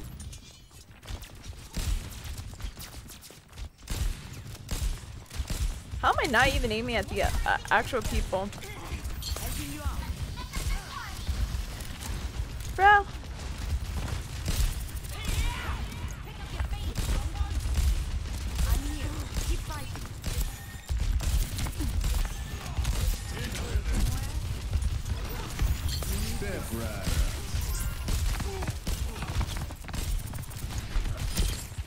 Did I not get him? Oh my gosh. You try to pretend to aim for like 1 moment. Ah! Railgun still at full power. Ah! Triangle here only works. It only works on console? No way! Alright. You'll have to try harder than that. Hardcore. Hardcore moves. The one is surviving. Yeah, I didn't realize. I'm like, bro, how am I not aiming at these people? Like a gentle rain.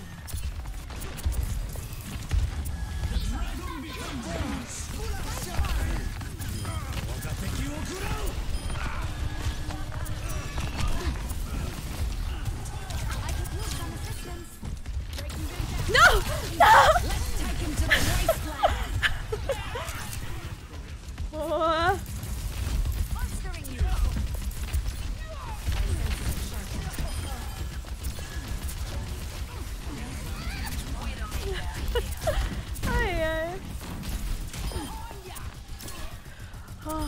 He almost left. He did. I was like, please come back. No offense. I should have just walked around, but there's no like what do you call it? Good range. Plus, this Genji is so mobile. You see, this guy's like, I can wall. Oh god. Hey, how's it going? I'm on the payload. I'm in my mom's car. Vroom, vroom, vroom, vroom. Oh gosh.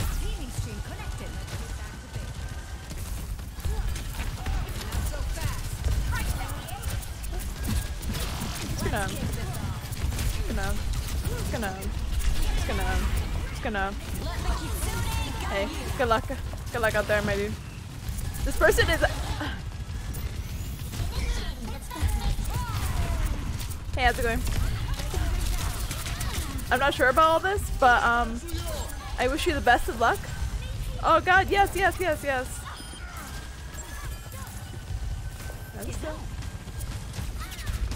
I can't do anything with the bad team! No way!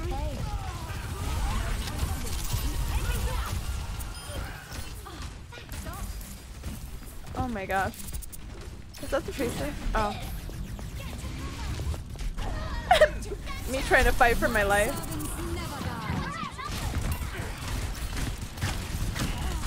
Okay, me not knowing how to aim.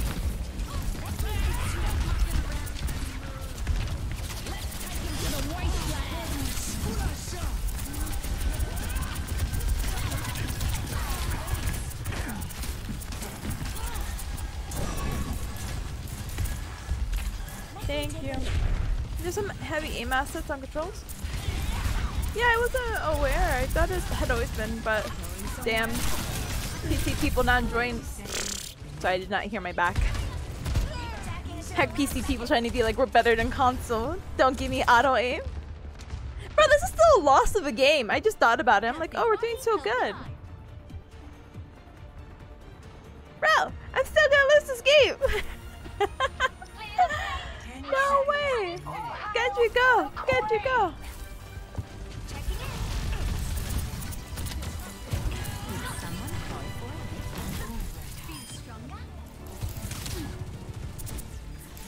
Hey. Bro!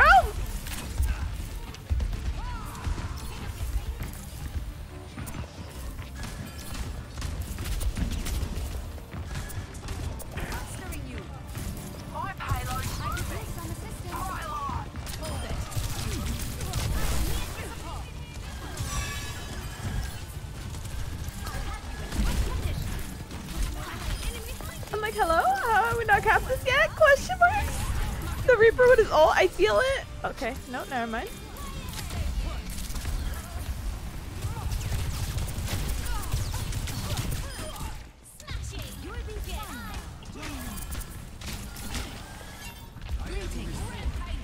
Oh my god. Hello? Hello? Hello? Everyone else in the team? Hello?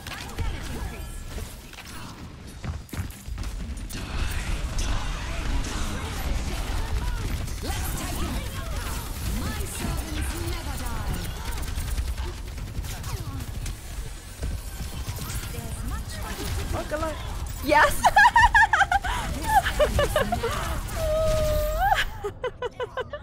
Yeah, This ends now. this person had time to type periods after their E's? I can't.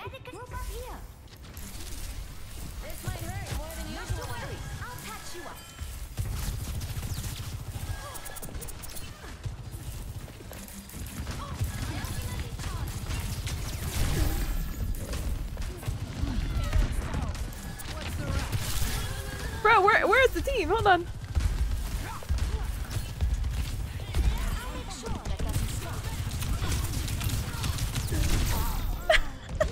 I can't out DPS the DPS.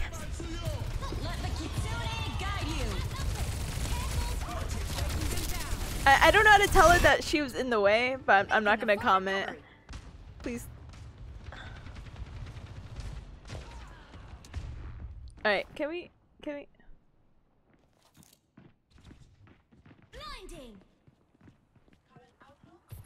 Hello. What do you mean? She was in the way! You don't understand! Damage intensified. Rally to the payload. 60 seconds remaining.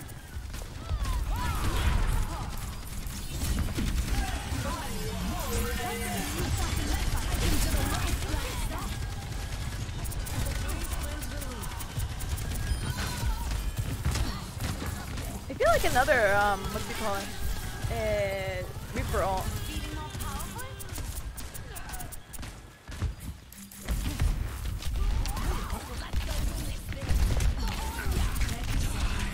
Yeah. Good thing I'm as far away as one could be.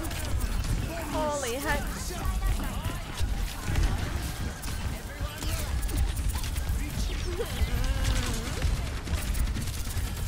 At least I have my big Q button now. How are we still here in the same situation?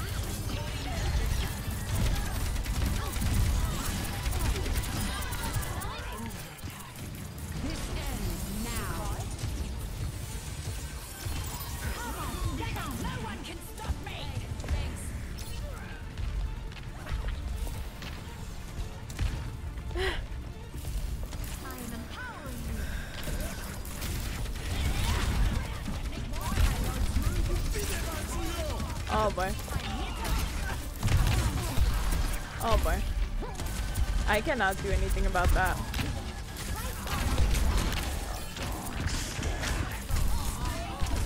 I cannot do anything except do all this dancey dance, which is really unfortunate because would love to. No, her E was too late. Wait, who's eating your tank? Don't say that! It's Junker Queen. Bro, I never saw the Baptiste. All I did was hear this Baptiste. But you know what? Huge shoutouts to the other DPS. Not that Goods wasn't good, let me tell you. Bro, let me just win a game and be happy and eat my dinner. It's not even lunch anymore, it's just dinner. Glad we can have this talk, you know? Ay. Anyway, let's see.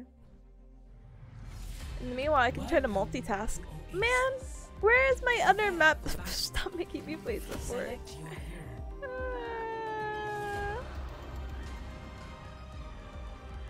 No.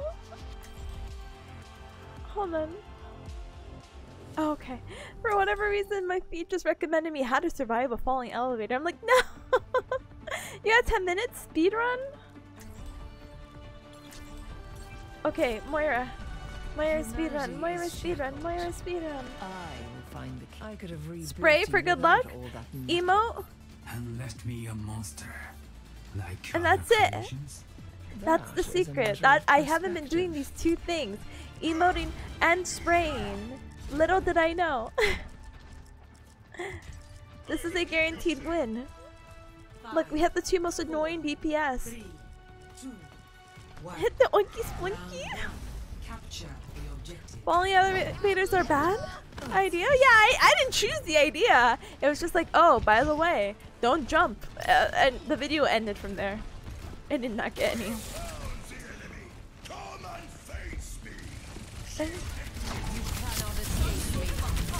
Ooh, we're getting hit from different locations. I don't really appreciate it, you know? Like this Lucio could be healing. Could be. Maybe they were also aware that they were purple. Genji. Sorry man, I have to stagger you.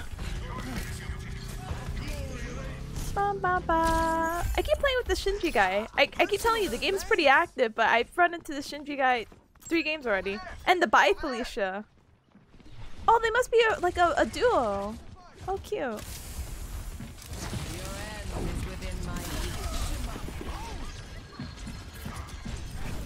Oh my gosh.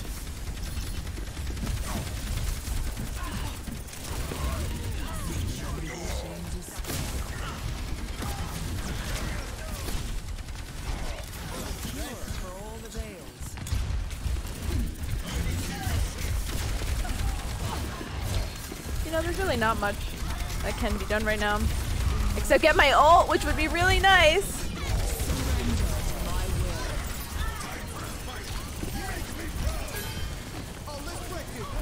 There's 2 support ults. I don't know how to feel about this.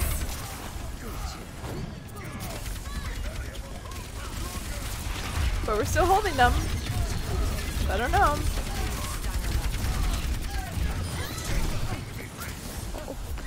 We're so fast. We're so fast. No, right. Whatever you do, don't die. Oh, that's a hard.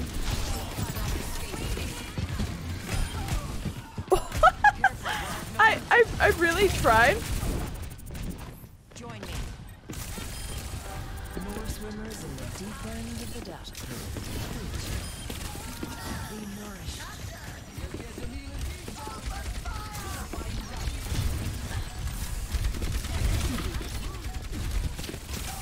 I cannot heal you yet.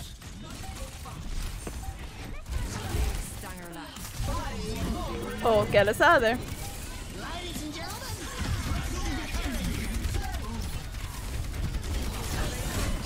I can't heal. I'm so sorry.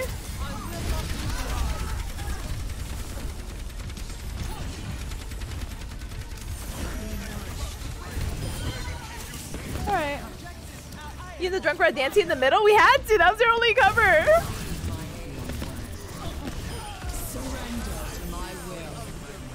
But this Lucio, all I've seen him is on speed. Where's his healing? If I look. Oh gosh. Yeah. I was so scared. I'm like, oh my gosh, they're gonna push in. There was 3 people dead in front of me. How are they gonna do this? Alright, again, this is how we win. You, whatever this is called. I want to say brush, but that's not the word. What is the word? Knowledge is its own Stamp? reward. Sticker? I forgot. What? Yeah, it's super clutch. No, who does that? Oh, I don't remember how to change it. Well. Oh, you mean spray? Spray! Yeah, I'm so sorry. I don't know where my everything is at the moment. Let's be completely honest here.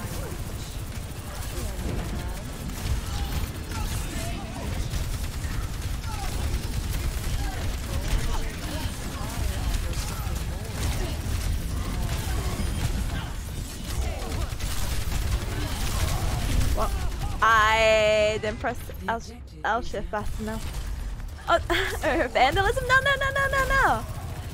This is like motivational. Let me say hello to the right heart. Hello.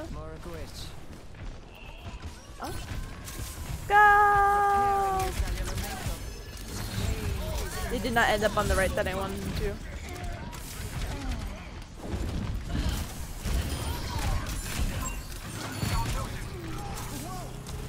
Oh my gosh. Oh my goodness. Oh my goodness. Lucio's healing. He didn't wait back? I know, right? Like, I don't know what's like these Overwatch 2 players. Hello?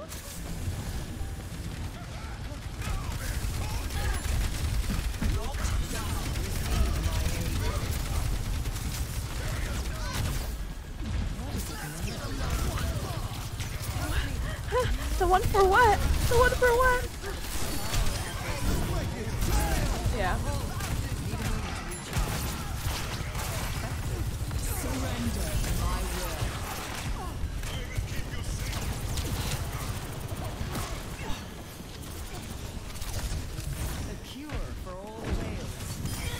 I'm trying to get heals! Oh, oh, get me out of here, get me out of here. Get me out! Get me out! Get me out! Get me out! This is our winning game, we gotta get me out!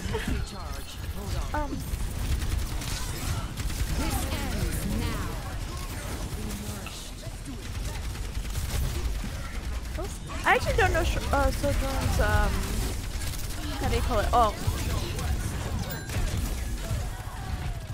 Oh my god.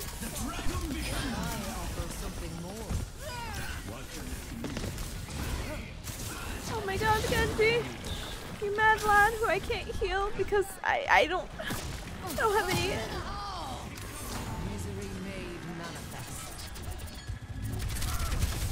I'm gonna trying.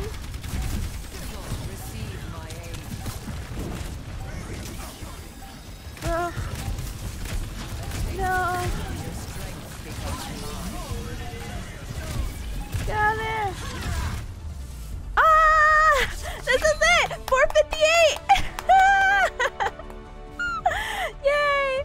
I can't believe it, and we did it just in time too. Okay, let's get out of here. You know what, Narain and Lucio, don't get me wrong, the DPS did really good, but I only saw winner, winner, eat that dinner, winner, winner, eat that dinner, winner, winner. Okay, let's seriously let us get out of here. Alright.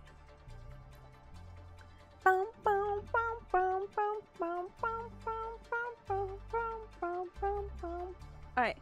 Let's see who we can rate. 2 minutes for the meal, quickly go for down. No, I'm gonna eat and like go through the quizzes and be like, kinetics is this. I'm gonna be that person, which is very unfortunate. But yeah, I am going to eat some dinner. Thank you, Erica, for joining me on my let me look. 2.5 hour steady stream, 2 hour break. I got to play with some friends, which I didn't actually expect, which is actually super nice to be honest. And I'm super excited. It was timed. Oh my gosh, you would not believe it. It was timed. Is anyone else playing Overwatch too? If not, it is not an issue, because we can do some other stuff, like this person. Oh, someone's playing Roblox. I don't know if you cubs are into that. Now let's see. Go back. Someone's playing Elden Ring and the Evil Within. This sounds familiar, but I don't remember what it is. Oh, and Artie's playing as the space program. Let's see. Thanks for stream. Have a good one. Thank you. You as well. Thank you for joining. I appreciate it. Anyone who's new here, I have the Twitter, I have the Discord, I have, what else do I have? The socials, and life's good. We'll get the raid message going. Let's see. I see my OBS is at red. I would like it to stop. I would like it to stop being in red.